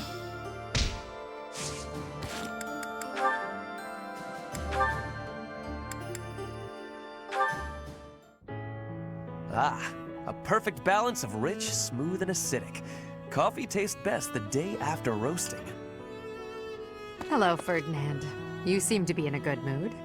What is that supposed to mean? Perhaps you expected me to hold a grudge against you after our duel. In fact, I have moved on. Have you now? Well, I'm glad to hear it. I took it hard at the time, I will confess. I always thought that I equaled you in skill, or even surpassed you. But you showed me that I do not come close to matching your talents. Yet a true noble does not give up in the face of defeat. I will continue my training, and one day I will be an elite warrior. That is the path I must take, as a noble and a man of honor. You really are in a good mood. Your determination is admirable. Yes, one day I will surpass your abilities, and I will defeat you in combat. Ferdinand, there's something I've been meaning to say to you for a while now. Honestly, I couldn't care less that you are of noble birth. Your fierce determination doesn't come from your bloodline. It's your own doing. The reason I value you and want to be friends with you is because of who you are, not who your family is. I have something I would like to say to you, too. Certainly we must recognize the common folk who strive for greatness and attain it. But for those of us born into nobility, things are more complicated. From birth, nobles must excel. If we do not, we will be forced out of our houses. This environment breeds superior individuals, and they in turn recreate the rigorous environment for their own children. Without that cycle, there would be no political elite guiding the world towards prosperity. So you're saying that the kind of world I'm striving to create is wrong? I would not go so far as to say your way is wrong, just that another way might be better. If you insist upon undoing the nobility, then we must build something in its place. We can provide free education for all, and then select the highest performing students for more intensive training and tutoring. I truly believe that people are products of their environment. Finding a way to educate the people. Interesting. I'm impressed by how much thought you've given this. No matter what shape the world takes, I'm sure I'll always need people like you by my side. People with strong principles who will argue with me and force me to consider ideas that are contrary to my own. Yes, exactly. Finally, Edelgard, you appreciate how important I am to your cause. I've always thought of you as a valued friend, Ferdinand. That's nothing new. Edelgard, I have to tell you something. I think now is the right time. Do you know what my ancestor Derek von Eyre said after your ancestor defeated him? He said, "You are an imperial beauty. Please, accept me as your husband." Halt, Ferdinand. There's a time and a place for everything. But that time is not now.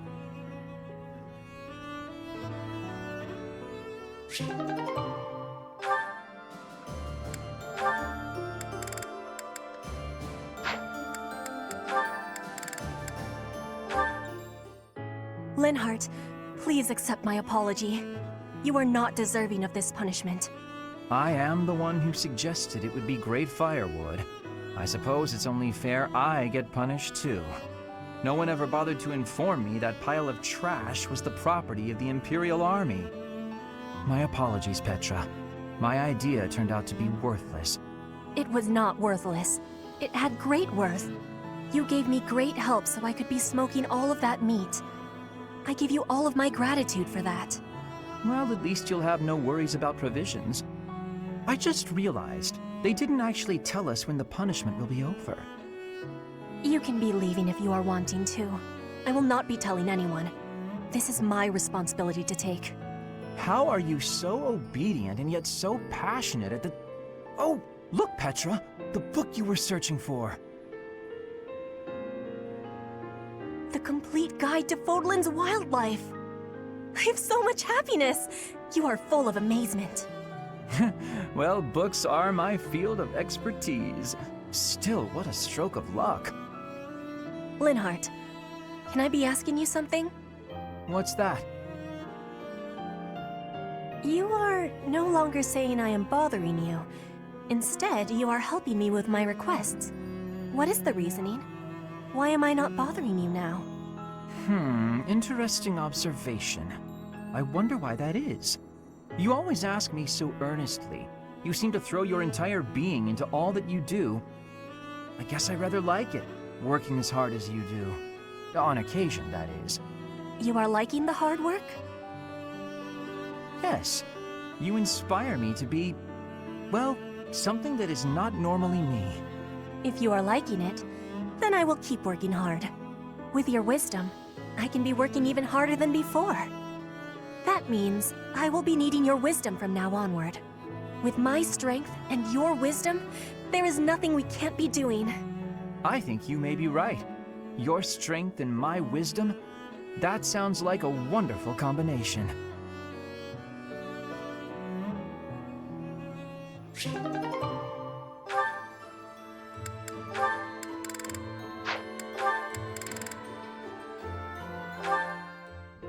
Yuritsa?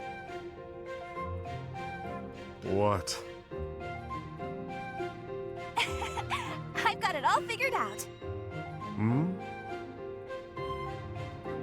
Your true identity. If my detective skills are correct, then you are the Death Knight, right? Everyone already knows that.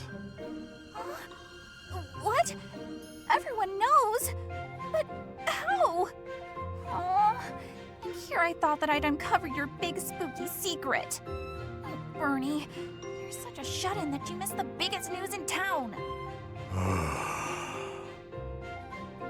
So, here's the deal, Yuritsa. You've got to tell me a secret about you that nobody else knows. Why? Because I sleuthed for hours upon hours. That's got to be rewarded. Just stop. Oh, come on. Please? Oh, I know. I've got it. Why do you wear that crazy-looking armor when you're pretending to be the Death Knight? Are you just into the look of it? You like spooky stuff? Well, I may have been drawn to that aspect. To look sinister. To embody death. Oh, I see. I thought maybe you put on that mask and armor because, just like old Bernie, you don't like talking to people.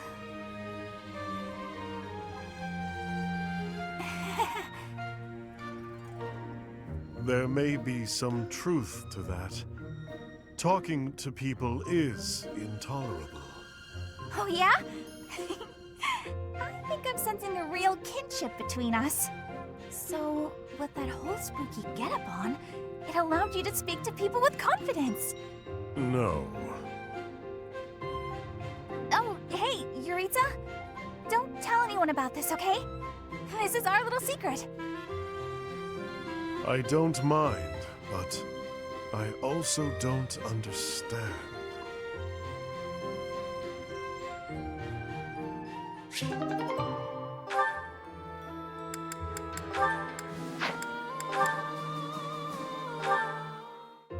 You, get over here. Get over here? How about I tell you to get out of here? You're always following me around. At least make yourself useful. Let's spar. What? Are you serious? I don't joke. Draw your weapon, unless you intend to fight without one. If you want to train, then do it on your own. If you don't attack first, I will. Okay. If you want me to knock some sense into you, who am I to say no?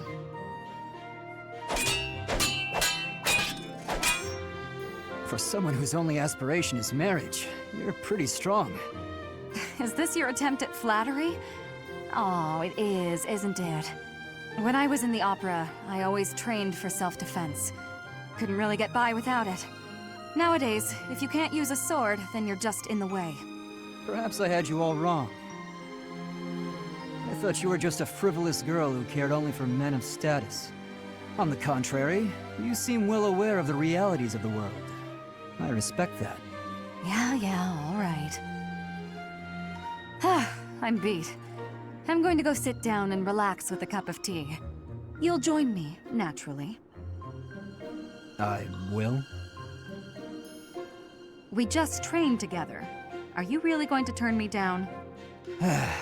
Just this once. Good. Let's go for tea. While we're at it, shall you treat me to a meal? Don't get carried away. No, you're no fun.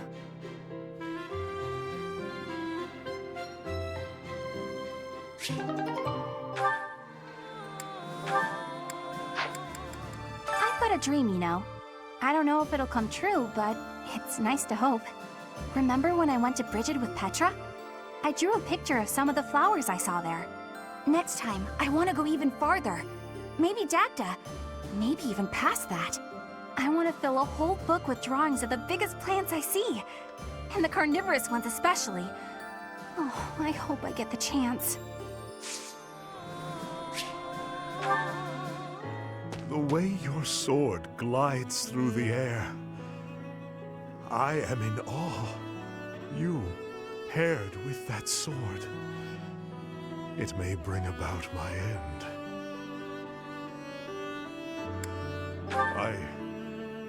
I do not know. Perhaps I do. Long ago, when the Death Knight saw you in the Holy Mausoleum, I came to an understanding that it is you, and you alone, who are capable of slaying me. Only you with your sword can do it. Upon reflection, I can see that our encounter was fated to happen. Ever since then, I've been thinking. Why indeed? Why was the Death Knight fixated so fervently upon you? At that moment, he fell under your spell. You who wields the sword of the Creator. And now, as I fight alongside you, I too fall victim to your spell. That I am unable to fight you is truly regrettable.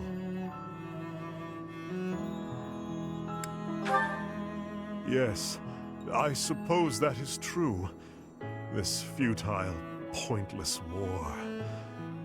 Let us end it quickly then. Uniting Fodlan and overthrowing the church are mere trivialities to me.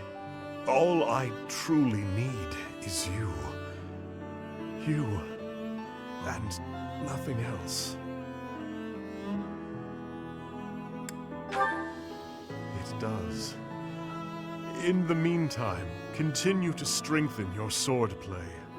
And please, don't get yourself killed by some foolish brigands. You must live, that we might fight one another to the death. I must know which one of us will emerge victorious. For now, I will have to use my imagination and savor the potential outcomes of that future. I can see it now. You swiftly dodging my blade, and then at last, your sword piercing my flesh. I stumble to the ground, gasping for air, breathing my last. Or perhaps my blade will pierce you first.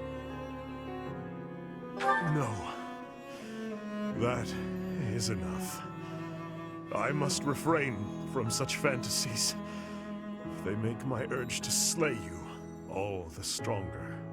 It is enough to stand by your side while I await that day of true pleasure.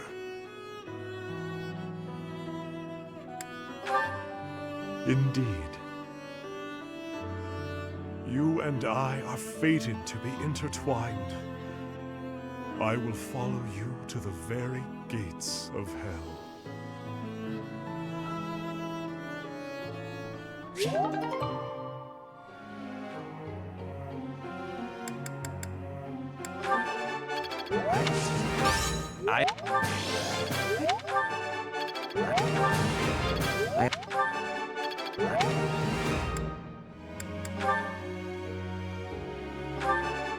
Oh!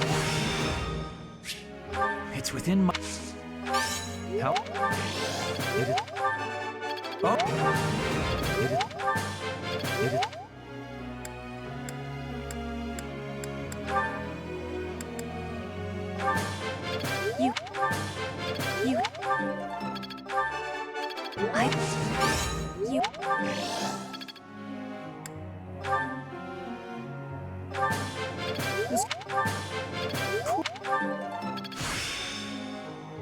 Growth system.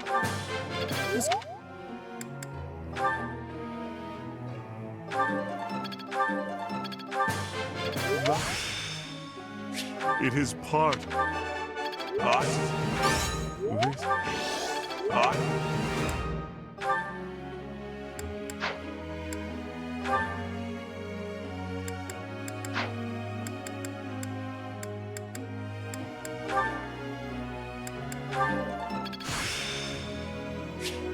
Let's put this to the test.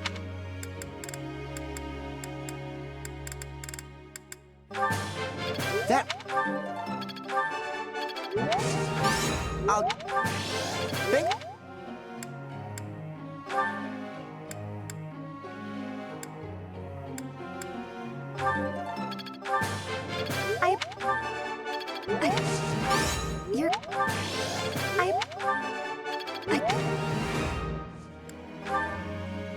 Teacher.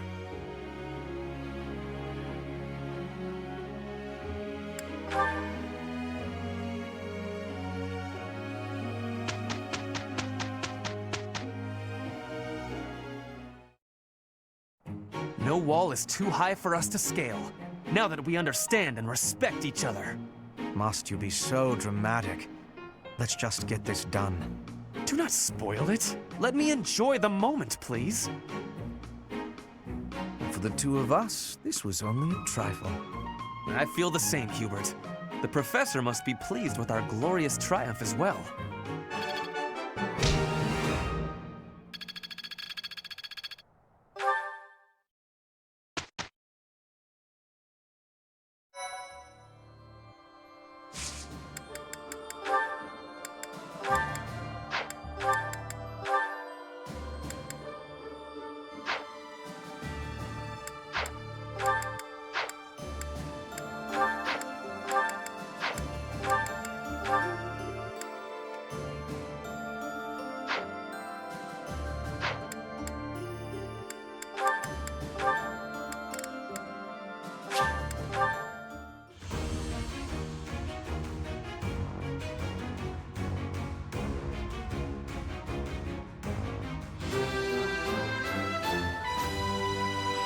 Easy.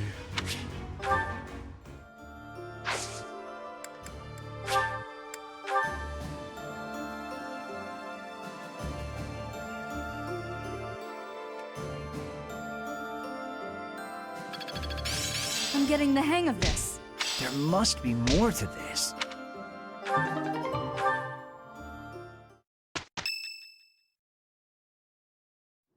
Cornelia, I have a report from our scouts.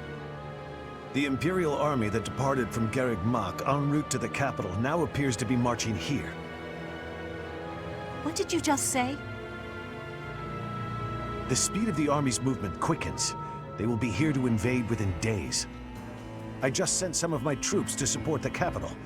It is likely to be a fierce fight. How could this be? I have not heard a thing about...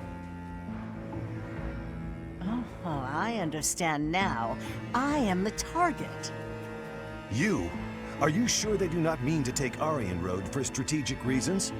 It would appear so from the outside. However, the circumstances are not that simple. And will you calm yourself? It will not be a fierce fight whatsoever.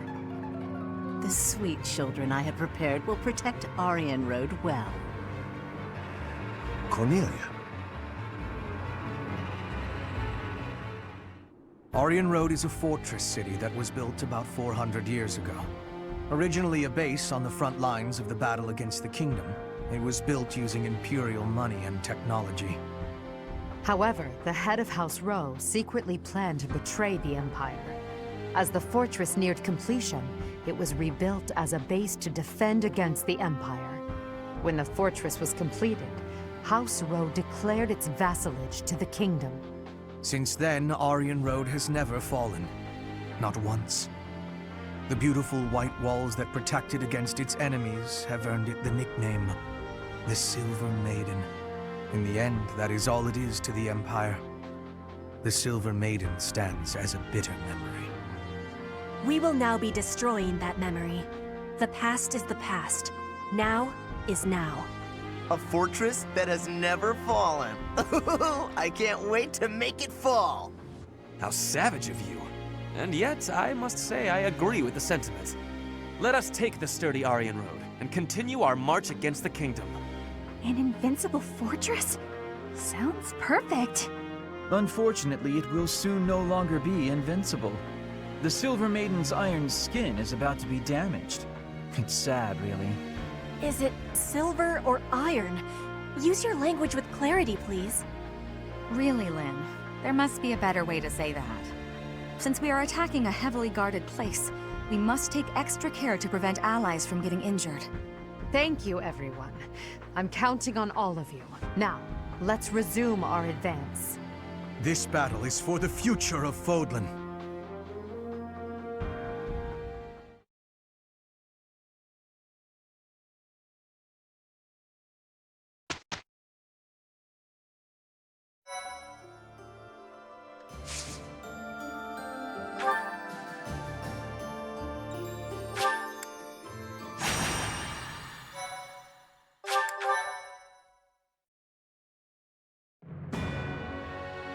In order to secure a successful invasion of Ferdiad, Edelgard launches a raid on the fortress city of Aryan Road, which occupies a key position on the border.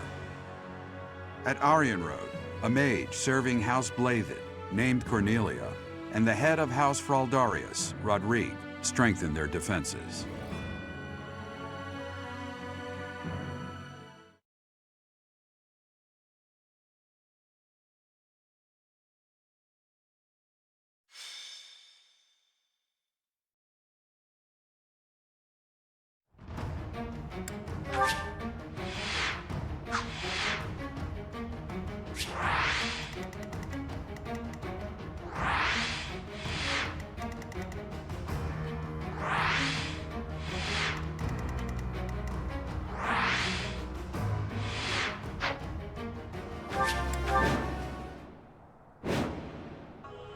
How could they deceive me and close in on Aryan Road? But it's not like I'm just going to stand by and watch. I will slaughter them all. So this is the Silver Maiden. Seeing it with my own eyes, I finally understand its strength. Especially the fact that its strength is distributed across its frontal defenses. We'll attack the front and keep our enemy occupied, while the others enter by the east gate.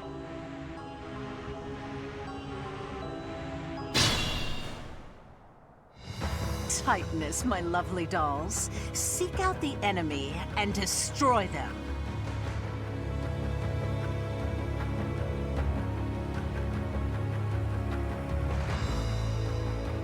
And if the chance presents itself, I wouldn't mind being rid of those unsightly kingdom forces, too.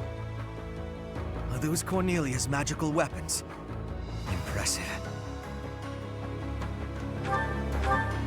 I am the King's shield, devoted to protecting the kingdom, as well as the King's lance, who kills his foes. In the name of House Fraldarius, I will defeat you all!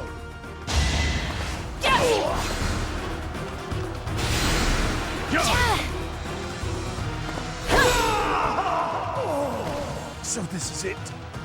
Your Majesty, please bring us victory.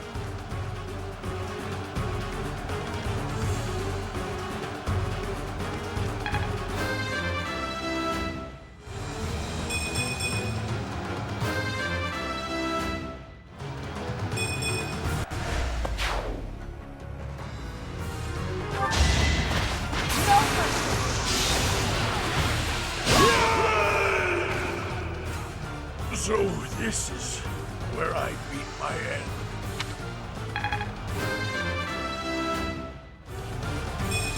I've no time to idle. Amazing!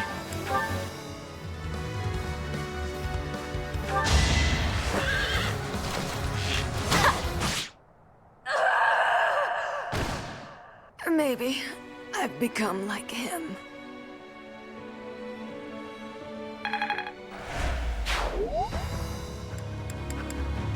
Aw, such a shame. I always thought we'd end up being good friends. But here you are as my enemy. The only thing left to do is kill you, right?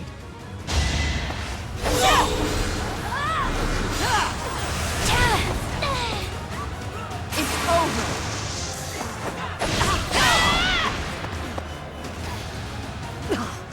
So this is as far as I could get.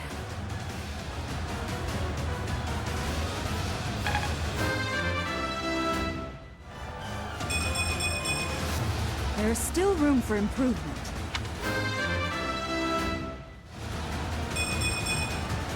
I'm not there yet. All is in accordance with this carefully crafted script of ours. What a masterpiece! What a delightful dance! Victory is ours. Aryan Road has fallen. Another army will take control of Aryan Road. As for us, we will take all of the military force we can muster and advance to the kingdom capital of Ferdiad. It won't be long before all of Fodlan is unified. Everyone, this is our last push. Our goal is within reach.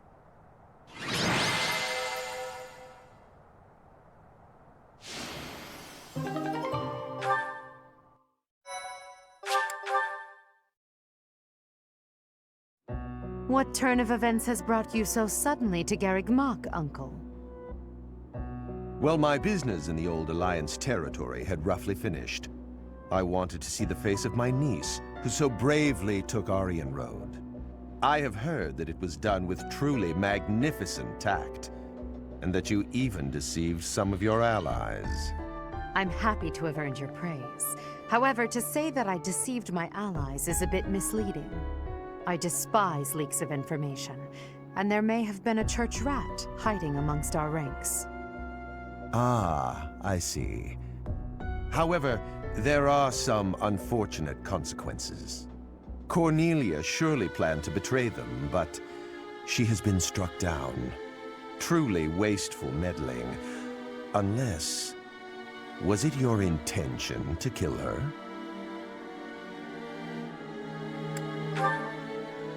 Indeed, we came only to kill our enemies. She used a terrible magic weapon. Dolls that she could move and fight with. Did you know about them? Well now, if that were the case, would it not have been better to keep her as an ally? If you are only capable of such imprudence, this dark cloud might hang over the Empire's future as well. Thank you for your concern. However, I will sweep aside any darkness that comes our way. I will be praying. Praying that the Empire will not become another Aryan Road. Another Aryan Road? Just what do you mean? I must take my leave now. Farewell.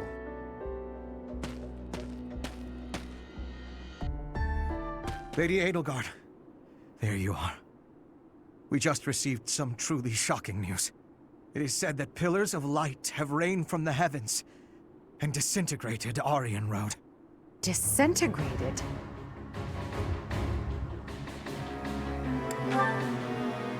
Why would he do that? Was Lord Arundel just here?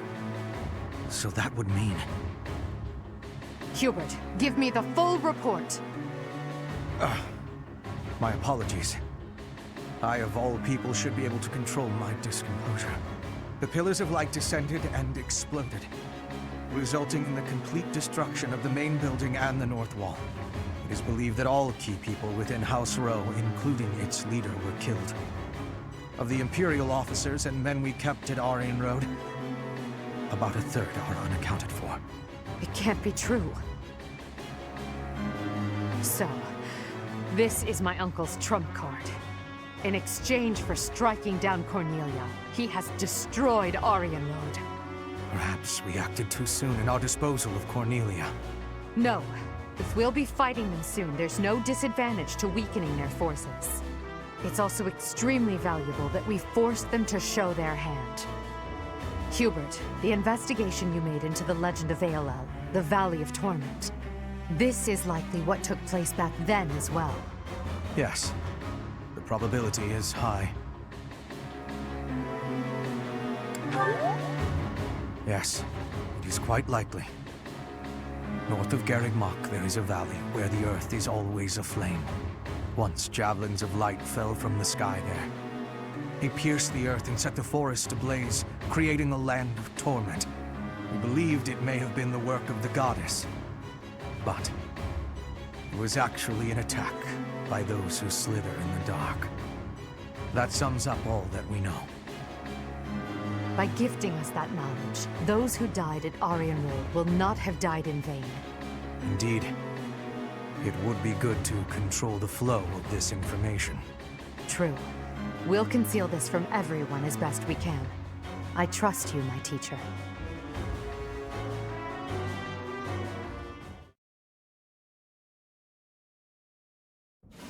I'm sure everyone has heard about what transpired at Aryan Road. The Church has displayed their cowardice by indiscriminately using forbidden practices to kill the residents there. Their victims also include members of House Row, the Imperial Army, and many, many more. According to our investigation, the forbidden attack that destroyed Aryan Road cannot be used again so quickly. Even so, we cannot delay our efforts. We must put a stop to all of this by the end of next month. The leader of one of the Imperial factions has already initiated an attack on the Fraldarius territory lost by Rodrigue. Soon, all obstacles blocking our path to Ferdiad will have vanished. A cornered animal is at its most deadly. We must move quickly. Next, we march through the Tailteen Plains. After that, we destroy Ferdiad. At that time, complete Imperial control over Fodlan will finally be a reality. Oh, I'm shaking with excitement! Bring on the battle! I understand that a confrontation is inevitable. Still, I wonder if there's some path we could take that would cause less suffering. This is the only path for the goal we are reaching for. And so we must keep walking on it. We are walking down the path to a better tomorrow. A cornered church. Well, count me out from any forbidden sorcery that can destroy whole cities. If only there was an easier way to get more information on crests and relics. You are as negative as usual, Linhardt. We have but one order: to emerge victorious. We're going to win this. We really are. After all, if we lose, everything will be terrible forever. Oh, no way. We can't let that happen. There's a lot to worry about, but I'm sure it will all work out. We'll win no matter what!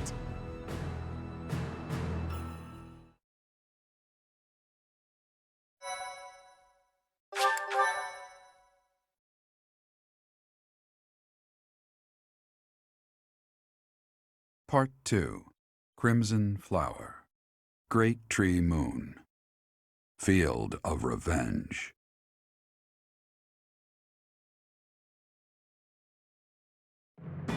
With the capture of Aryan Road complete, the Imperial Army moves to invade the kingdom capital. They plot to send troops toward now vulnerable House Fraldarius territory and plan to attack Ferdiad from two sides.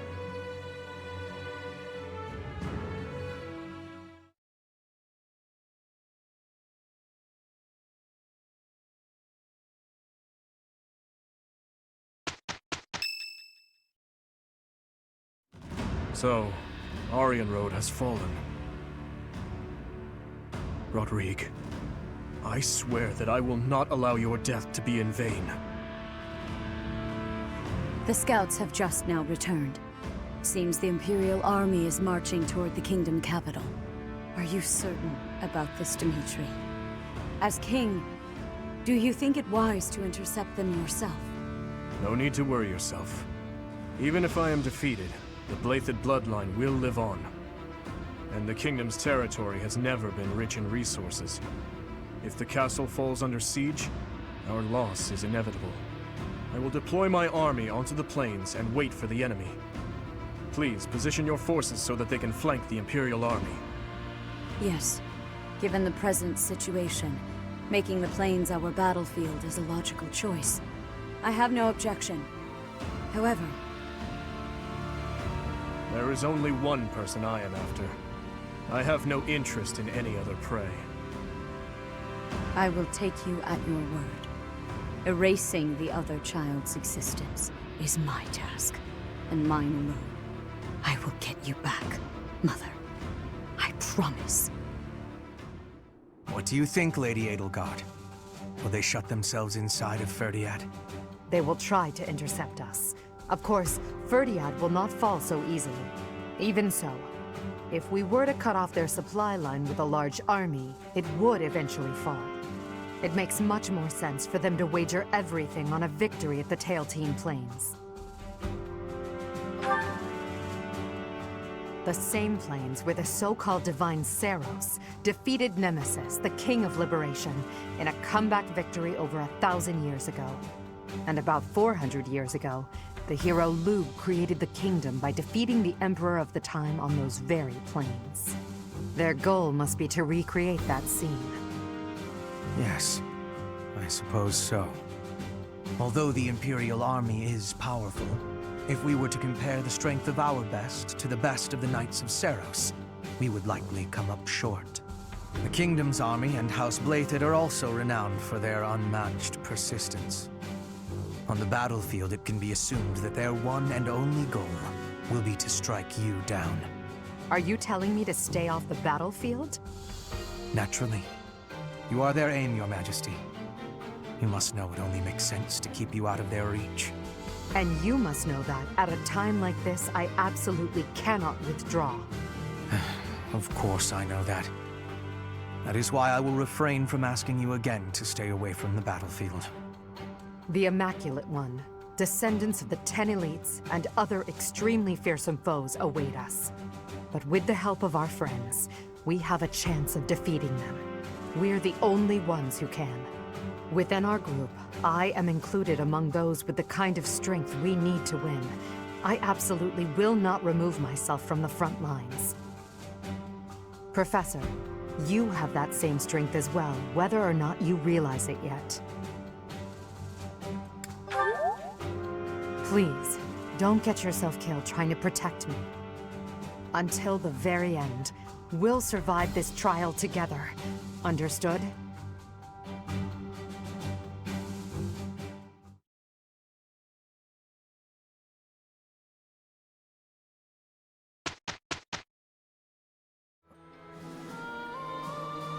thought you were going to attack the kingdom capital, but you attacked Aryan Road instead? Well, you sure had me fooled. She's a tricksy one, that Lady Edelgard. But this time, you really are going for the capital, right? I wish you the best of luck. Hey! Professor. Greetings, Professor. Nothing to report. The time has finally come to set out for the kingdom capital, Ferdiad. I thought the same thing last month, but I still can't believe the plan was to ambush Aryan Road. I know it couldn't be helped, but even I wasn't let in on the secret. Me! Not gonna lie, that hurt a little. Well, let's forget about that. I'm praying for your victory and your safe return. The Knights of Seiros are led by the Archbishop herself, and the Kingdom Army is led by none other than the King. I have faith that the Imperial Army will prevail, but it still makes my knees feel a bit wobbly.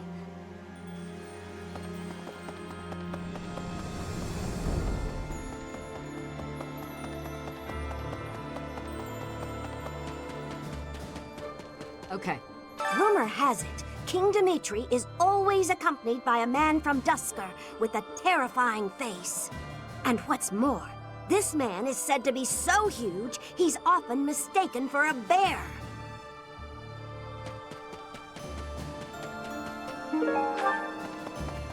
That reminds... If the enemy forces come to intercept us, chances are high that we'll clash on the Tailtean Plains. The Tailtean Plains were the site of a famous battle in ancient times, right? That's what some book type at the library said, at any rate.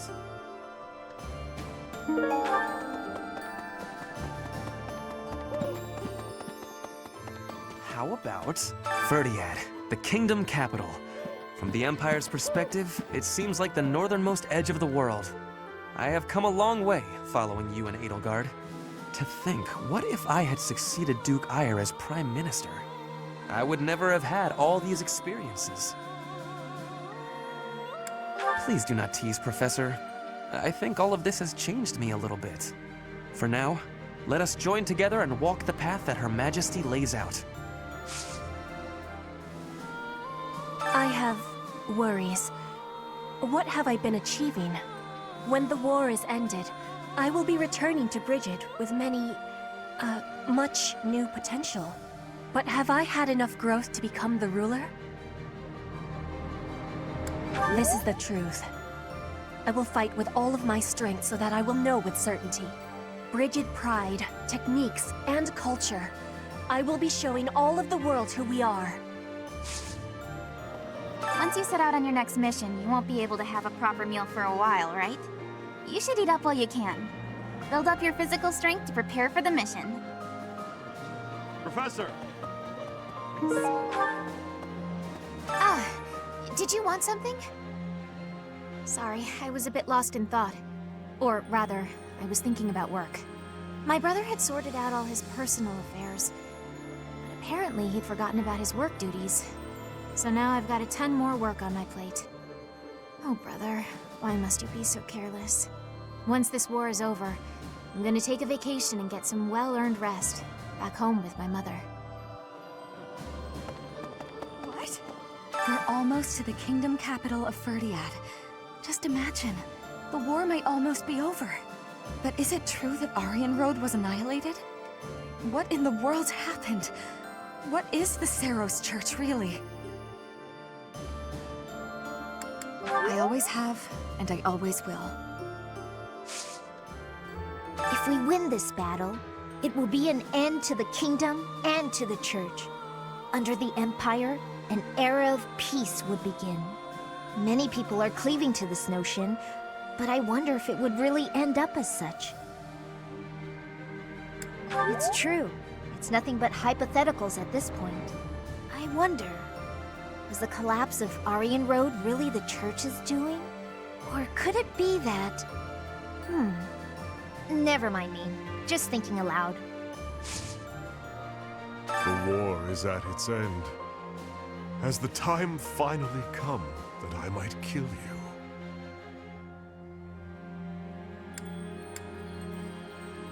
It is true. Those petulant fleas must be picked off one by one. They are nothing if not persistent. What the? They used to call my father the Shield of Fargus.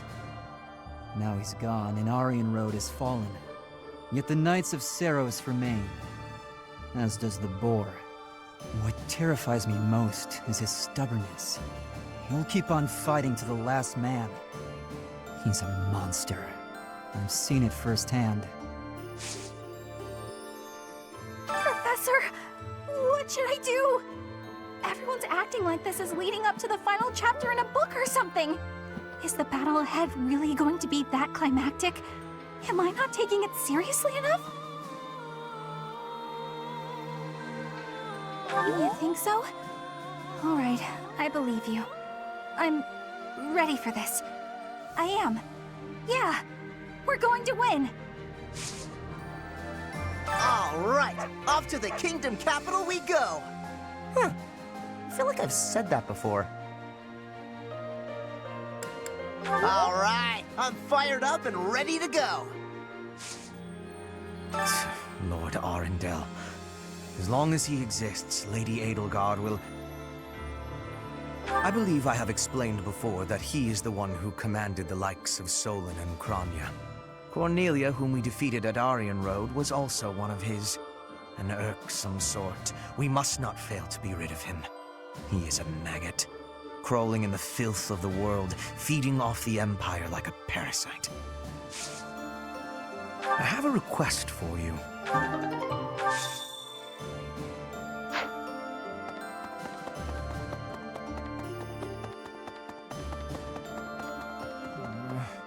When you think of it, as one approaches the end of a war, the sacrifices only grow larger, don't they? The winning side musters their forces and attempts to strike a decisive blow, while those of the losing side make desperate attempts to turn the war in their favor. Neither side will give. I only wish we'd consider those who lose their lives in that struggle. I can appreciate that, but just because a choice is better does not mean that it's good.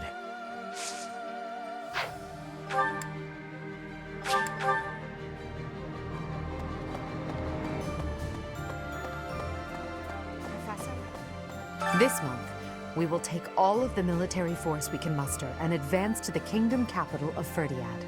I have no intention of retreating to Garreg Mach after we've come this far. We will only return after we've conquered Ferdiad and put an end to this war.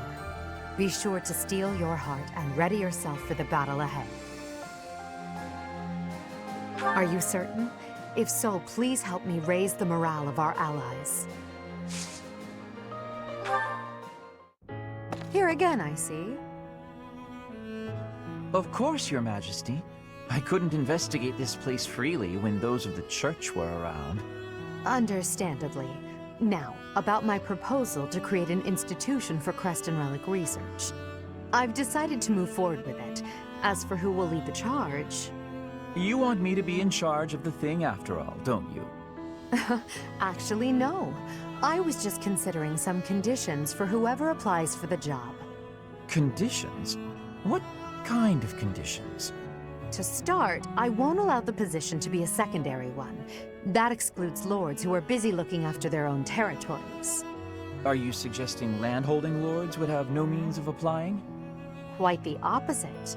I'm looking for applicants with enough passion for the job that they're willing to relinquish any landholding rights they possess. They will be provided with necessities like food, clothing, and housing, but will receive no further compensation. That said, they will be free to take as much time off as they desire. Do you expect anyone to be interested in such an odd position? That's my hope. Have you gone mad? Demanding someone rescind their land rights and then provide no compensation? Even the unlimited time off is a rather discourteous perk to offer. No one would accept room, board, and endless time to research. No one but me. Why must you... Why must I what? Why must you understand me so well? I asked you to consider the feelings of those below you. I never expected you to consider mine to this extent. I told you I'd figure out a way to make use of your talents that you'd find acceptable. Honestly, no woman has ever gone through this much trouble for me before. Then have you decided? Yes, I have. I would be most pleased to accept your offer, Your Majesty.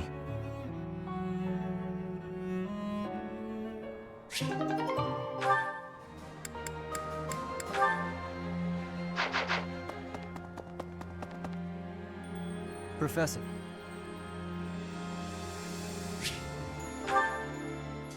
Finally, I notched a win against you. True, it was a narrow victory. When we spar, I feel like I'm revisiting my past. It's like training with my brother. He always won, always, and died before I could win a single bout. From the first time I held a sword, all I wanted was to surpass him. And that's what drove me to become so strong.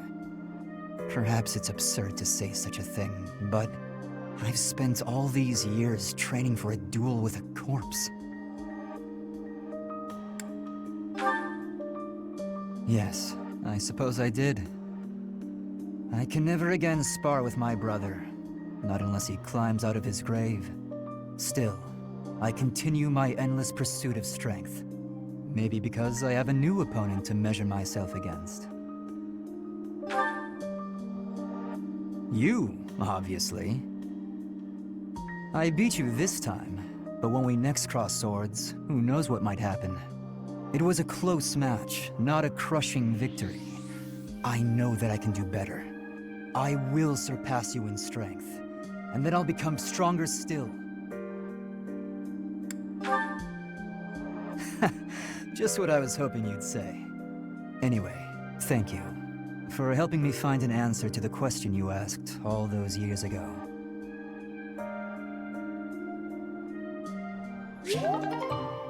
Right.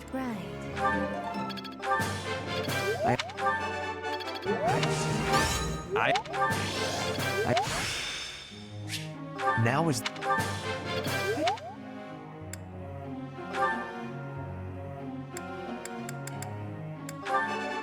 Oh! How? Oh! There must be... Oh! Oh!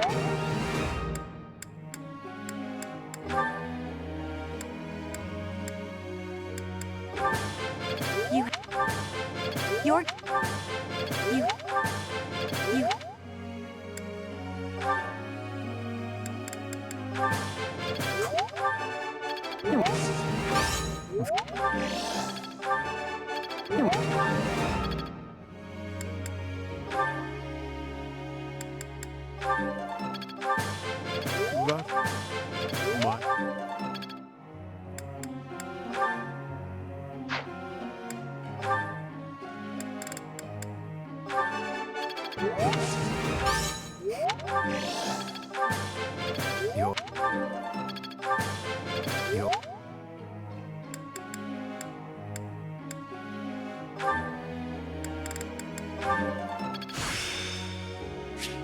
I'd never have learned this back in my room.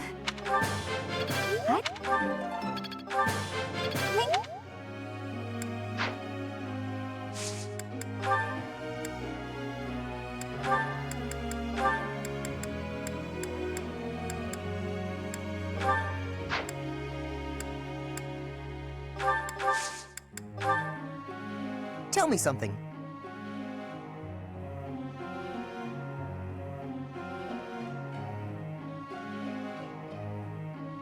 Yeah, great answer.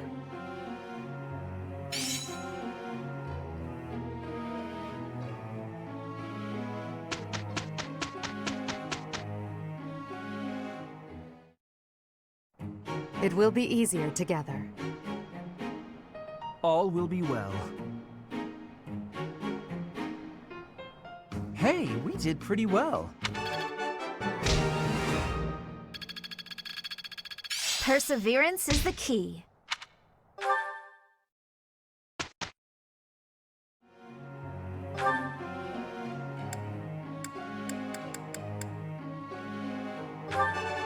No.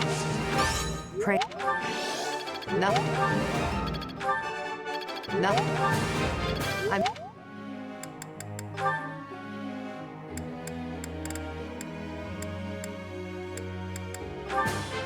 That... Let's put this... That...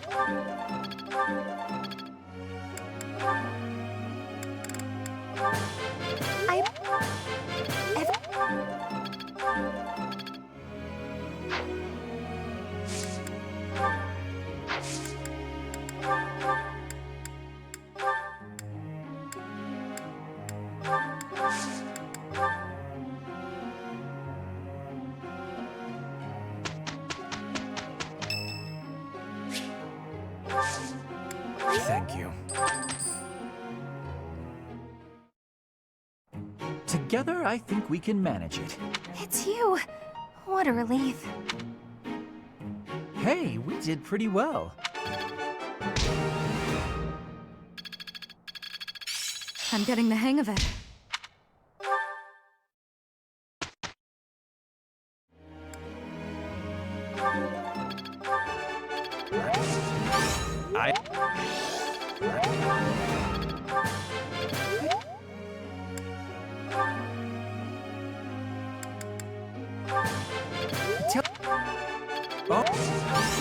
How? Oh! It's with...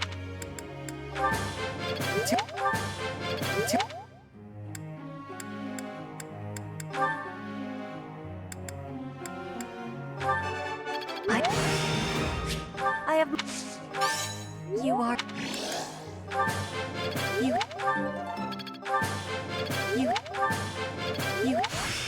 I...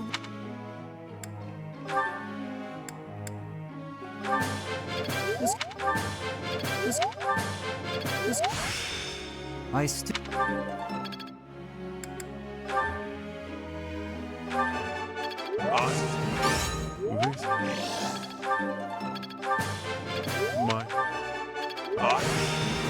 It is...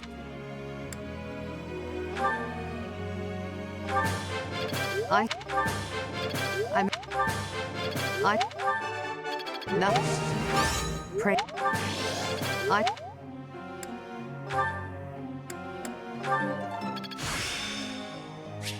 The battle...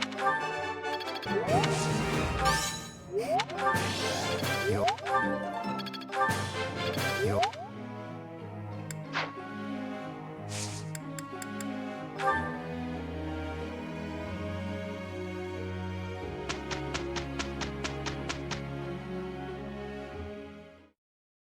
Hey, we did pretty well. Now, to put this skill to use. Perseverance is the key.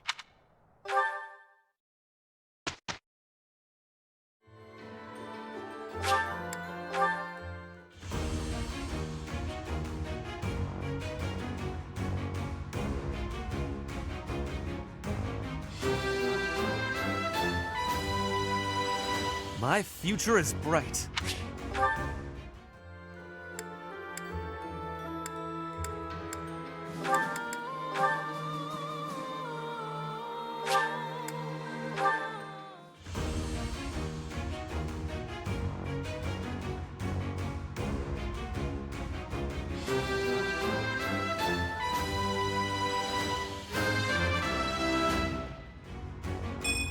I have success!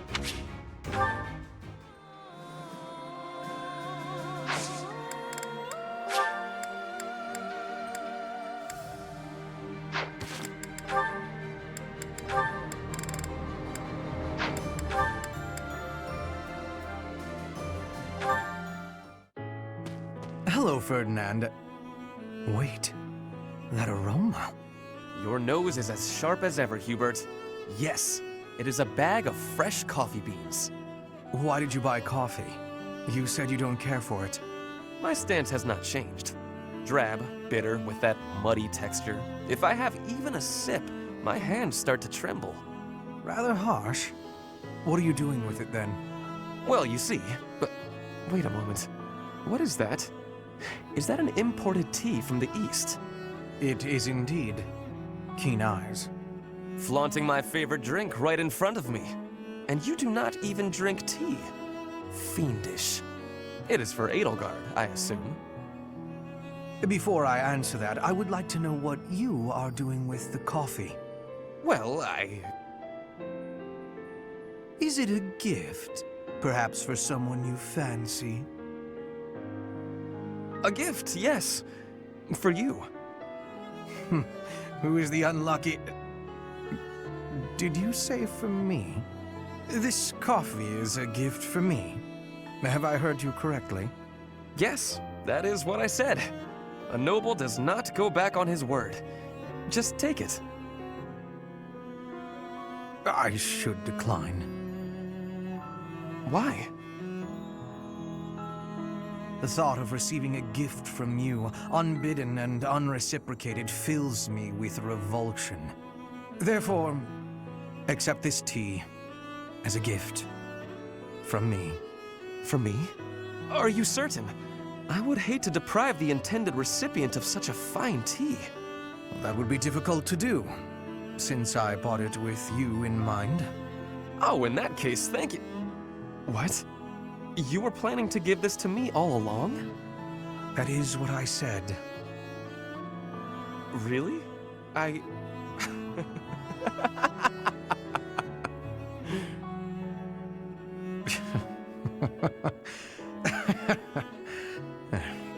Only one thing to do. We must take a tea break. Very well. But tea is not what I will be drinking. Of course. I will make you some coffee. Then I will prepare the tea.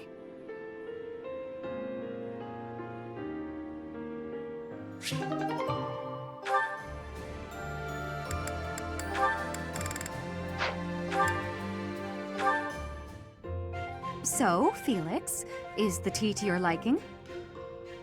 It is. It's nice to relax like this every now and then, isn't it? It is. You said some of your equipment is damaged, didn't you? It is.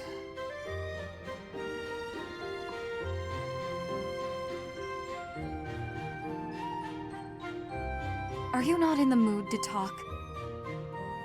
We could discuss your family or what's happening in high society. Flavors of tea? Your favorite jokes? None of those. I already told you, I don't joke. Of course, only cynicism. Oh, I know. We're holding a small opera in the cathedral soon. I'll be singing too. If you're interested in... but of course you aren't. You can sing? I'm sorry. What did you just say? Can I sing? I was only a diva of the Middle Front Opera Company, that's all. Oh, right. I forgot. You forgot. Am I that uninteresting to you? What must you think of me? You're insincere and loud, is what I think.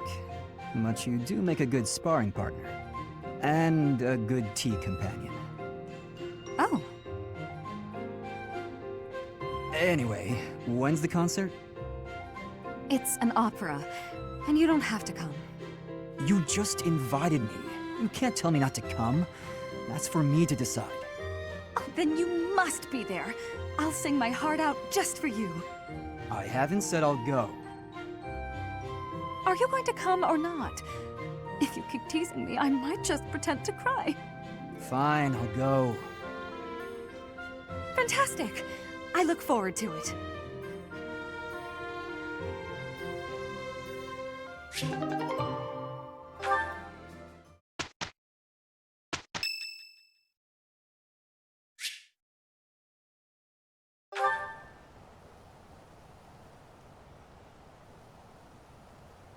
Sorry. It looks like I'm going to have to leave you now. One day, I hope you'll give this ring to someone you love as well as I love her.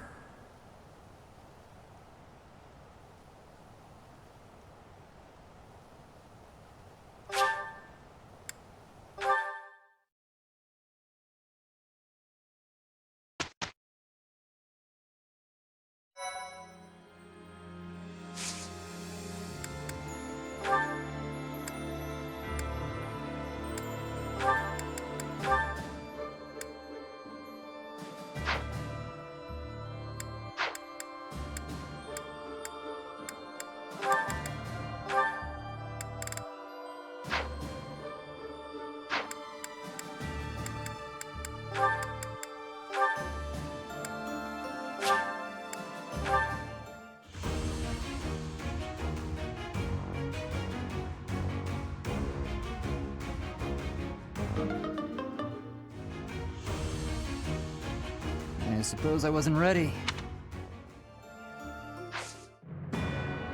With Aryan Road behind them, the Black Eagle Strike Force marches north to Ferdiad. They plan for the Imperial Army stationed in former Alliance territory to take over Fraldarius land, so they are able to attack Ferdiad from 2 directions. King Dimitri anticipates the Imperial Army's strategy, leading the Kingdom Army and Rhea's Knights of Seiros out of Ferdiad, and prepares to intercept the Imperial Army at the Tailtean Plains.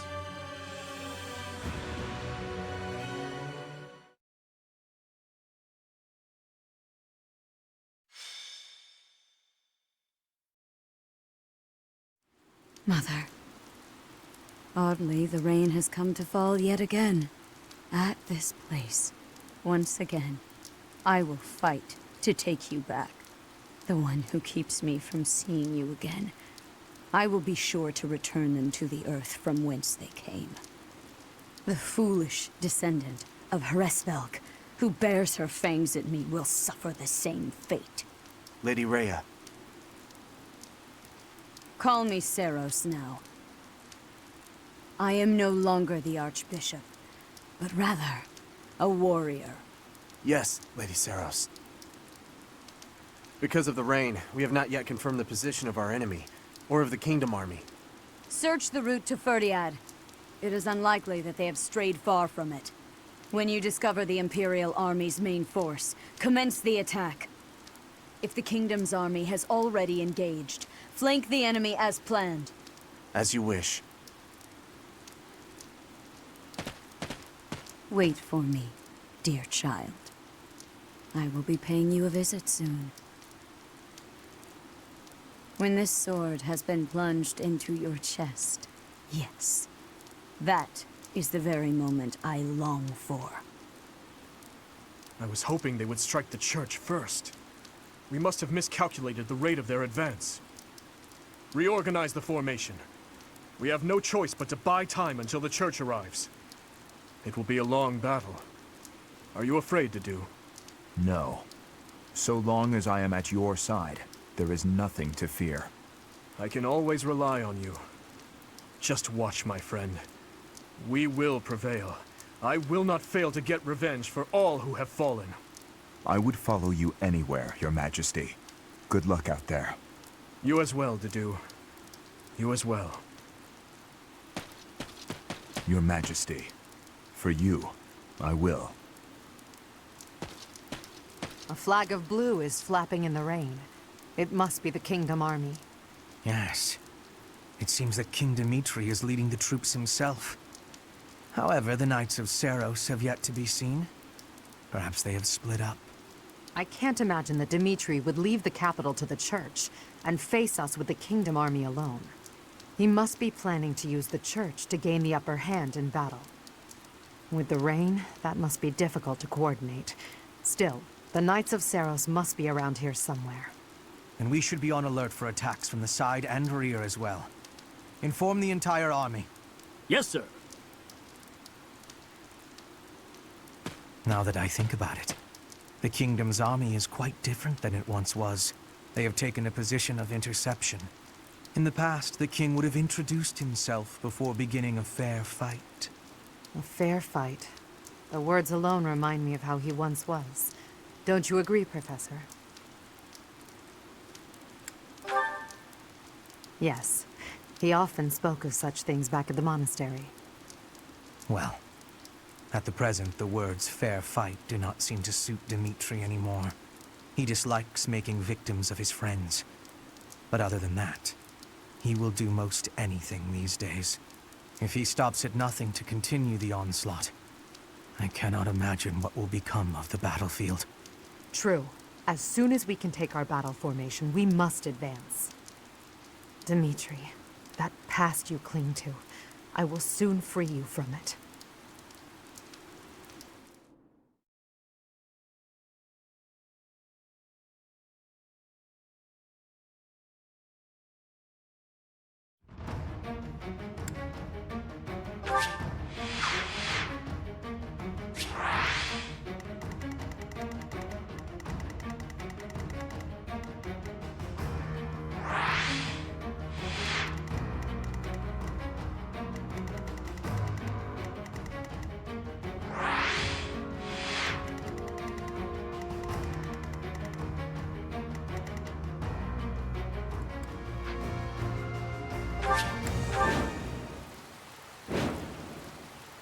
Ah, here you are, Edelgard, at your eternal resting place. You have trampled and stolen and blinded yourself to the truth. Today, I will have vengeance for all you have done. With this battle, the main force of the kingdom will be annihilated. Leave no enemy general alive, least of all King Dimitri. We are uncertain of the enemy's plans, so let us advance our troops with caution. The Knights of Seiros have yet to show themselves. They will join the battle at some point. Be ready.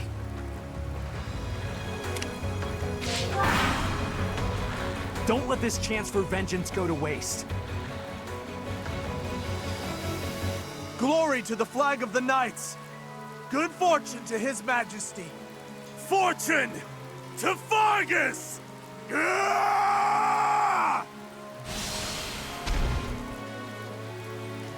What the? That kingdom soldier just changed into a demonic beast. Did Tullus? No. This is something simpler. This is the work of a crest stone. But why? I gave them crest stones from the castle vaults. Fool! Why did you do that? If we lose here, the kingdom falls. It's our only hope. You call this hope? Well, we must now claim victory so their deaths were not in vain. Yes, Your Majesty. I am with you.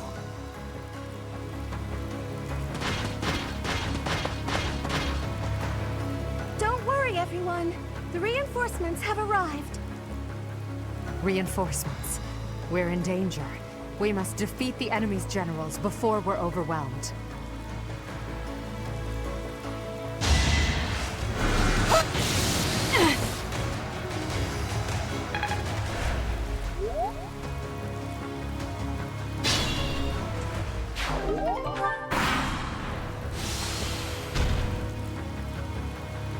This battle may turn against us if we allow any more of them to transform.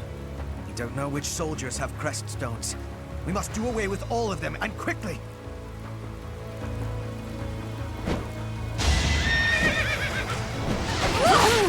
Allow me to demonstrate! All is going to plan.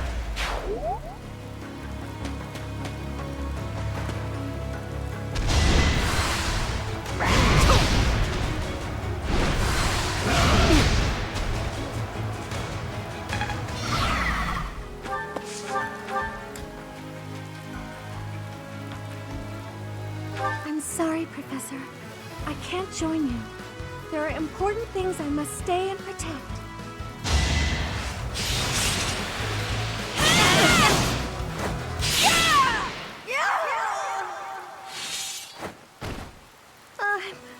I'm sorry, Dimitri.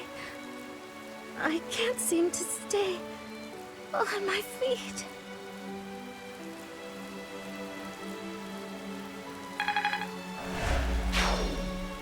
Forgive me, Mercedes. Were it not for me, you wouldn't have gotten caught up in all this. You might still be alive. It is time. Your Majesty, I will avenge your father. You are the one true king, Dimitri.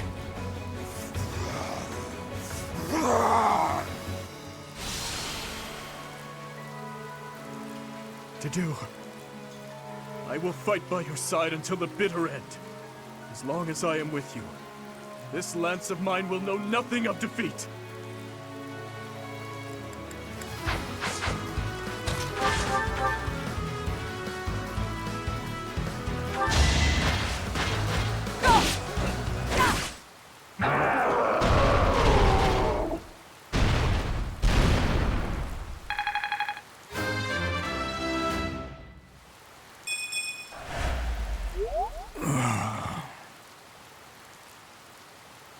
Dedu, you fool.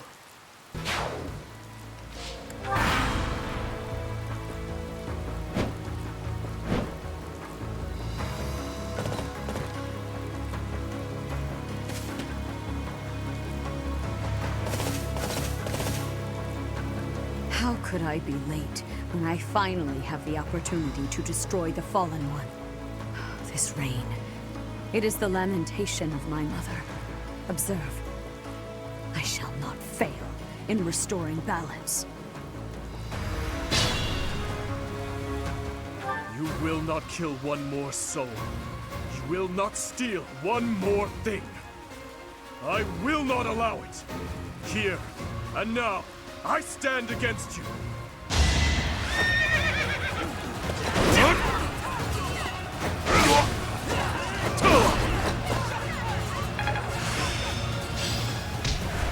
I am unafraid.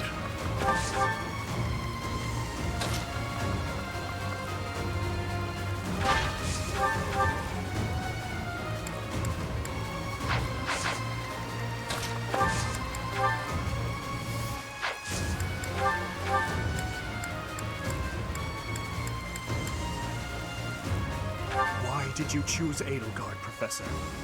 Why did you choose to walk this savage, bloody path? I cannot shake this feeling of regret. Regret that I must kill you now. It's over!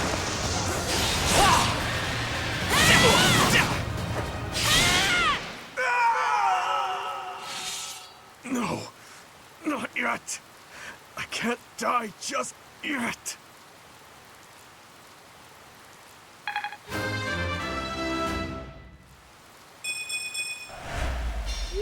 Dimitri, you idiot!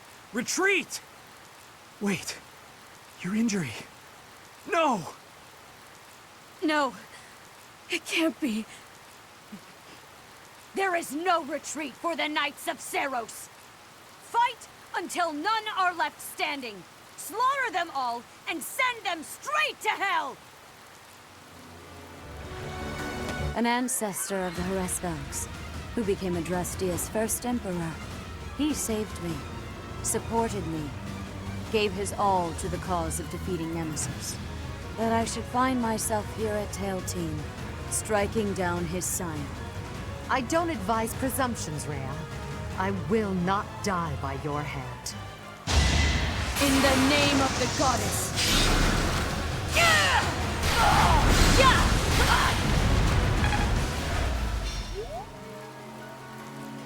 An ancestor of the beast that I don't... You can't stop me!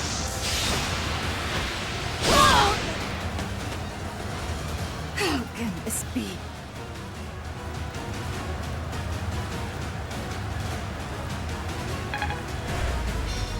I lost to that thief? Unacceptable! Watch out, Lady Rhea! Please retreat!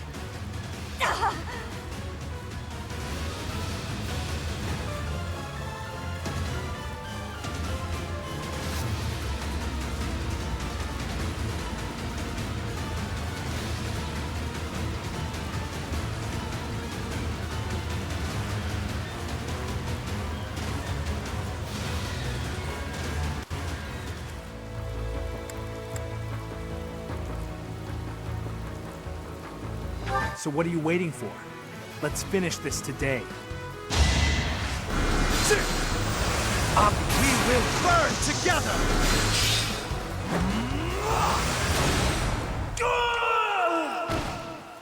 I was such a fool.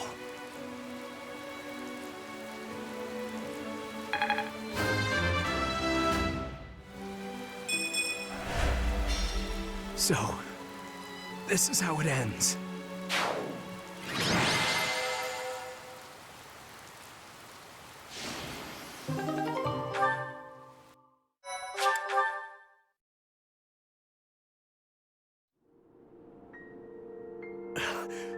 Edelgard, I will kill you. You will know the regret of my father, who was killed for you.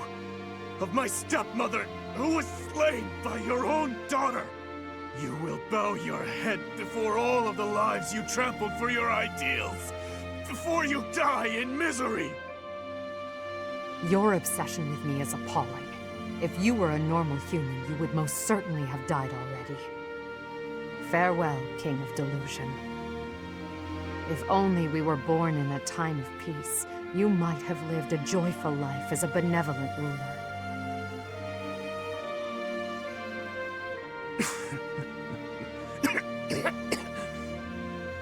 To the fires of eternity with you, El.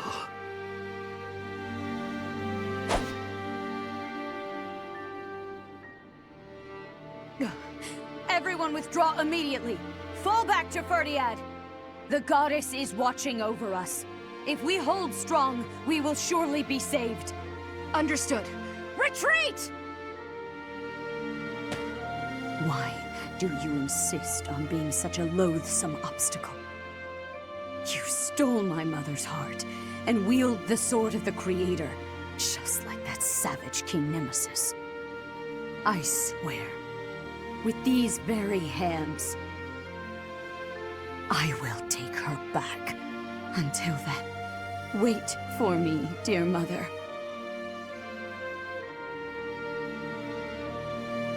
Rhea.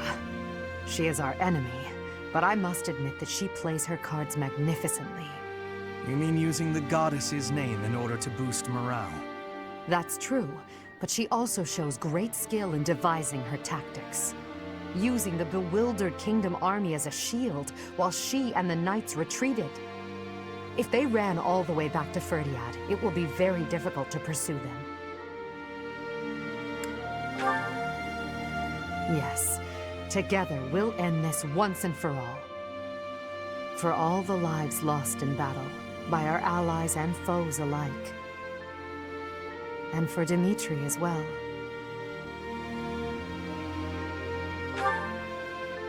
Yes, the thirst for revenge that imprisoned him was the result of my uncle's strategy. He believed that I was the cause of everything, and he lost sight of his path as king. There was nothing I could do to save him, and so, the very least I could do was...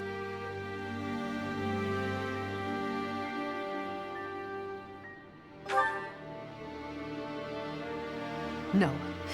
The Edelgard who shed tears died many years ago. Everything that's happened, it's all just part of the ebb and flow of history. The tragedy of Duscar, our days at the Academy, Father's death, and the 5 years you were gone. After all of that, at long last, we're here, at this point in time. I hope you'll stay by my side until the very end. It's time for humanity to take this world back.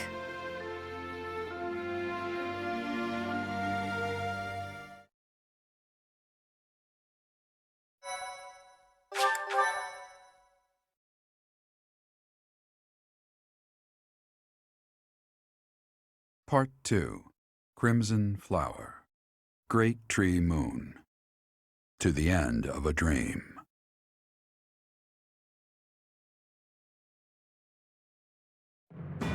After defeating the Kingdom army and King Dimitri on the Tailteen Plains, Imperial forces set their sights on Ferdiad, the Kingdom capital.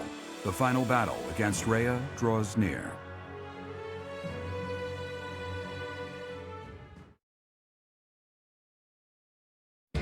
So, we have finally arrived.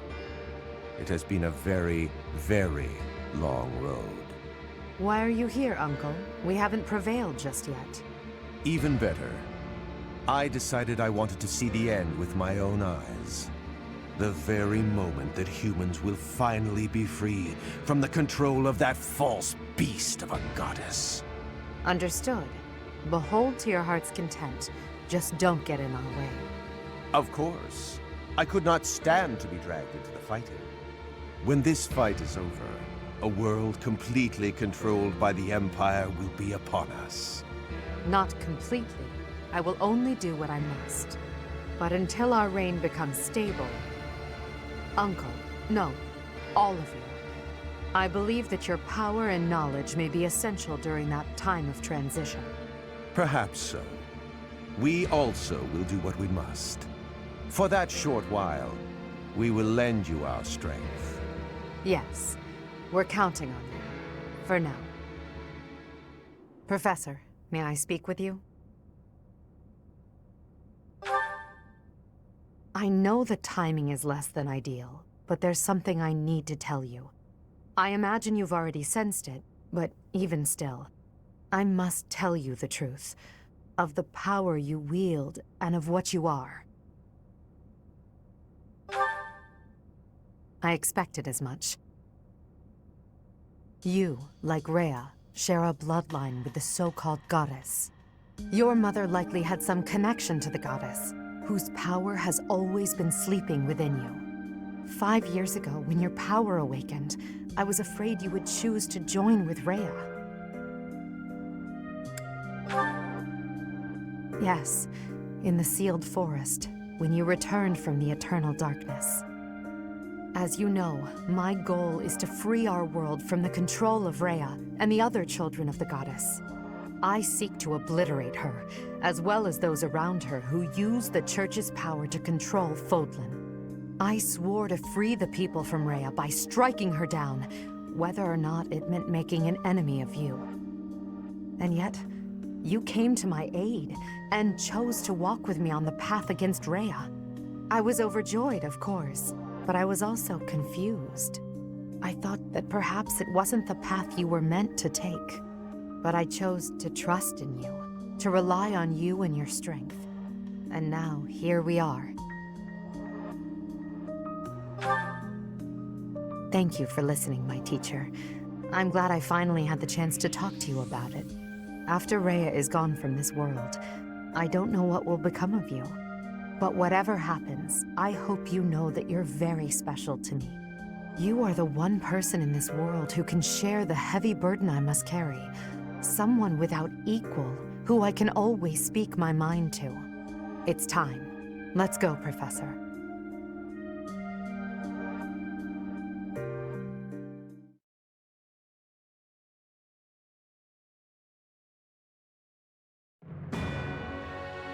The Imperial army arrives in Ferdiad, the kingdom capital, only to be confronted by Rhea, who has transformed into the Immaculate One. The Black Eagle strike force steels itself for an epic battle, hoping to soon return Fodlan to its people.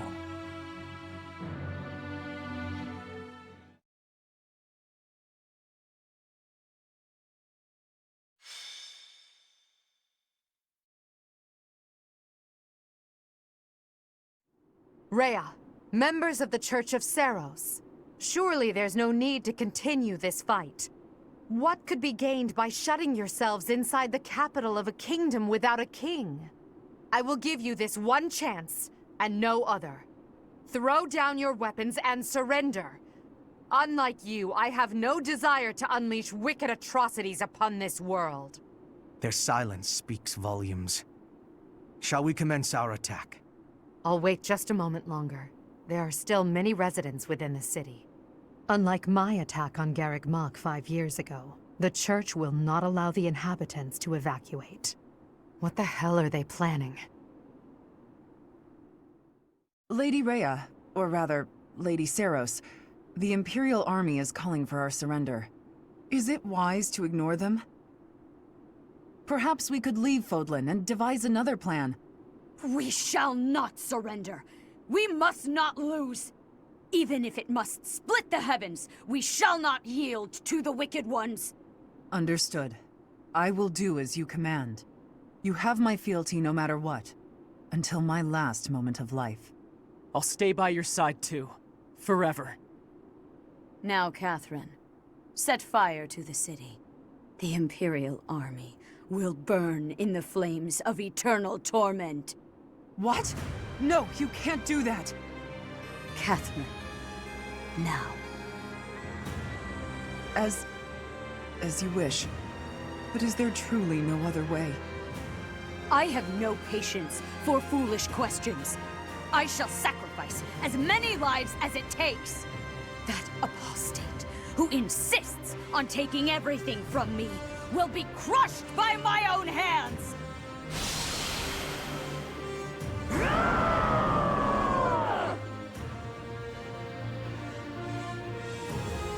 That ghastly voice. Your Majesty! There's smoke coming from every corner of the capital. It seems they've set fire to the city. What? Damn it, Rhea. There really is no depth you wouldn't sink to. Everyone, we must commence our attack at once. Are you ready? Preparations are complete. Just say the word. Then we attack.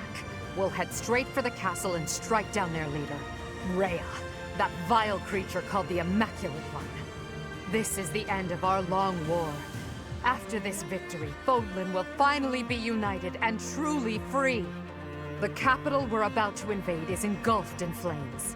Do not rush to your deaths. Survive. Prevail. Do that and we'll witness the birth of a new world. I want to see it with all of you at my side. Understood? Of course. I will not fall and leave you without your protector. But you may live to see your dream come to fruition. For that, I shall survive and prevail.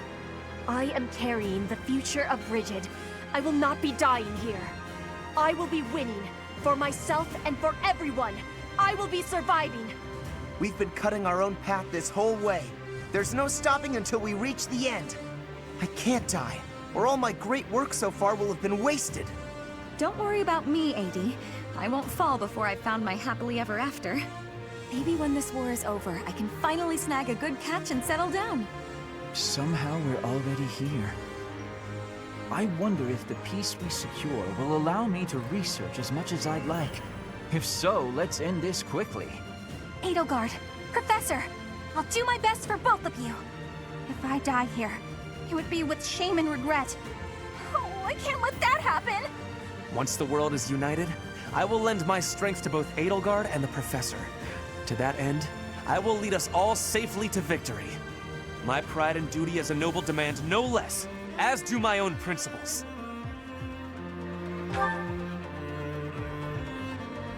Imperial Army, Black Eagle Strike Force, move out!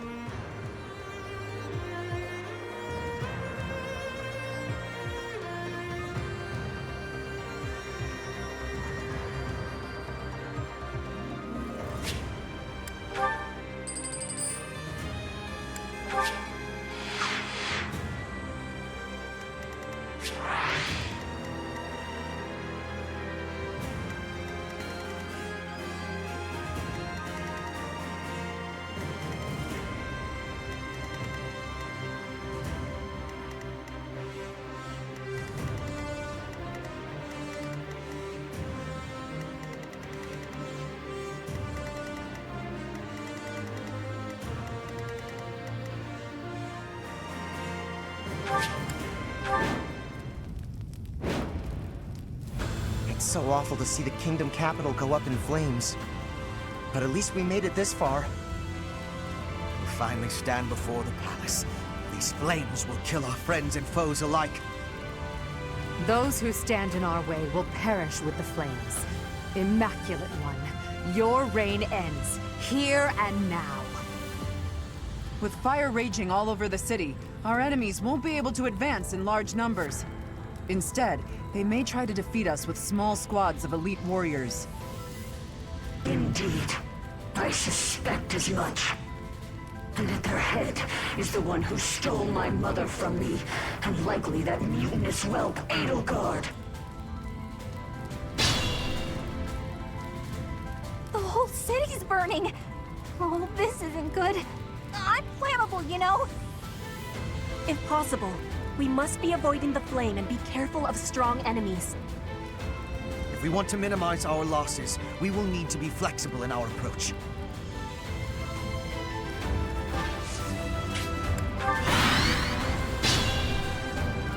Open your hearts and accept your fate. The Immaculate War saves only the righteous!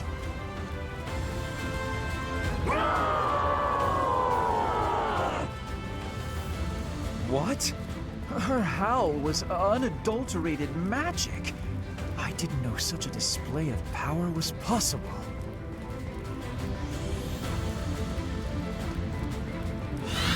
That roar seems to have affected the doll's movements.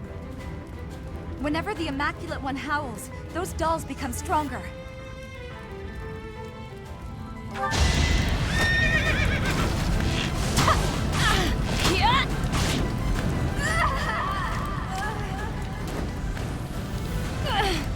It hurts.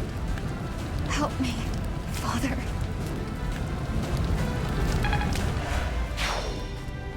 Net, I will avenge you, my daughter.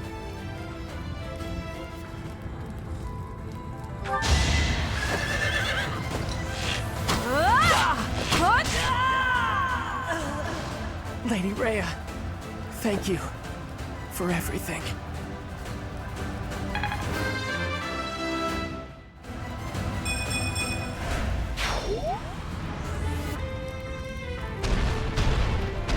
I see that the years have not cured humanity of its folly.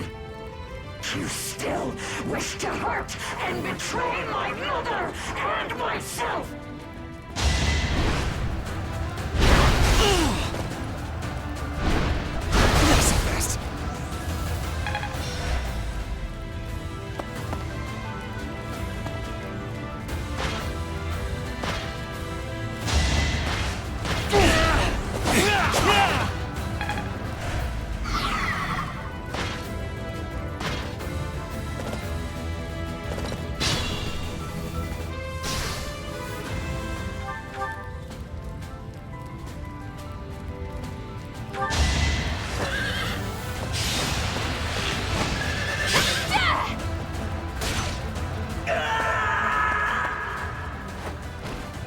I tried to do the right thing, Minato.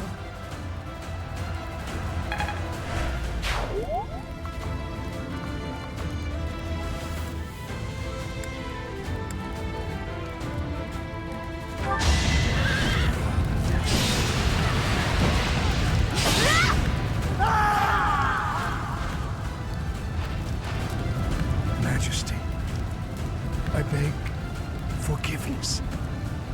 My promise to you, I could not.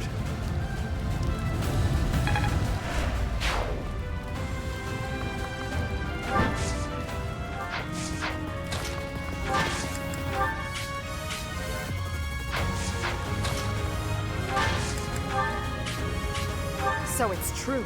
You don't value human life at all. Isn't that right, Immaculate One? Nonsense! Fools who do not accept their own sins are undeserving of salvation! You humans are the ones who betrayed! You betrayed me, and you betrayed my mother! I did not betray you or her. I never believed in you from the beginning. I'm here to help. We won't hold back!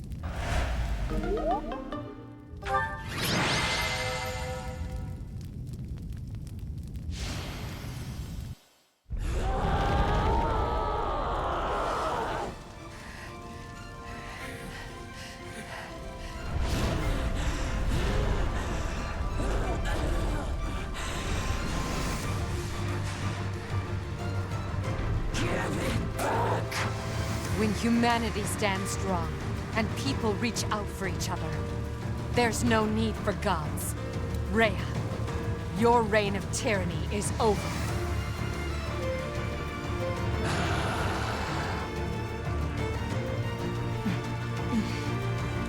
The time has come.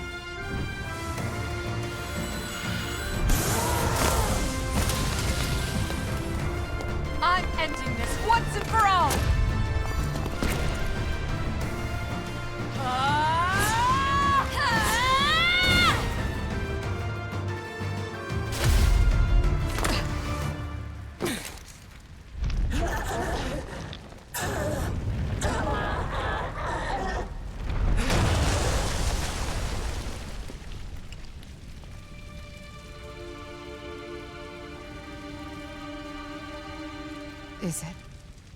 Is it over?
A rising flame was alight as the flow of time carved a new history for Fodlan. With the fall of Ferdiad, the Holy Kingdom of Fargus and the Church of Seros both vanished into the people's memories. Fodlan was finally one unified nation, under the rule of Emperor Edelgard and the Adrestian Empire. Embracing her newfound power, Edelgard could at last set about destroying Fodlan's entrenched system of nobility and rebuild a world free from the tyranny of crests and status. Yet, beneath the surface, an unseen and silent struggle began to take shape. From her seat of power, Edelgard could at last wage war on those who slither in the dark.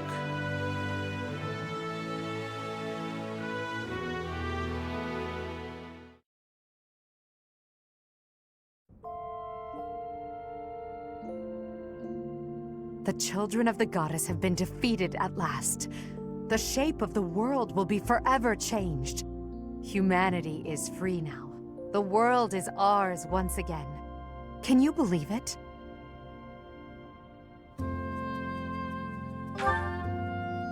I see. Well, one thing is certain. The fate of this world depends on the choices we make. It's possible that people would have been happier continuing to mindlessly obey the goddess. Our work is far from over, and we can't ignore the possibility that our enemies will resurface one day. I don't know what the future holds, but come what may, will you stay by my side? You chose to protect me at the Holy Tomb. Will you choose me again? What I'm trying to say is, I need you.